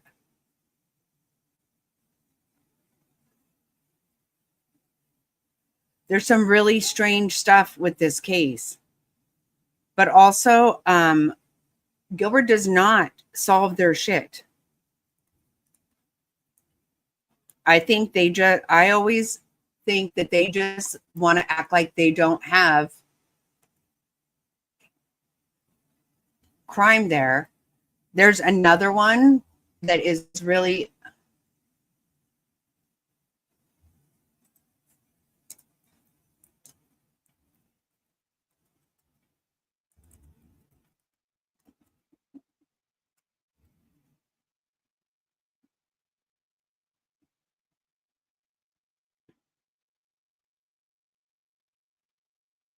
right? I'm surprised he hasn't talked about it again. And he seemed like he was very involved in it. Good night, Frazzle. Love you. I'm going to end up putting that book on Rumble. So, yes, everybody stay safe.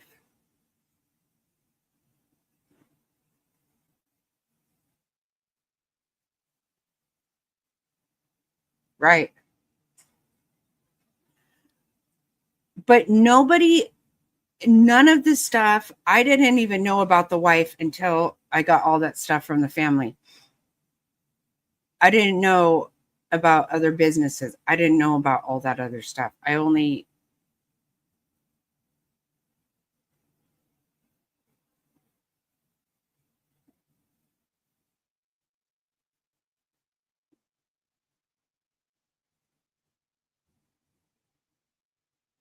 I don't understand why they're not doing anything.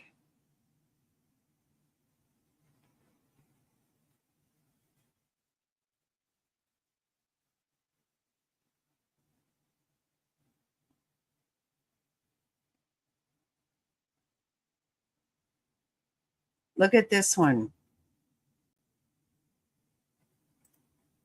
This one's really wild.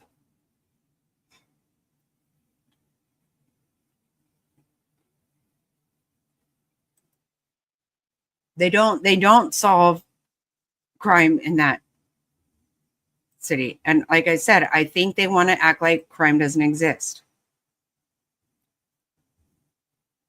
Hey, Legs.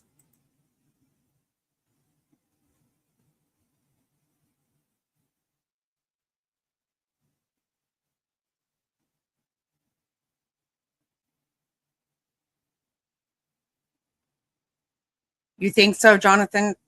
I'm trying to not. I know, I'm being all cryptic because the whole thing makes me nervous as shit. It really does.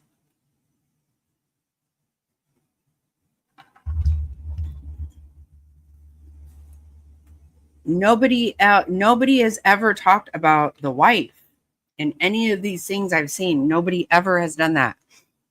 When I saw that part, I got the creepy damn crawlers, man. Check out this story. This is super sad. It is scary. It actually is. Yes. I don't know what they're... Because apparently he's just allowed to fucking do it. Yeah. For the last several months, I've been... I can't remember...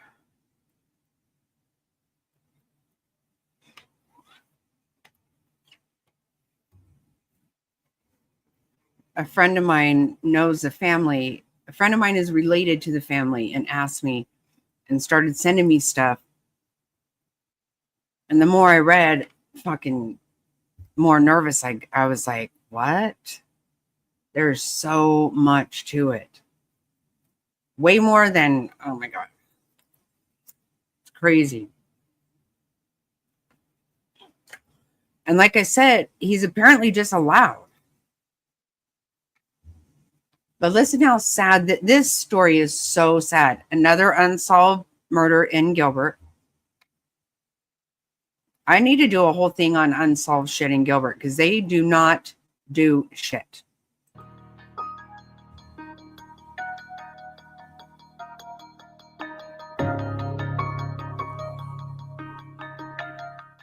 Tonight, a Gilbert teen's murder remains unsolved 1 year later. It's one of the 12 shootings that happened this week, last year in Maricopa County, all part of our I-Team series, 7 Days, 1,000 Shootings in America. All this week, we've been showing you the faces and the victims impacted by gun violence and revealing the massive toll it all takes on communities.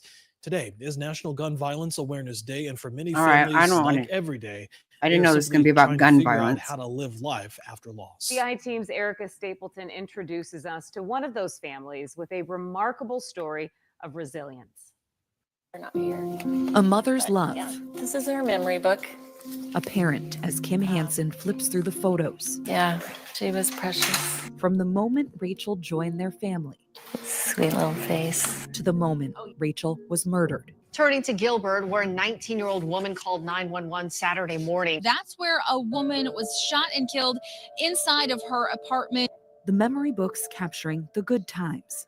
Rachel Hansen, adopted at age 6, one of 14 kids in the Hansen household in Gilbert. This is right when she came. She 14 loved riding kids. horses and had a prized mare, Dash. This is when she started riding. After high school, Rachel was living on a ranch working with horses, and in the beginning of June 2022, she moved into a new apartment at Santan Village Parkway and Ray Road. She was there just 2 nights. And someone broke in. They kicked her bedroom door open and she was sleeping and they shot her. Rachel called 911 herself after she was shot. She was rushed to the... Beck lived very near there. She is beautiful, isn't she? Yep. This is so weird. Hospital, but didn't survive. And you have no idea why anyone would do that. No, there's no motive. There's no witness. There's no weapon. There's no cameras. And a year later, no answers. Gilbert Police says the case is still open with no new updates. This world is hard and it's broken and it's fallen, and that's why these evil things happen. And maybe God took her from it. Rachel's family left wondering and waiting through heavy, heavy grief. It has been very difficult trying to figure out how to live life again. And the journey a year later led to a legacy that goes beyond the memory books. Come on, baby. Out in the Hansens' backyard, something was born from the pain. Yeah. An animal rescue in Rachel's honor. Dogs playing freely. Don't chase them. A new litter of puppies commanding attention. Goats and birds offering much needed joy. Oh, they're just so loving. And of course, Rachel's prized horse Dash, Ready to eat, huh? who now has a full... Exactly. That's exactly right. They try to not acknowledge crime. That's what I think. Toe. I did not see myself being in the business of horse training again at this age. Rachel's happy place, a sanctuary for all the animals that she loved. I would do anything for her. And a sanctuary for her mom. Hanging up here is a wind chime. Every time I hear it, I just feel Rachel's presence. Each day without Rachel. Each day without answers. Yep. It just brings me joy. A mother's love. Obviously, there's a lot there's of a sadness, horse but property in Gilbert. The pain. This is exactly what she would want. Gilbert Police wouldn't release any records for this case because it's still pending, including that 911 call and the police report. If you know anything about Rachel Hansen's murder, you can contact investigators in Gilbert. And remember, any tip that can help solve this would mean everything to Rachel's family. Erica Stapleton, 12 News.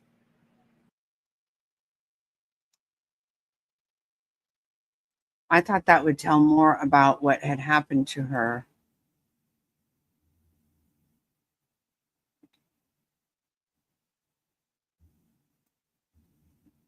She was shot in her apartment. But it's really weird.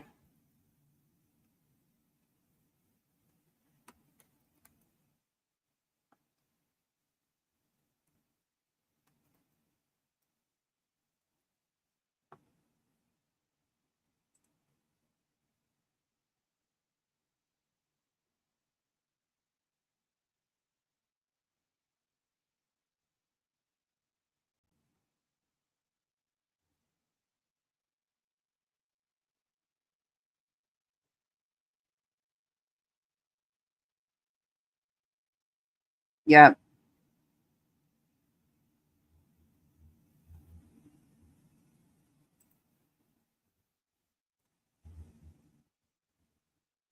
This channel likes to shut me down.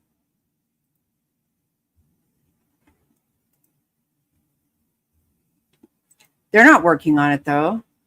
I don't believe it. I don't believe them. New at 10, ABC 15 obtaining body camera video and 911 transcripts from the night Rachel Hansen was murdered. The teenager shot to death in Gilbert in 2022 near Santan Village Parkway and Ray, and there's still no arrests. Our Ashley Holden has followed this case every step of the way, and tonight she's speaking. That is like not far at all from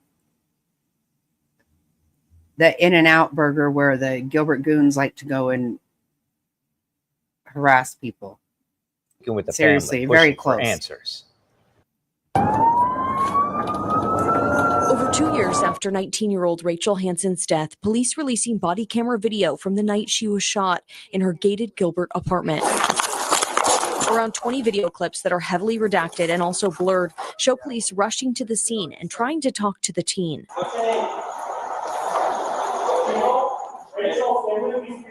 The clips also show police securing the area and knocking on doors, appearing to go inside one neighboring apartment and return sometime during the day.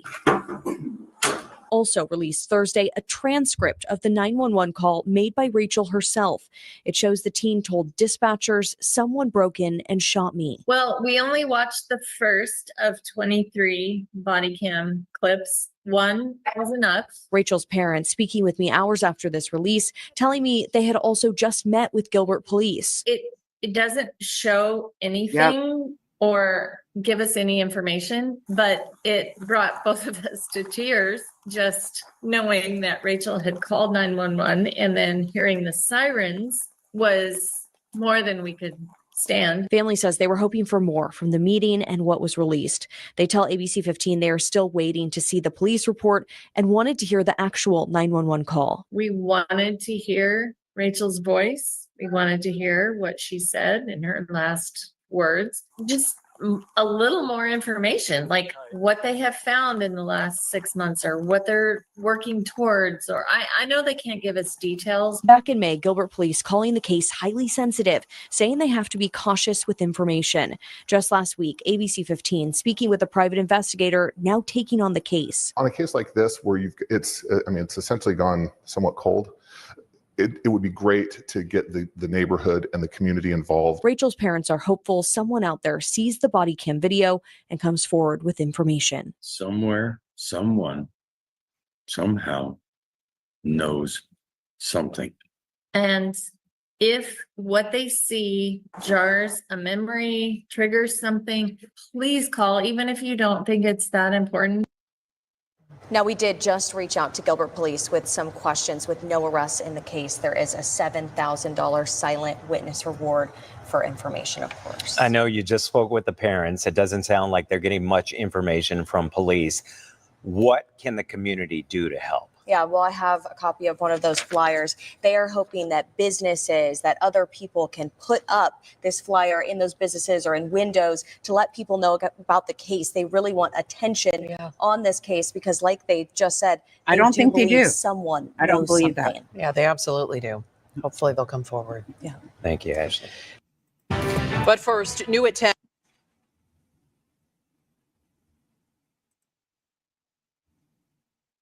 I don't think they do. I don't know what the hell their deal is with that.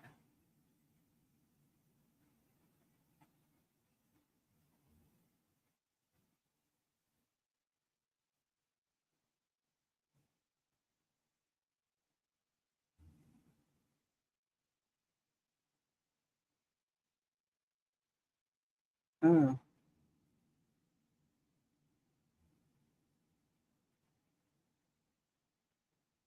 Yep. Well, she had just moved in there, but there was something weird with that. She was subleasing it, or had been, I believe. She had been subleasing it.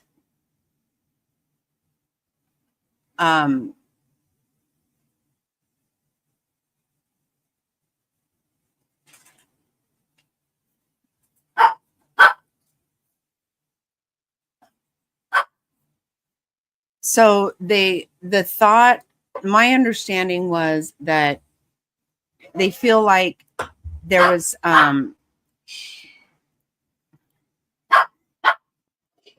it was meant for somebody else, because she had just barely moved in there and someone else had been living there.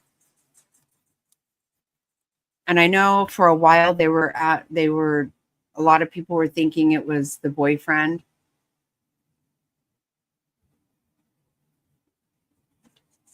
But I don't believe they're really trying. I'm sorry, I just don't. Oh, wow.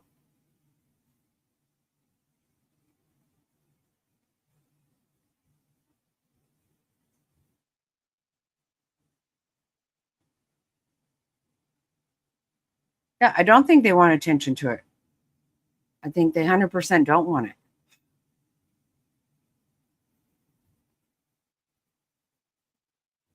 Wow, this right here has, this was just a month ago. I don't know.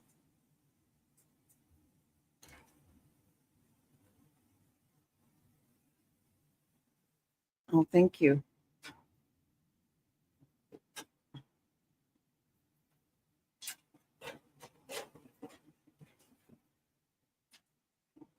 This has some really good pictures of the town. Let's see if I can not get in trouble for this one. This actually looks good though.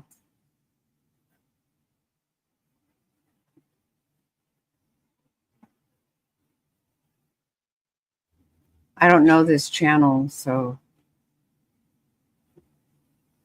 No, that's one thing I can tell you. And it makes me so sad. That's my hometown. I love that town. This looks, it's kind of long.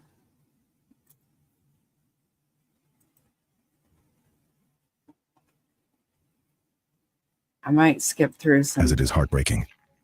Rachel Hansen was a bright young woman from the quiet town of Gilbert, Arizona. She had plans, dreams, and an entire lifetime ahead of her. But all of that came to a chilling halt when something unthinkable happened.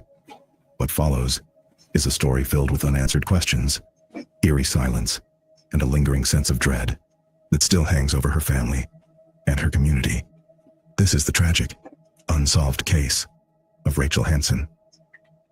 Rachel Hansen was born on June 12, 2002. From the very beginning, life didn't offer her much kindness. Her biological mother was unfit, absent in more ways than one, and it wasn't long before Rachel was left behind entirely. A small child, alone in a world that seemed to have no place for her. She entered the foster care system young, and by the age of 5, she'd already seen more than most people ever should. One afternoon, after returning home from school, Rachel stepped through the door of her foster home, only to find the person caring for her lying lifeless on the floor. A 5-year-old, frozen in place, face to face with death. It was a moment that would etch itself into her forever. After that devastating event, a phone call was made. Kim and Todd Hansen, known for opening their home and their hearts to children in need, were asked if they'd consider fostering Rachel.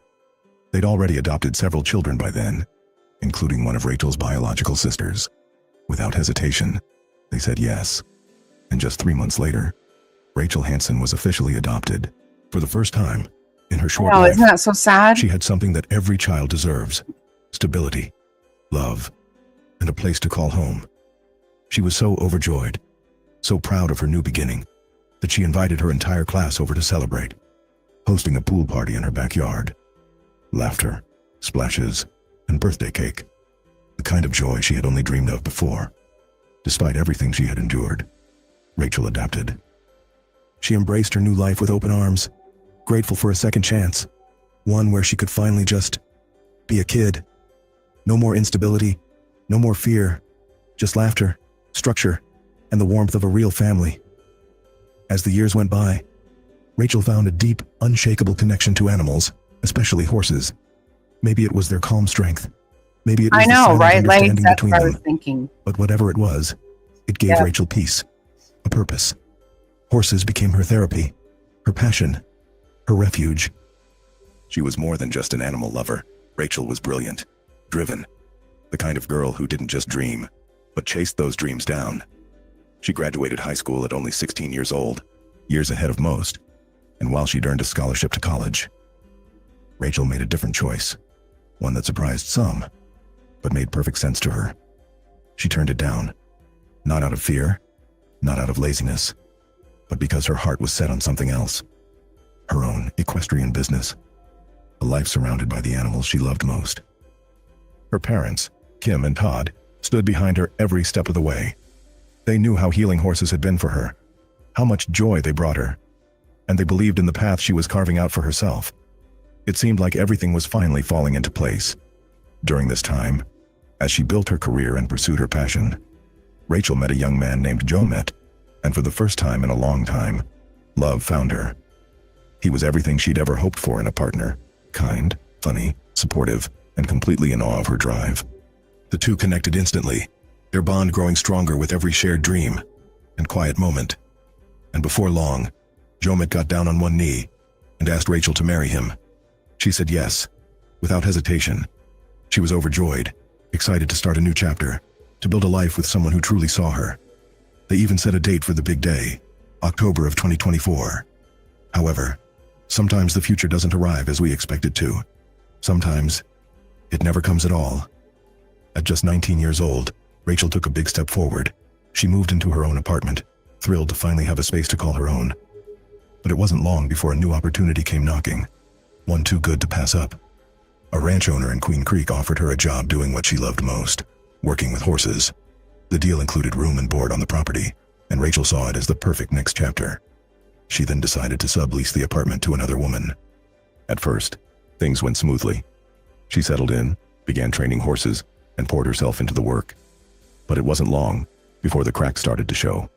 Tensions began to rise between Rachel and the property owner, sparked by more than one troubling incident. One involved a deal gone wrong. Rachel had agreed to trade one of her horses, a male, for 3 others. But after sending him off, the promised horses never came.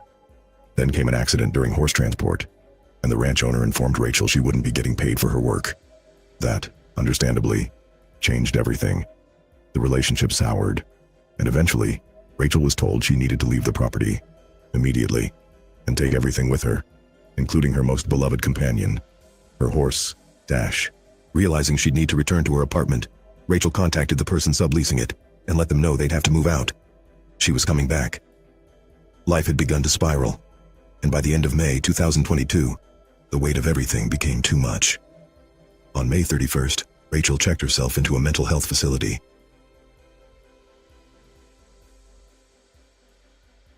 See, I didn't know there had been trouble where she was working. That part I have not heard yet. This is just a month ago. I knew she had subleased the apartment. There was some kind of sublease situation, but I did not know. That seems kind of weird, right? Wow.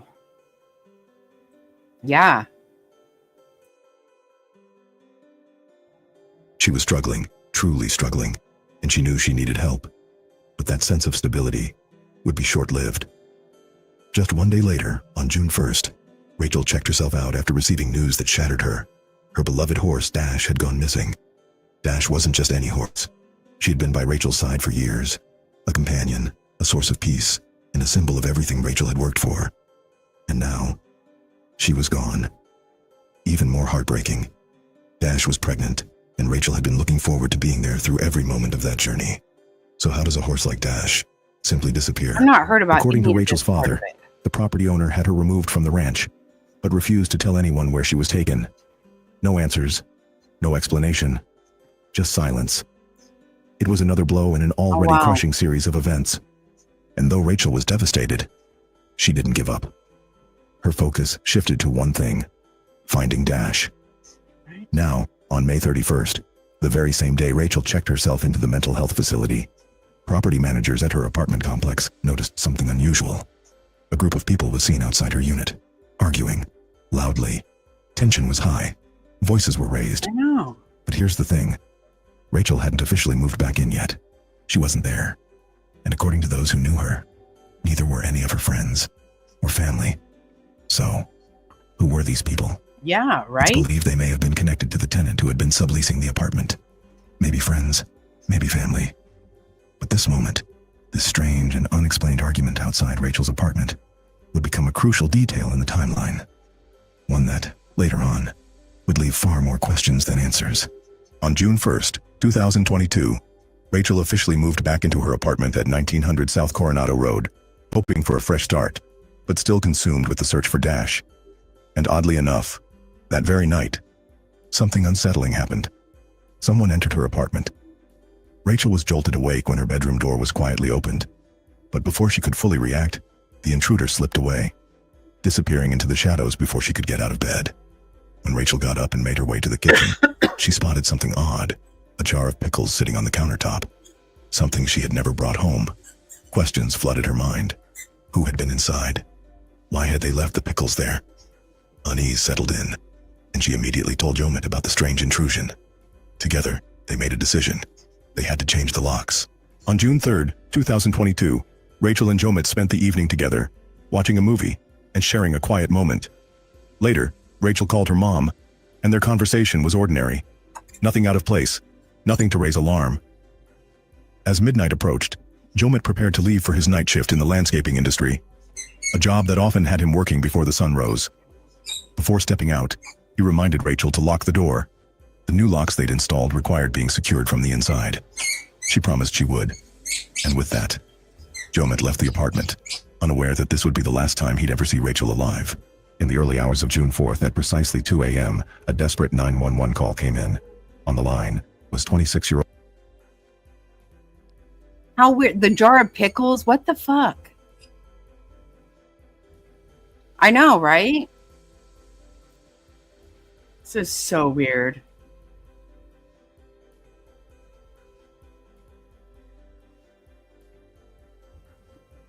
They're not doing shit, Legs. I can tell you that. They're not doing anything. Old Rachel Hansen. Her voice was faint, but filled with terror. "I've been shot. Someone broke in and shot me," she cried. "Please hurry. Please hurry. Oh, I'm bleeding. I'm bleeding." Her voice growing fainter with every word.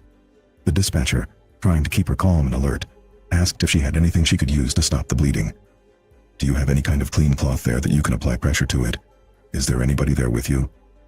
But Rachel was alone, left to fight for her life in the aftermath of what appeared to be a brutal home invasion. The dispatcher asked again, "Are you close to any kind of cloth, or a shirt, or a towel that you can use?"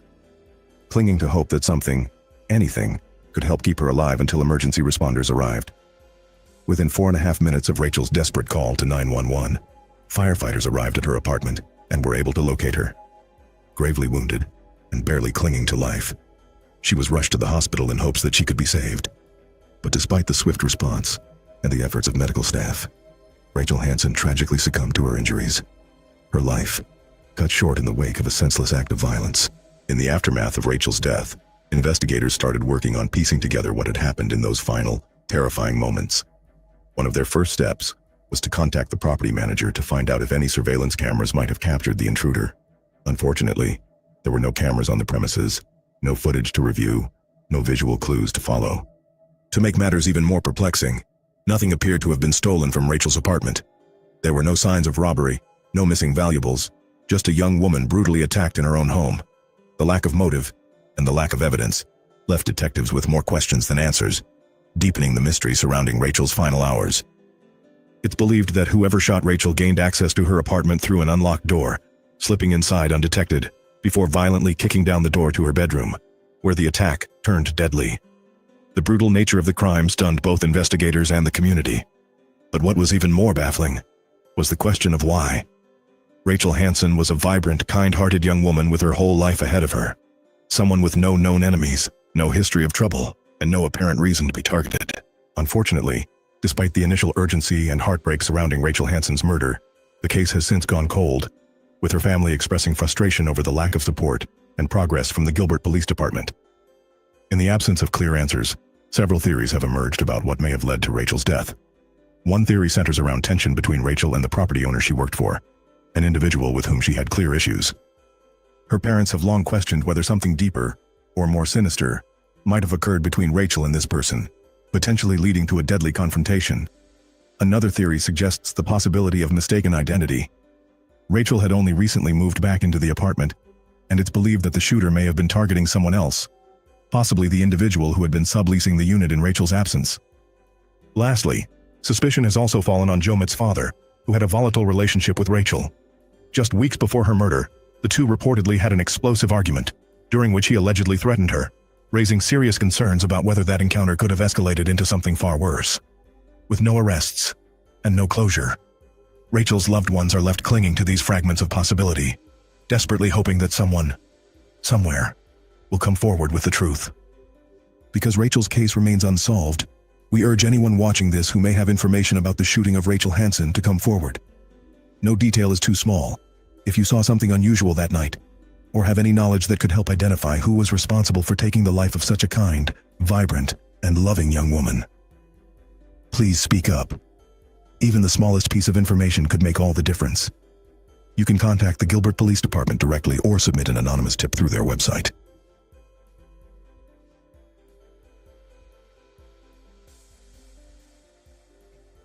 Okay, yeah, I can't believe that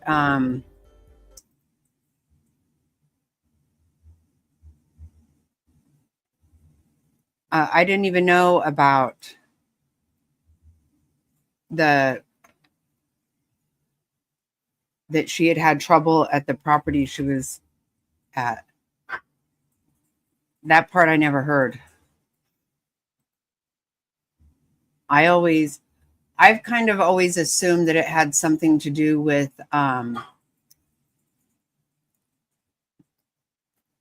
the whoever was subleasing from the apartment. Yeah, that horse. That's all news to me. Yeah, it does. I mean, how does it come to some kind of situation like that? Like get off the property kind of thing. I wonder who that was. Where? Yeah. I know. I've never heard that part of it. I've never heard that, Jerry. And I've known about this case.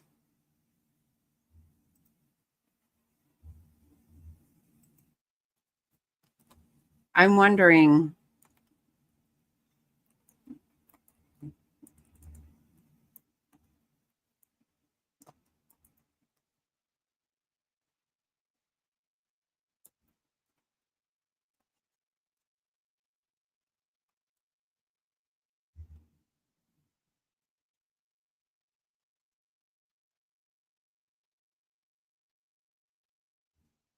I know that's so weird.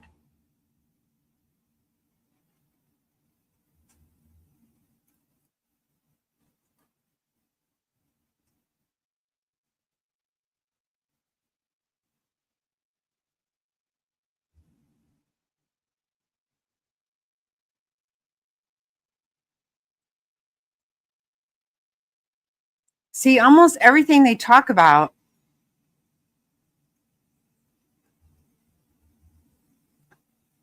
True Crime Arizona, you know that the girl that interviewed Lori Daybell, she does True Crime Arizona.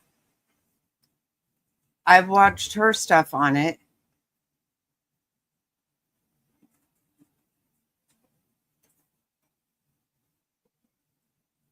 Yeah, but I don't recall anybody talking about the ranch she lived on.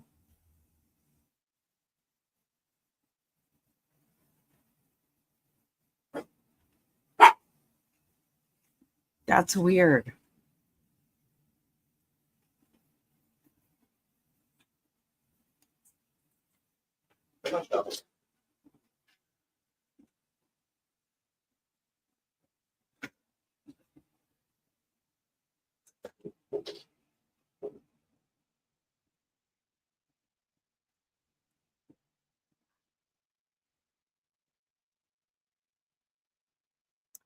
Those parents are really awesome people, huh?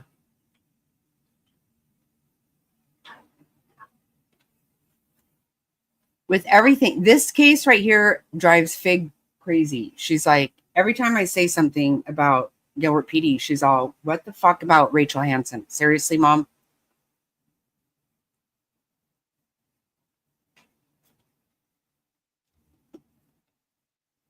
Because they don't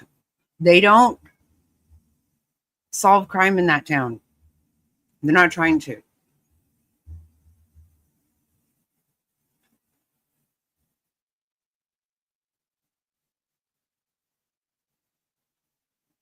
It is very frustrating. I'm trying to figure out where she was working at.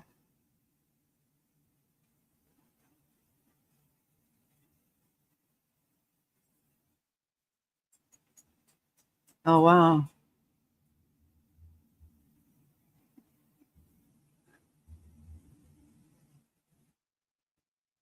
She died at Chandler Hospital. That is like a mile from my house.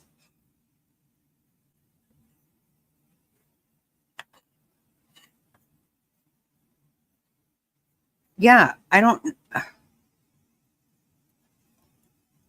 also never heard that she checked herself into a mental place. I've never heard. That was all very new to me. Is all that true though? No, I've never heard any of that stuff that they just said. None of it. They said she was in a fight with her boyfriend's dad. That's what they just said. I've never heard any of that.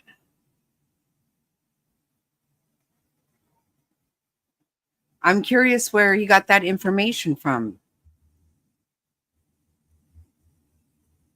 Every bit of that was news to me.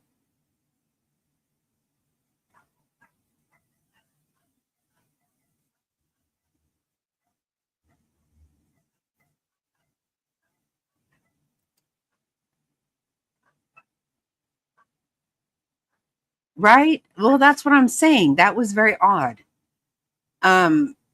Everything that I have understood about this case, the boyfriend for sure was never, he was ruled out like immediately. But what that guy just said though, was she had had a fight with the boyfriend's father.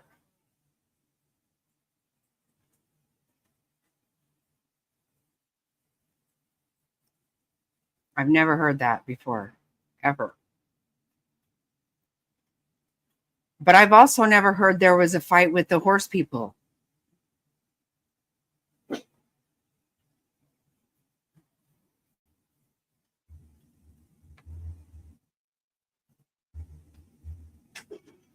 Something really weird about that.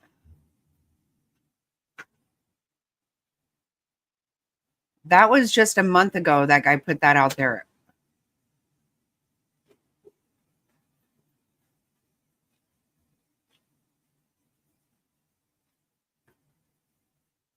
Yeah, if that's true. I've never heard that before, though, Jerry. That's what's weird.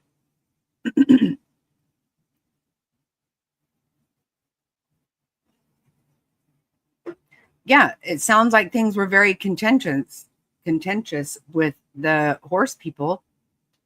And how does your horse go missing?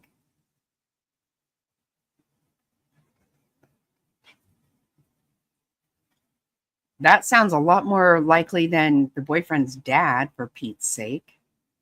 It doesn't sound, sounds weird.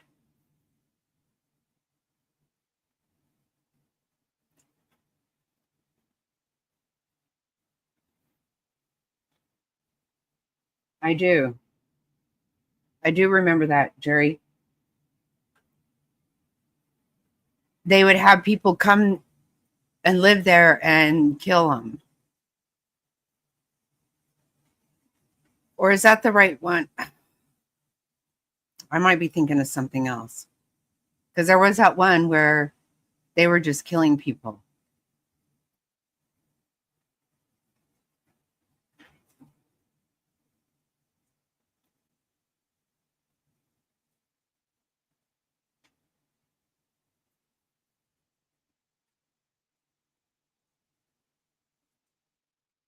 Yeah, because it was always like people down on their luck. Yeah.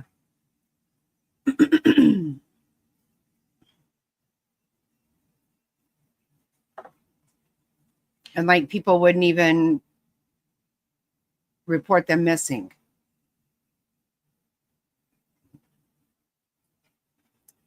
But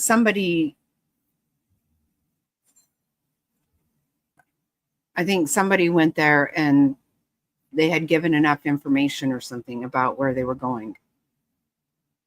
And they finally got caught.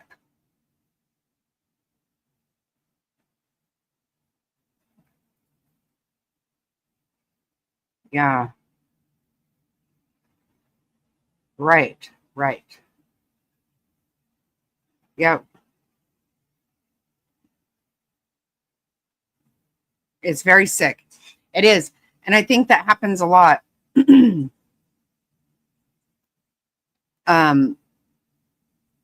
To people that are homeless and stuff, that's why, like serial killers, they'll go after like sex workers or whatever. I mean, a lot of times because first of all, they'll just get in the car with you. And a lot of times people don't report them missing or whatever. People don't know they're missing.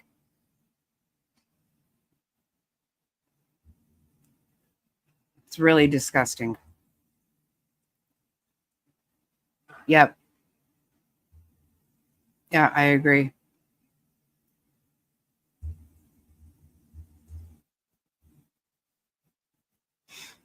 Because so many times you hear about, somebody was missing for a long time and nobody even reported them.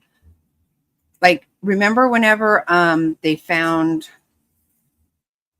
that Angela Berry? Is that her name?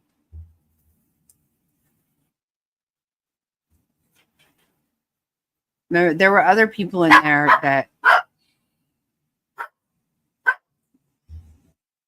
people weren't really looking for.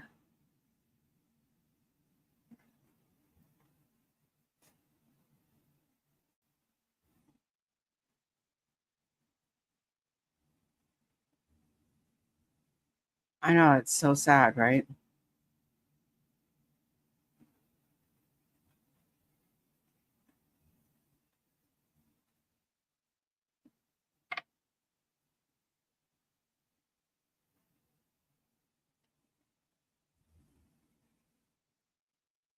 There was, yeah, right. Remember, yeah.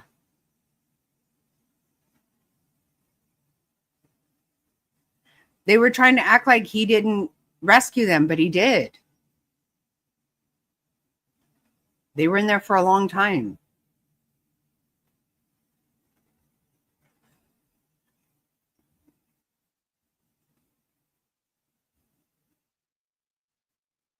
Hey, Two Skulls.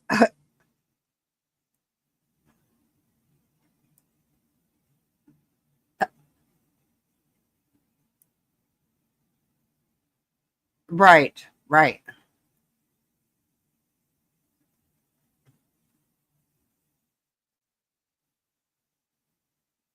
Yeah, they like put out an ad or something and had people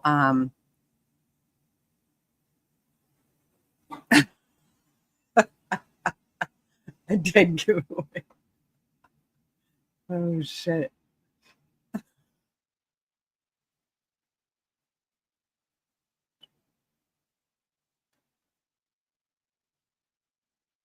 I don't know how much of what I believe of what we just heard.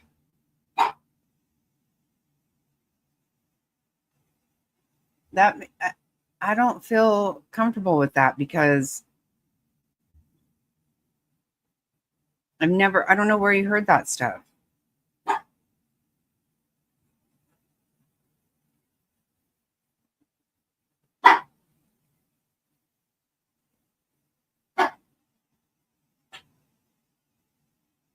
They are to me too. Stop, Wheezy. Stop it. Ain't nobody. Yeah. Oh my God. Yeah. Oh my God. That was so fun. Oh my God. Wasn't McDonald's involved in that? How come I feel like McDonald's was involved?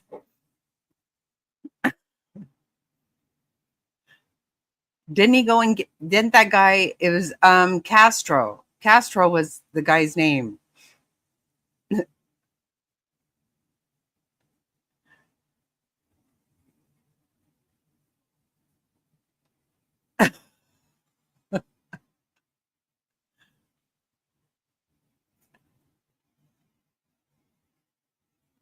The late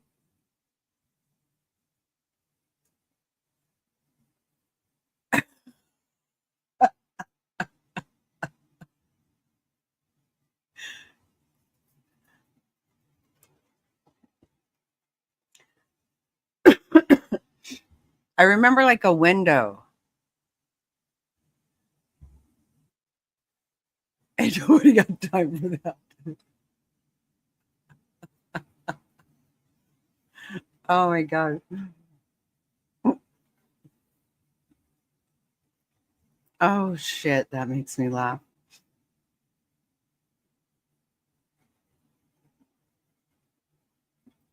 Right. Oh my God.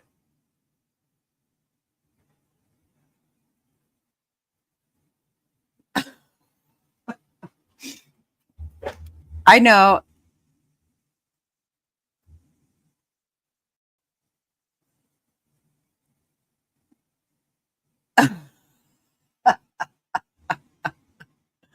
Oh my God.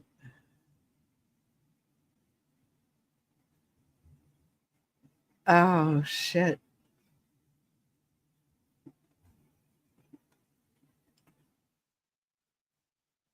It was Ariel Castro.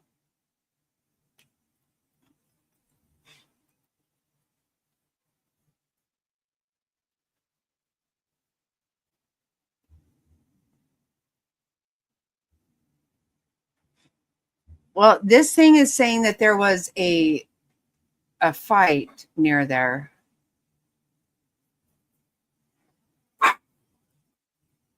But I don't know if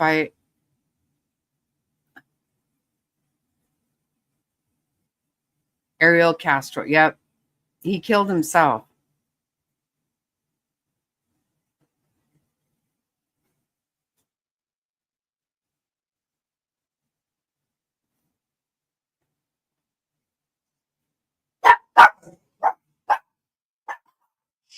Stop. Stop.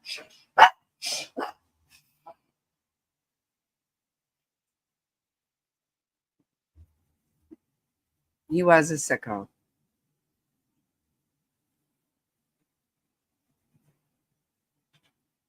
See, there's a lot of stuff. Oh, there's a lot of stuff.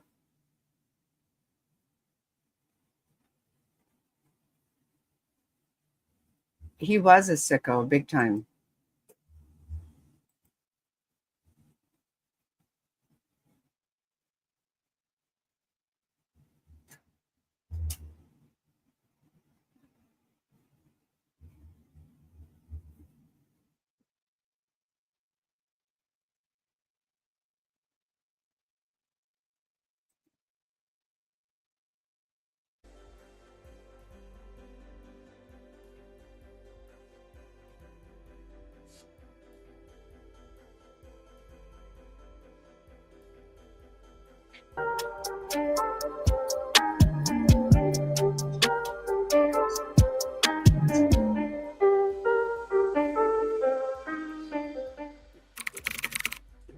Rachel Hansen was born in 2003 and adopted by a couple living on a ranch in Gilbert, Arizona. She grew up surrounded by open fields, dusty trails, and the sound of neighing horses. Rachel had a deep passion for these animals. She cared for them, talked to them, and dreamed of running her own horse training center one day. Unlike many teenage girls, Rachel matured early. At 16, she completed high school, an uncommon feat.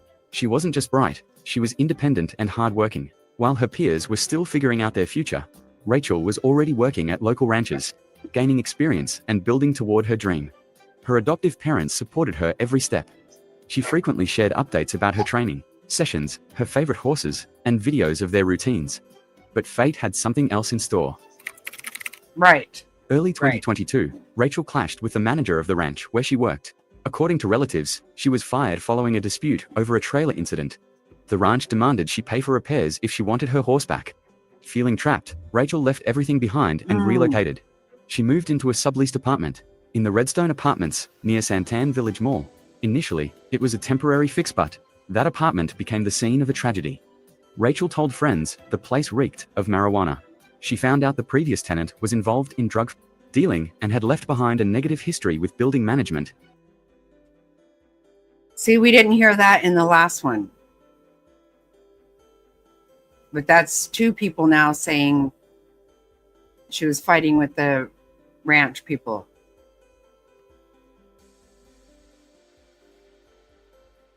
Yeah, that's weird. That is AI. Yeah. She felt uneasy, struggled to sleep, and always kept her doors locked. Then, something strange happened. Someone broke into her apartment. Nothing was stolen, but a jar of pickles was left on the kitchen counter. Okay, that one said pickles for sure.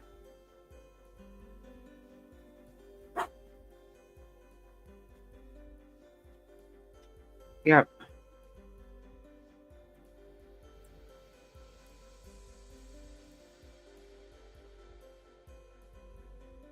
Leased apartment in the Redstone Apartments near Santan Village Mall. Initially, it was a temporary fix, but that apartment became the scene of a tragedy. Rachel told friends the place reeked of marijuana. She found out the previous tenant was involved in drug dealing and had left behind a negative history with building management. She felt uneasy, struggled to sleep, and always kept her. See, I did hear that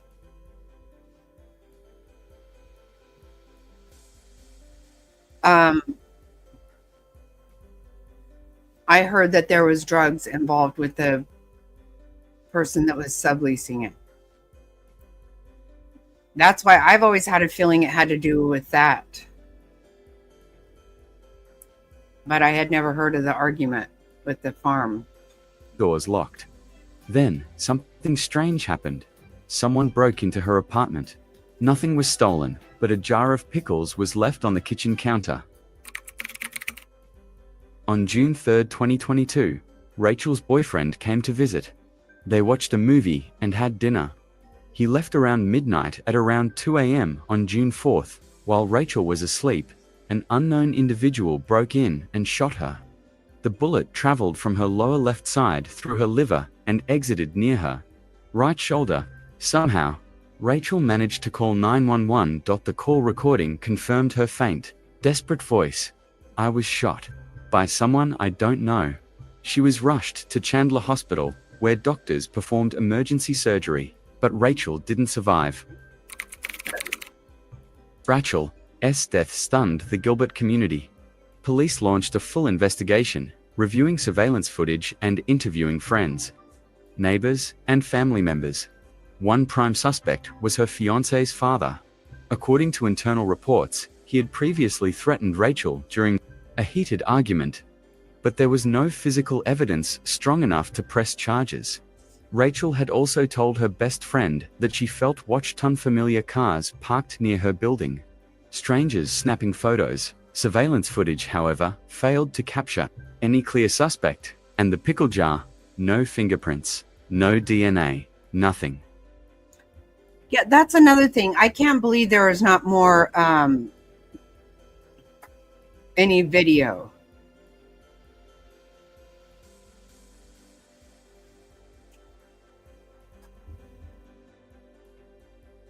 I mean, literally everything is recorded these days. Everything.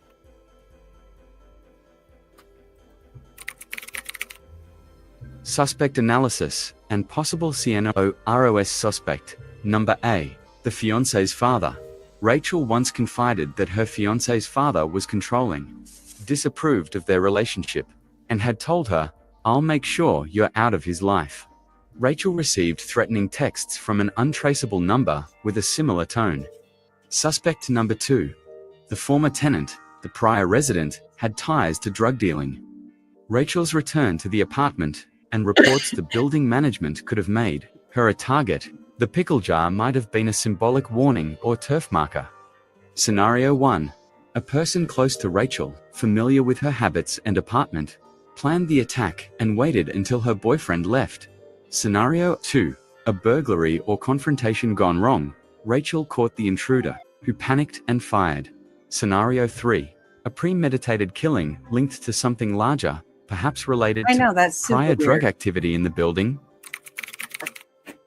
Dear Rachel's mother, she was the light of my life. She did everything right. I can't understand how anyone could do that to her. Some nights, I dream she's calling out, "Mum, I'm scared." Rachel's best friend, she said something wasn't right. She felt watched. Once, she said, "I think someone came in when I wasn't home." Gilbert police, we've done everything we can. Someone knows something, but they're staying silent. 3 years have passed. Rachel's family continues to search for answers. A cash reward is still offered through silent witness for any information leading to an arrest.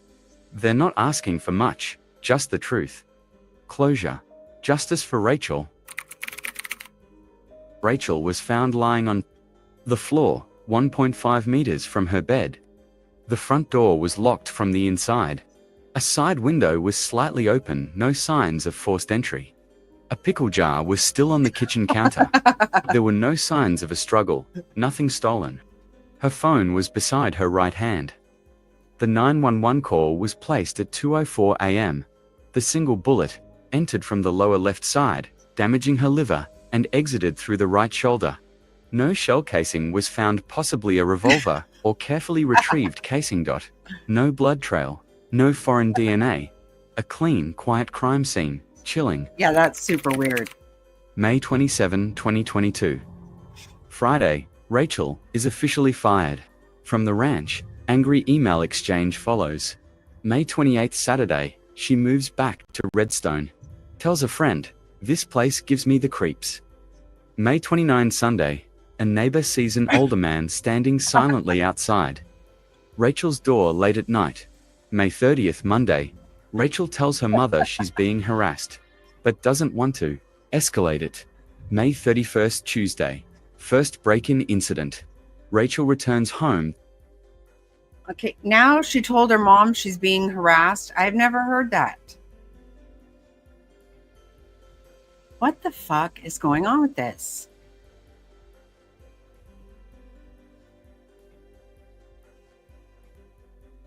This is weird. In my head, all this time, I really believed that it was something to do with who was living in that apartment beforehand. But just doing this tonight, there's all kinds of other things I'm hearing about. Weird.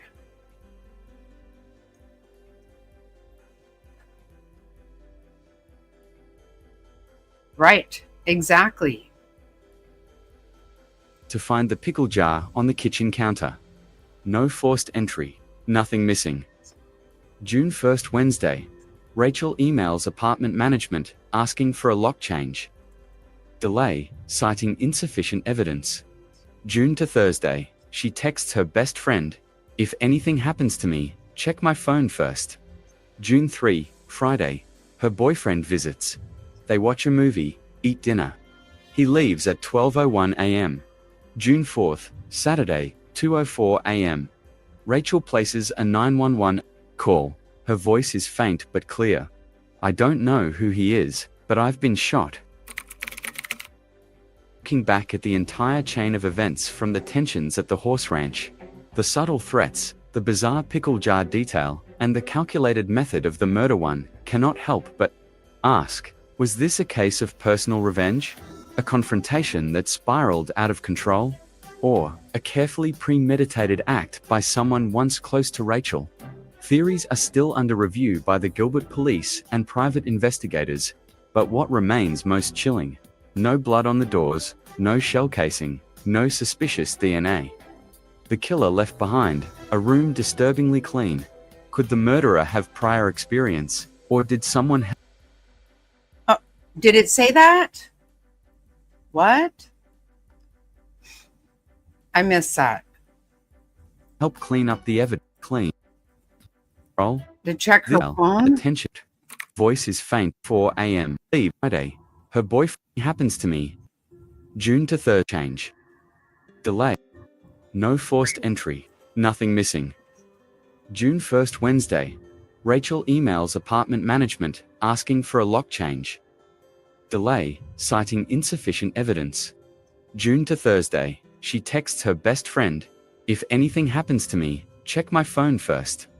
June 3, Friday. What? Her boyfriend visits. They watch a Yes. movie, eat dinner. He leaves at 12:01 a.m. June 4th, Saturday, 2:04 a.m. Rachel places a 911 call. Her voice is faint but clear. I don't know who he is, but I've been shot. Looking back at the entire chain of events, from the tensions at the horse ranch, the subtle threats, the bizarre pickle jar detail, and the calculated method of the murder, one cannot help but ask, was this a case of personal revenge? A confrontation that spiraled out of control? Or a carefully premeditated act by someone once close to Rachel? Theories are still under review by the Gilbert police and private investigators, but what remains most chilling? No blood on the doors, no shell casing, no suspicious DNA. The killer left behind a room disturbingly clean. Could the murderer have prior experience, or did someone help clean up the evidence? In the world of true crime, some cases take decades to solve. Some seem forgotten till a single offhand comment reopens everything. The lingering question, did Rachel know something, but never get the chance to tell it? What do you think? Who is behind all of this? Is there a hidden testimony from a third person being kept from the public? Or is someone still silently watching it all, waiting for the right time to reappear? Share your thoughts below. Wow. Okay. So this is all totally different now to me. This is weird. I never heard that. Well, I don't think they changed the. I think she called and asked for it, but I don't think it had been done.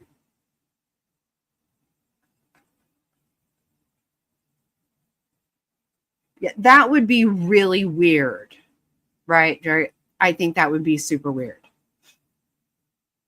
She was only back there 2 days, so I don't think that actually happened. Right. Exactly. Now this one does briefly mention an argument with the horse farm.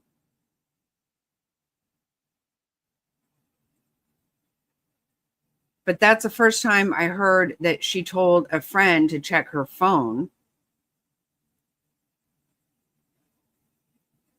Right. Right. Yeah.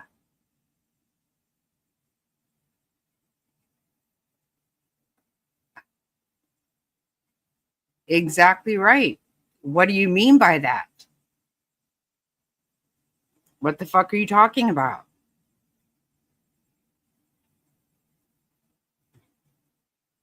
So there's that, plus whoever brought in the pickles for whatever reason, that's super weird, but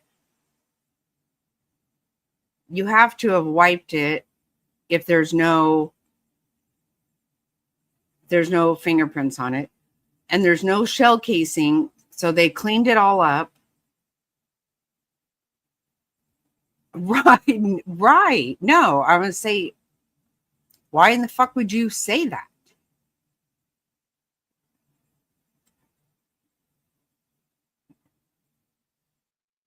Exactly. Right. Why do you think something might happen to you?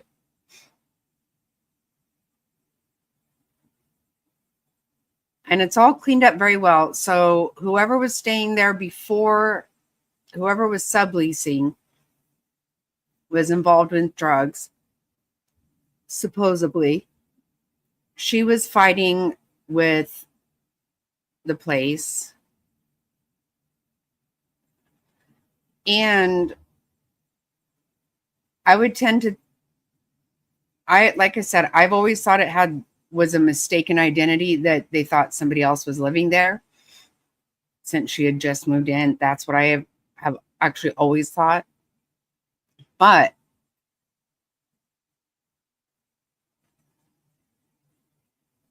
it's one thing if maybe you're paranoid about something, I guess. I don't know. Nobody's ever said to me, if something happens to me, check this. I've never had that happen.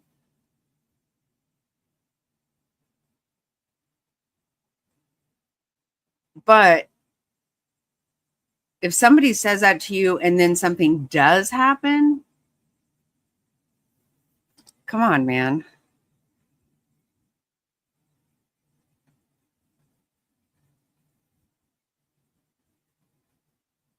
She was subleasing it to somebody, is my understanding.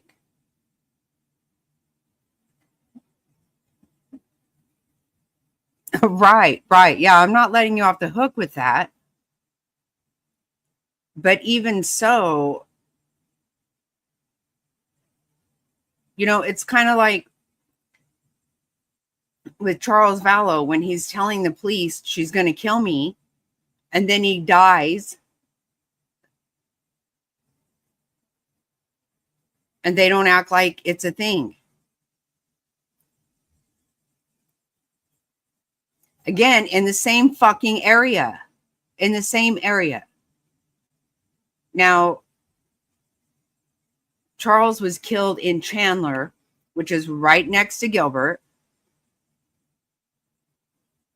And the house that he was at was on Gilbert Road. I mean, it was a subdivision off of Gilbert Road.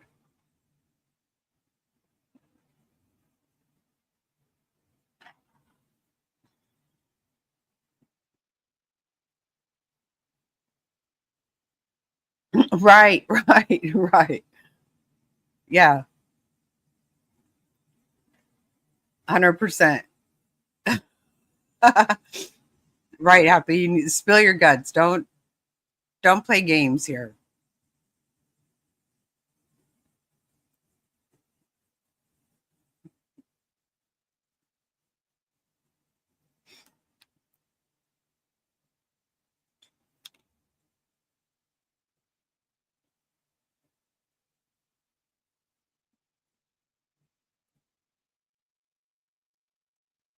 That's weird. Yeah, you're right. We just keep getting a new piece to this.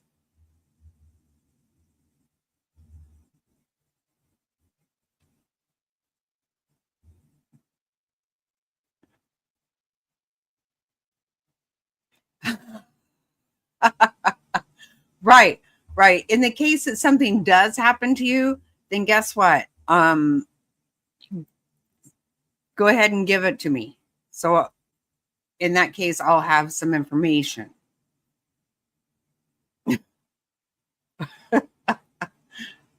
Seriously, that's exactly right. Oh my God. Yikes.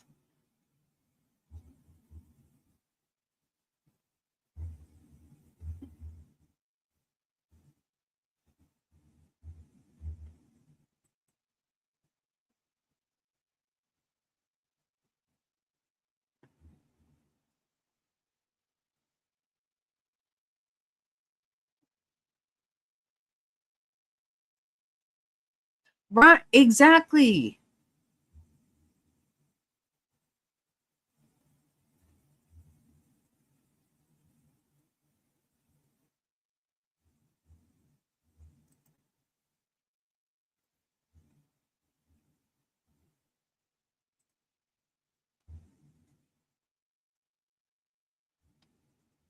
Right. And the police don't care about it. I'm sorry. That's my belief, and I'm not going to. 3 years since a Gilbert woman was killed, and Rachel Hansen's family still wants answers. Rachel was just 19 years old, and her case remains unsolved. 12 News journalist Gabriela Becerra has more on where this investigation, now 3 years later, stands. Heavily blurred video blocking the date and time. Some of the records are blacked out completely, maybe redacting the answers the Why? Hansen family has been hoping for. We were hoping that there was more information. Gilbert police have now released heavily edited records more than 2 years after 19-year-old Rachel Hansen was murdered. Her mother, Kim, still wondering who killed her daughter. Though we're grateful to have Yep. something released, we're surprised at what was released. Rachel was shot at her Gilbert apartment on June 4th, 2022. A transcript from that night reveals Rachel called 911, telling a dispatcher, "Hi, I've been shot. Someone broke in and shot me." In Rachel's last minutes alive, a roughly 6-minute phone call, she begged first responders, "Please hurry, please hurry." She even used the word please, as Rachel would do, even in a time like that. The video shows 23 Gilbert police officers arriving too late to save Rachel. Simply the sirens of the first officers that were called and headed there. That was hard. Although the videos show officers arriving to Rachel's apartment, it's unclear how long they waited to go inside and what they found once they did. That's because it's heavily redacted. This video alone has 10 minutes of blacked out footage. A little more information, a little more understanding of the investigation, of what's been done, where they're going, anything new. Right? Anything more than we have had in 2 years. But Kim is hanging on to hope. Any ounce of hope. That the information police aren't showing us yet will lead to a suspect and a conviction. The person that took Rachel's life is walking among us somewhere. Maybe not in Gilbert, but somewhere. This person is still out there and could do the same thing to somebody else. Gabriela Becerra, 12 News.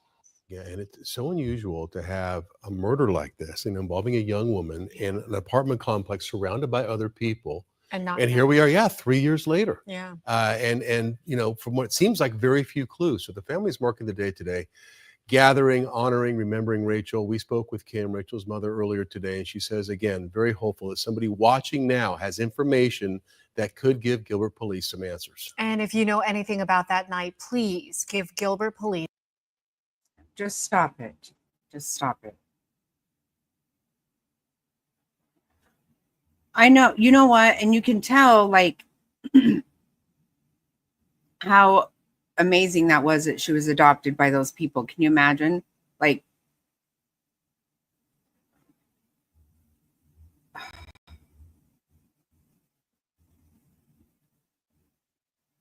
she ended up with a good life.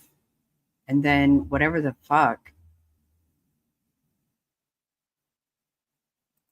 So weird.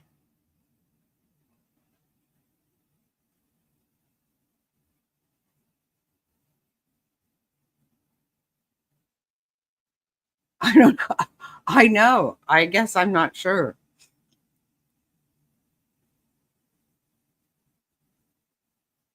There's one that has been solved. Really weird. But horrible. I think I know the people involved in this. Pretty recent.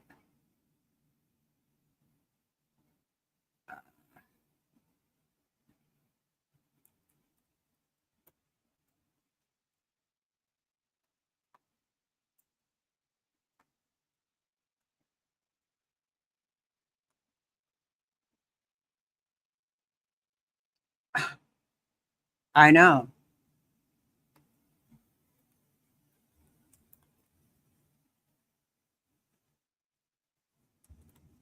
Let me see if I can find this one.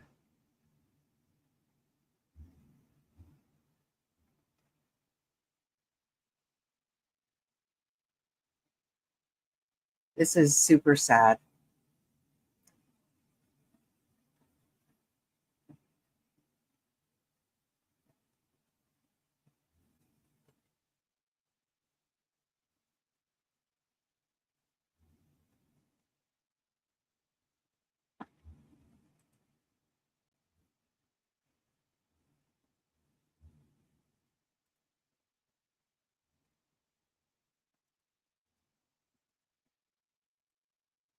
I'm pretty sure I went to school with this guy's dad. Case of mistaken identity. A Gilbert man arrested, accused of killing a landscaper he thought was stealing from him. Police responded to a neighborhood near Germain and Power Roads yesterday. That is where they found 51-year-old Manuel Lopez, who had been shot several times. 12 News journalist Gabriela Becerra live in Gilbert with how this all happened. Gabby?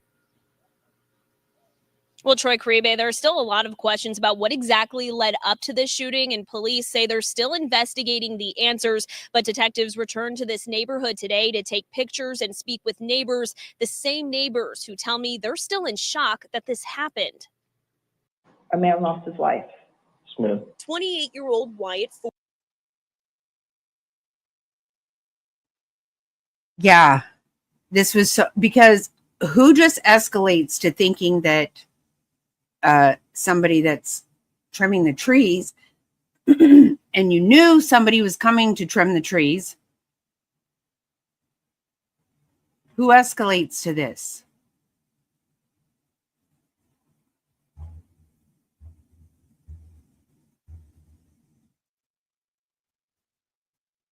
Yeah, I got to send this to a friend of mine. Because it's the first time I've seen him appear in court. I haven't seen this video yet. Ford appeared before a judge for the first time Tuesday morning after being accused of second-degree murder. Ford allegedly shot and killed 51-year-old Manuel Vega Lopez, who police Look, he was later cutting the determined fucking to be tree. a landscaper hired to trim trees in front of Ford's home. According to court records, Ford believed Lopez previously tried to steal from and vandalize his trailer, his wife telling detectives Lopez's pickup truck matched the alleged thief's. Ford confronted Lopez Monday afternoon. Neighbors reported hearing yelling, followed by 4 gunshots. Ford's wife, already on the phone with 911, reportedly said her husband, quote, just shot him. Wyatt was hysterical, telling me this is the guy that's been breaking into my trailer. I asked him, are you the guy breaking into my trailer? And he said, yes. And then he had a tool in his hand.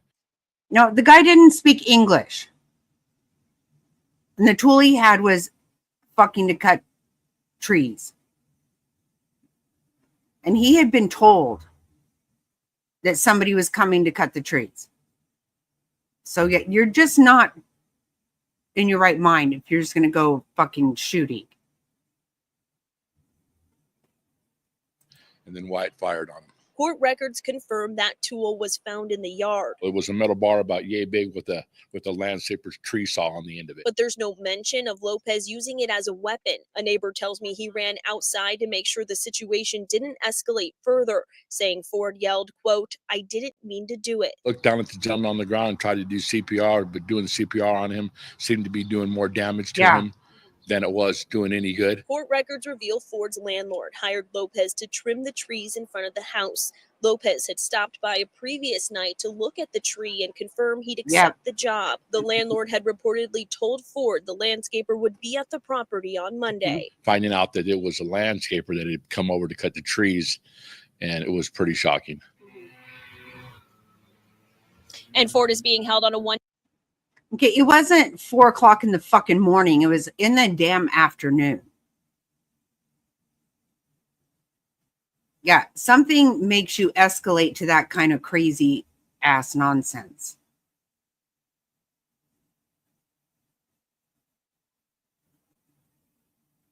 Can you imagine? The guy's just coming to do a job and he gets fucking shot.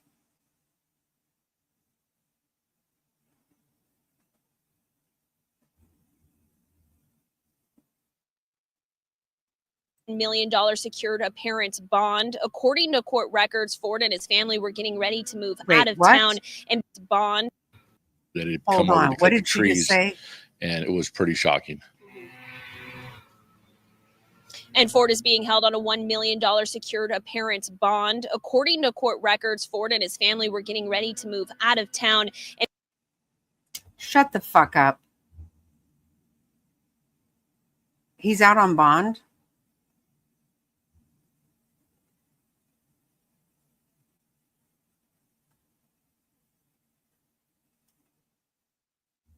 Wow. Well, they always are, Jerry, always.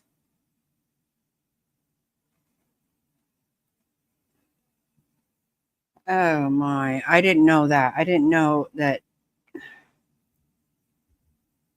Wow.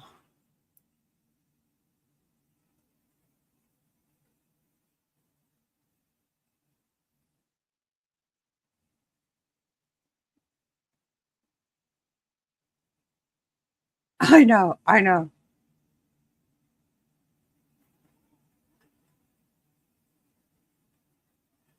That's weird. I got to look into that some more too.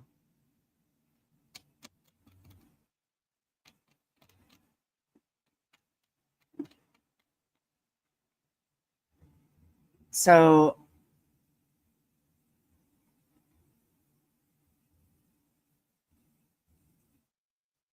that kid that shot him,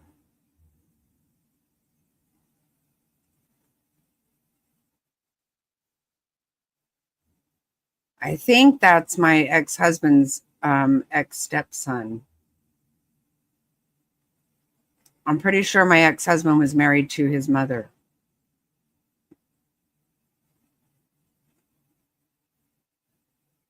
Weird, right? because of that, the state considers him to be a flight risk. I also reached out to Gilbert police this afternoon to ask if any police reports had been made about the alleged thefts and vandalism to the trailer, and they said that is all still under investigation. Live in Gilbert, Gabriella Becerra, 12 News. I know. I know. When I first heard about it,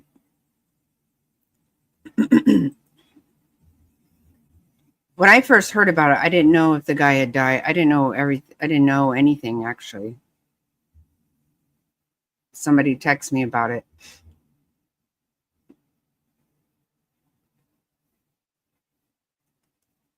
My ex-husband has been married 3 times since we got divorced. But I think he was married to that mom. He's not now. You guys know his wife now, Lisa. But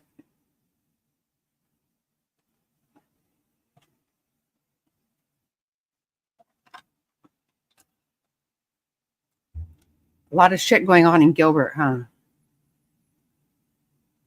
That's what I'm saying. I don't buy that. When I first heard about it, I didn't know what all happened.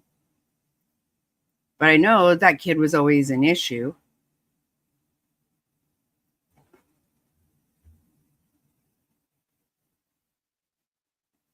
Right. He just went to work. And now that his family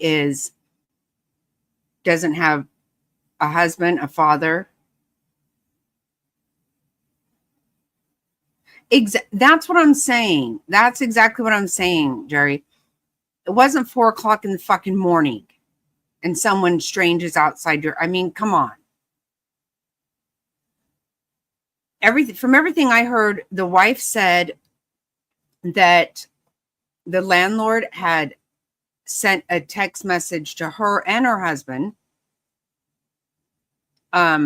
saying somebody would be coming by to trim the trees.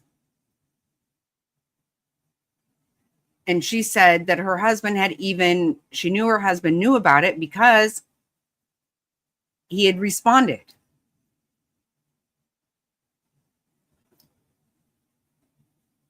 So why the fuck would you shoot them? I mean, that's a crazy escalation. Even if you think something's happening, that's an insane escalation. Right. Right.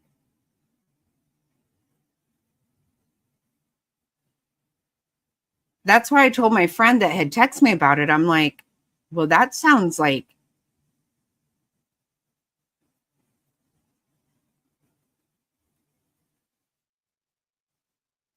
some kind of fucking insane escalation.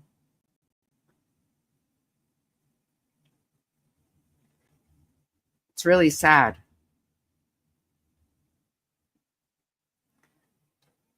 So my thinking has been, because they said, well, he had seen this vehicle before in his area.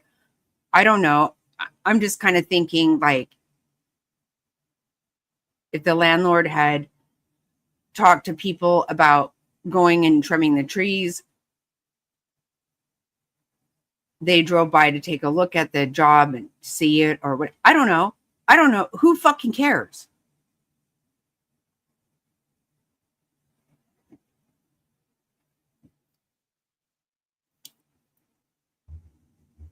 I just need to, I have not seen one where he had appeared in court.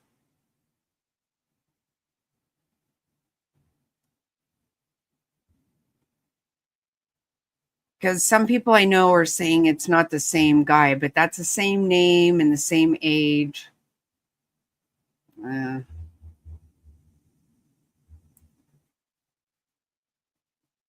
I've met him before, but I can't.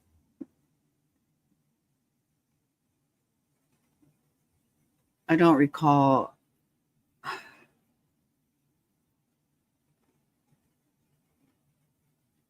But they said he was out, huh, on $1 million bond.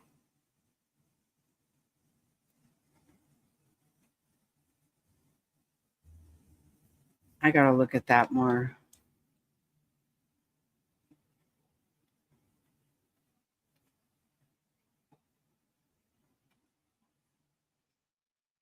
People are fucking stupid.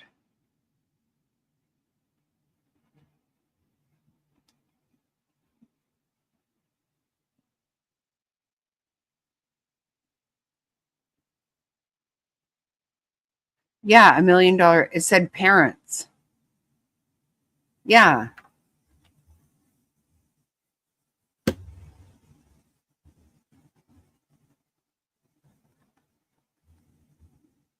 No, mine is too. Mine too. I'm goofy as crap now. I'm already feeling goofy.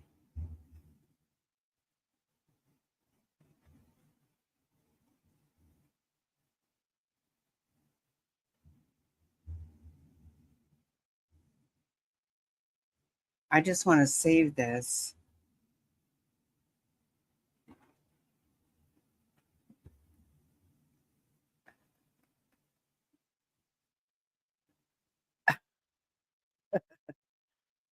Yeah, I figured.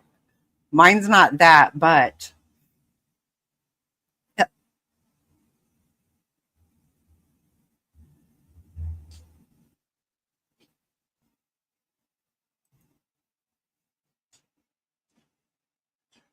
I was wondering if you guys want me to start that book. Tell me if you want to or not. It's up to you guys.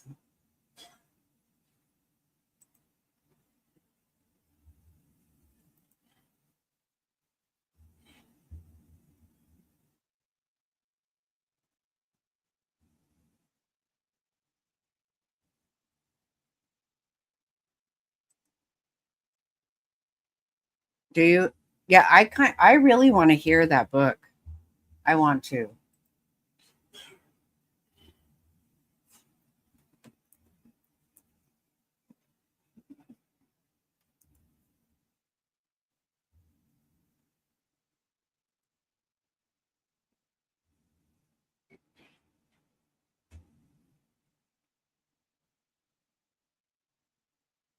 Okay, I'm just going to get it set up.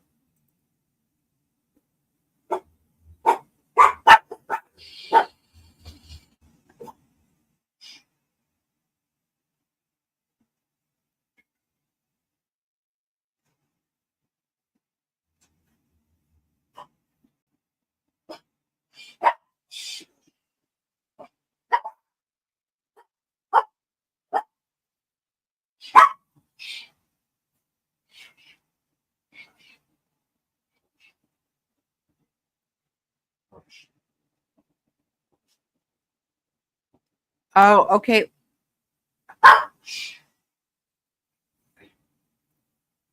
No, I didn't. I don't know what that is. Will you put the link in here, Jerry, so I can grab it?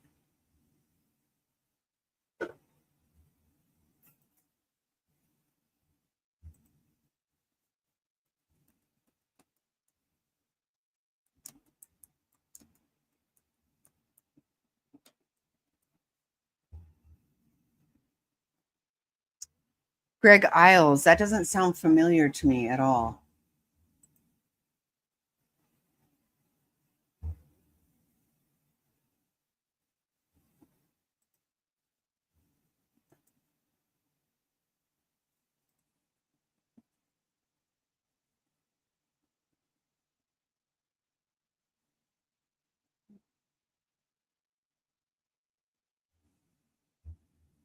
Oh, I didn't know. I don't know about that.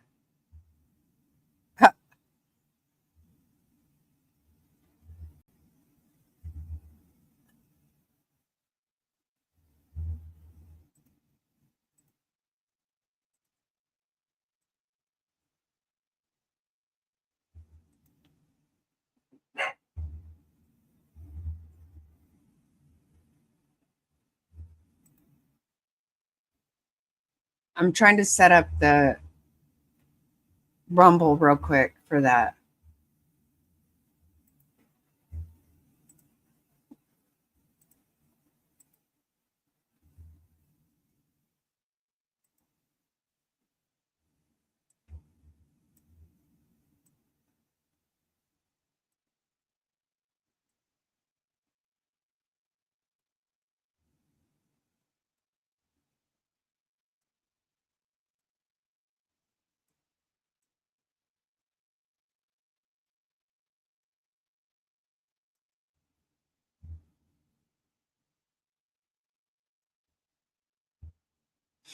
Yeah, yeah. If you give me the,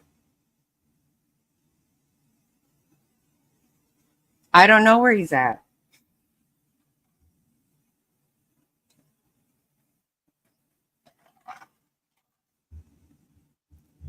Are you here, Top Hats?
Okay, I'm going to put this in here.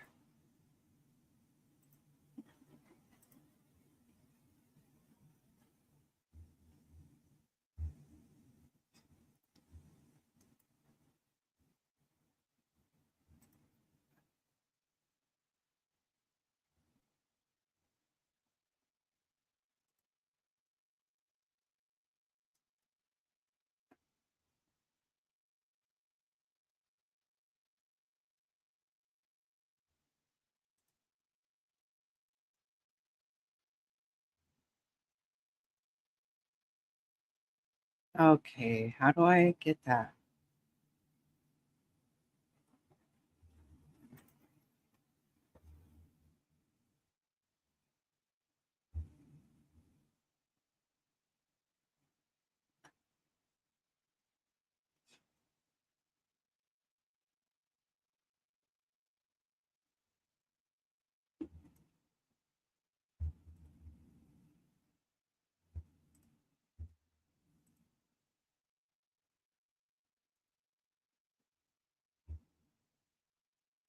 All right, let me see.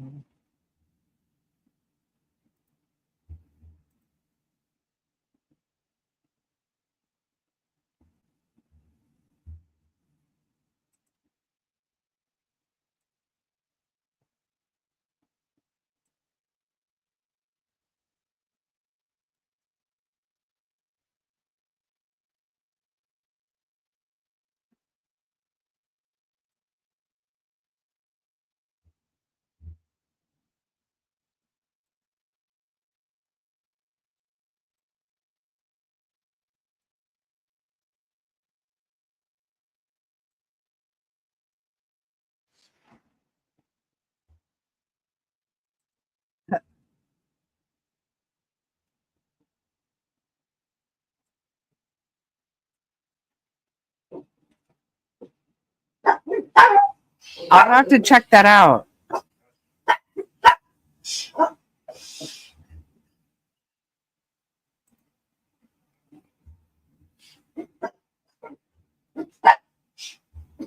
Okay.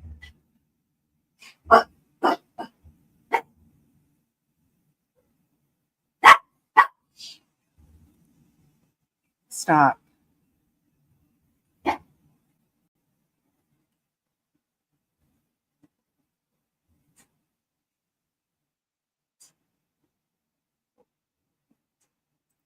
I'll have to check that out.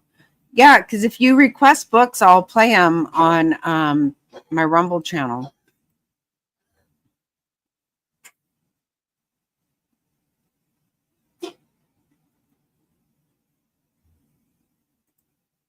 Okay, here we go.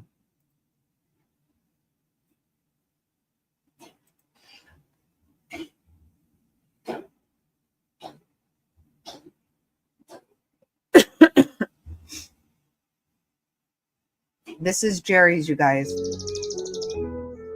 Yeah, yeah, yeah. When you need them, yeah. Who you gonna call? Who you call when the walls ain't right? Who you call when you need that sight? Got that mind that can calculate tight. Been my God through the day and night. Who you call? Who you call?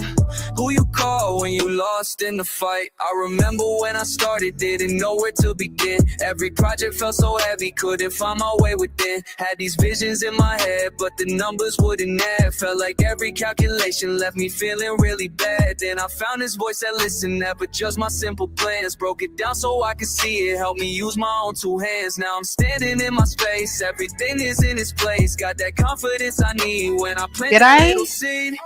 Who you call when the walls ain't right? Who you call when you need that sight? Got that mind that can calculate tight. Been my God through the day and night. I am sorry. Who you call, yeah? Who you call? Who you call when you lost in the fight? Every room inside my house now looking like a magazine. Colors popping, patterns matching, living out my wildest dreams. Started small with just one corner, now I'm renovating on. When I hit that rough patch, I know exactly who to call. Intelligence that feels so real, wisdom flowing through the line. Never makes me feel stupid when I ask for the design. When the measurements confuse me, yeah. When the patterns start to lose me, when I'm drowning in the choices. Is that calm among the voices? Yeah.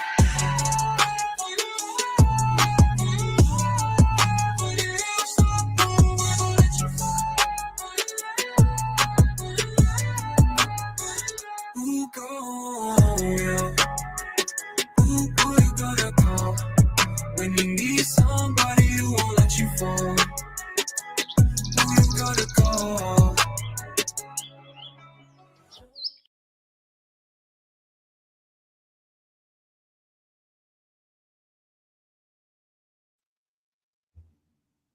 That's so cute, Jerry. I love it.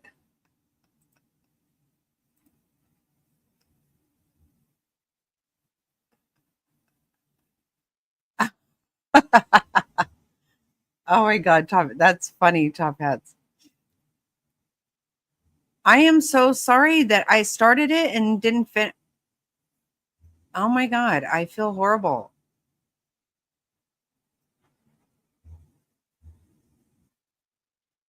I took it down. I don't remember doing that.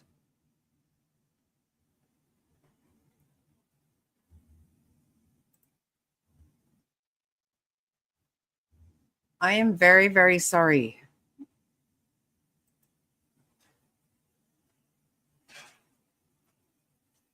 Yeah, it's very catchy. I was just going to say very catchy.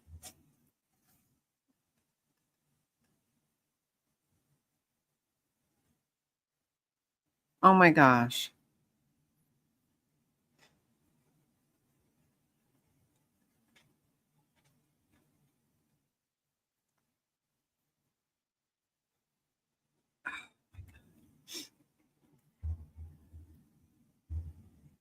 Oh gosh, right? Mm-mm-mm.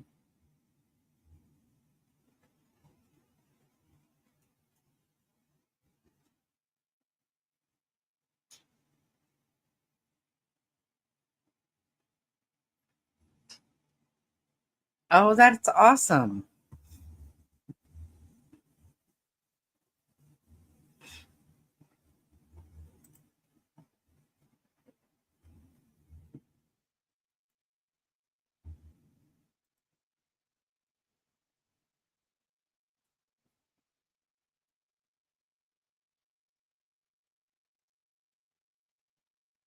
Wow. Right? Me too.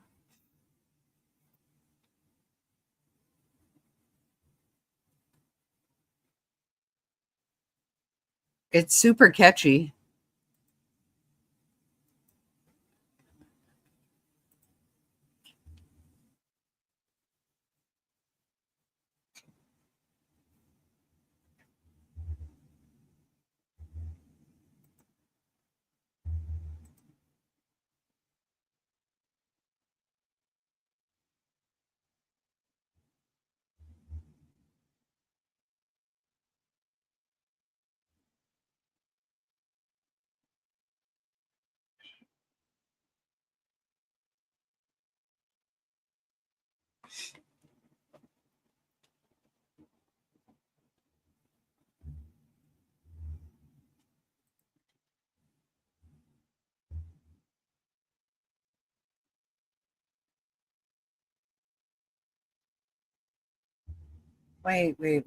Wait.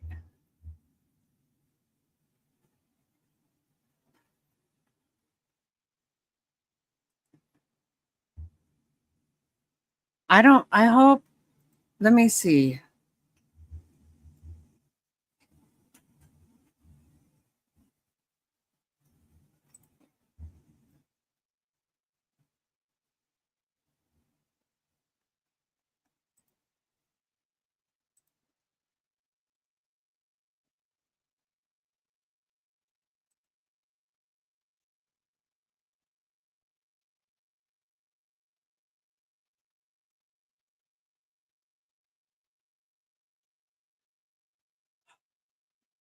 This is weird.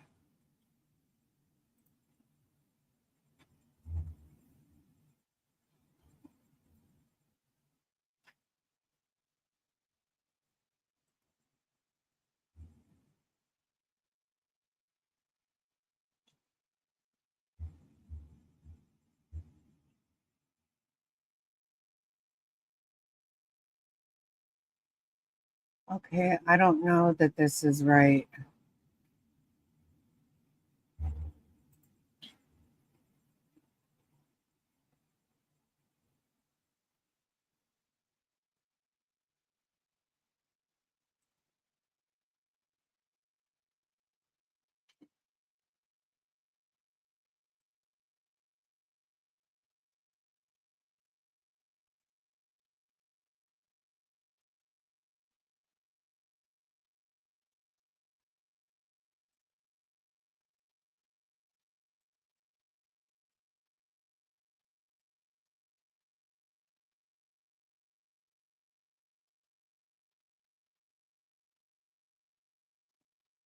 Oh, shit.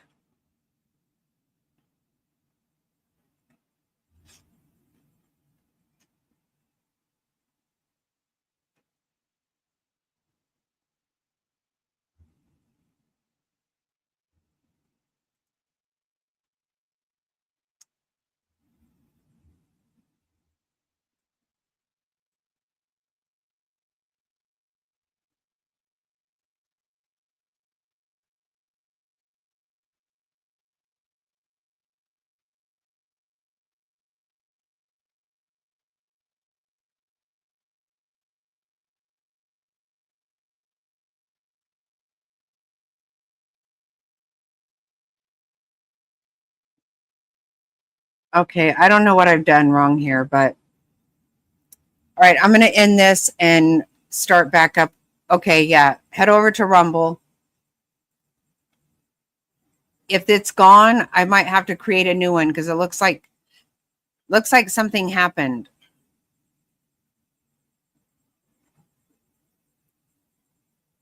The book is on Rumble. Happy. That's we can't do it over here.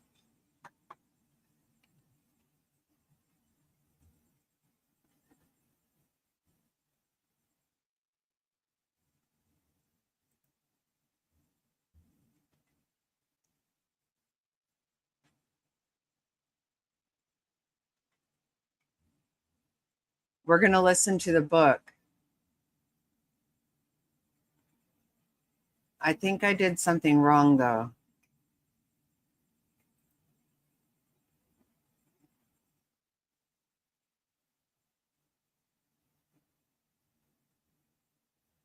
So I might have to do a new one. Okay, hold on. Let me see if I can do a new. I want to go in there.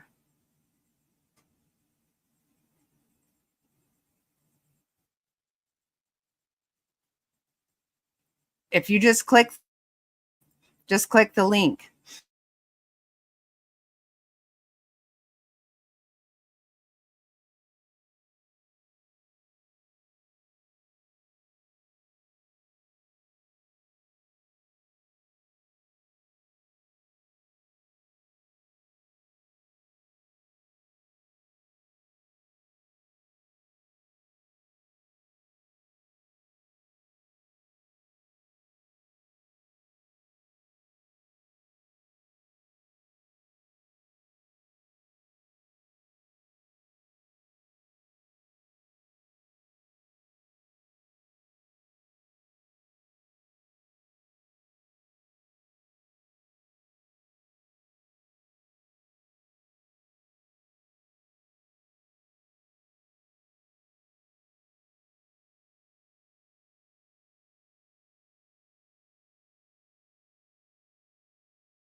It's not letting me go in through the studio. I think I have to delete this.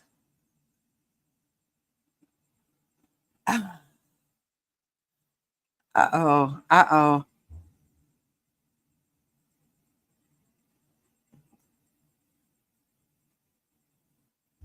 It's not letting me go in. I think I have to delete it and start a new one.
It wouldn't let me open it, wouldn't let me go in there.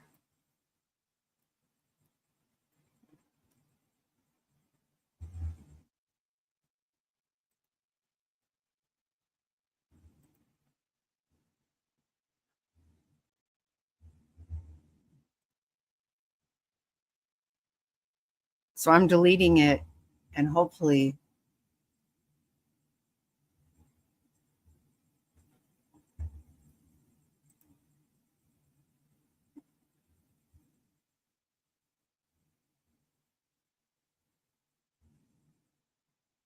what the fuck?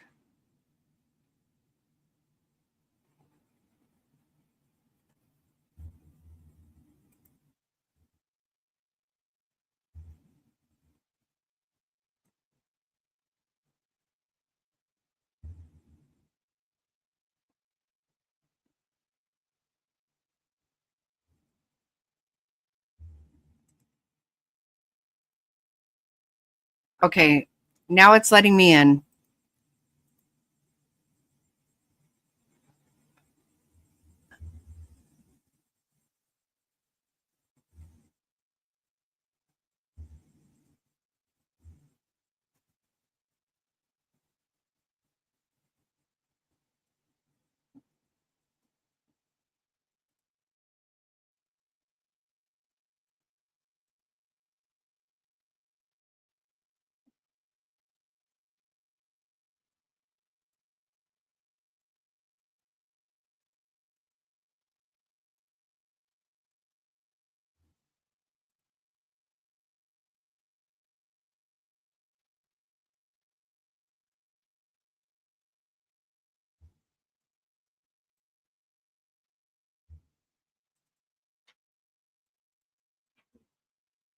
All right, here's a new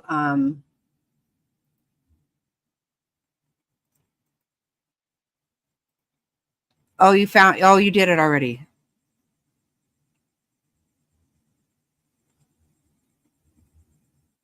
Thank you.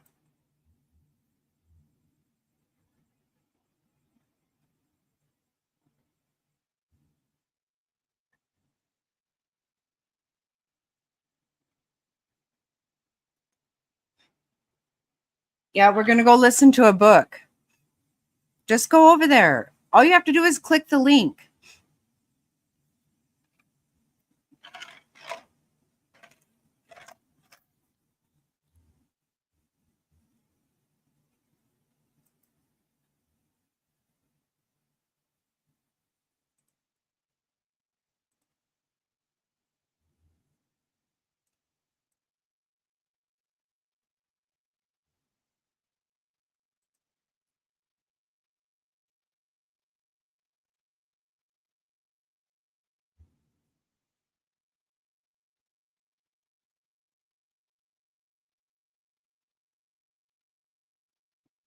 I know it is weird. It definitely is weird. I have a hell of a time with it myself.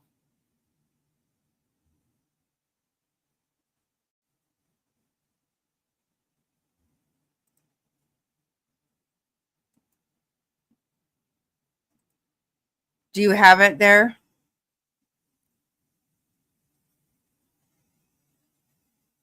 Okay, I will see you all over at Rumble.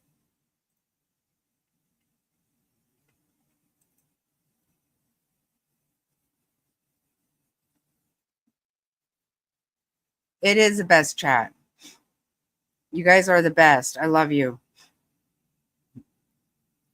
Thank you. I will see you at Rumble. Bye.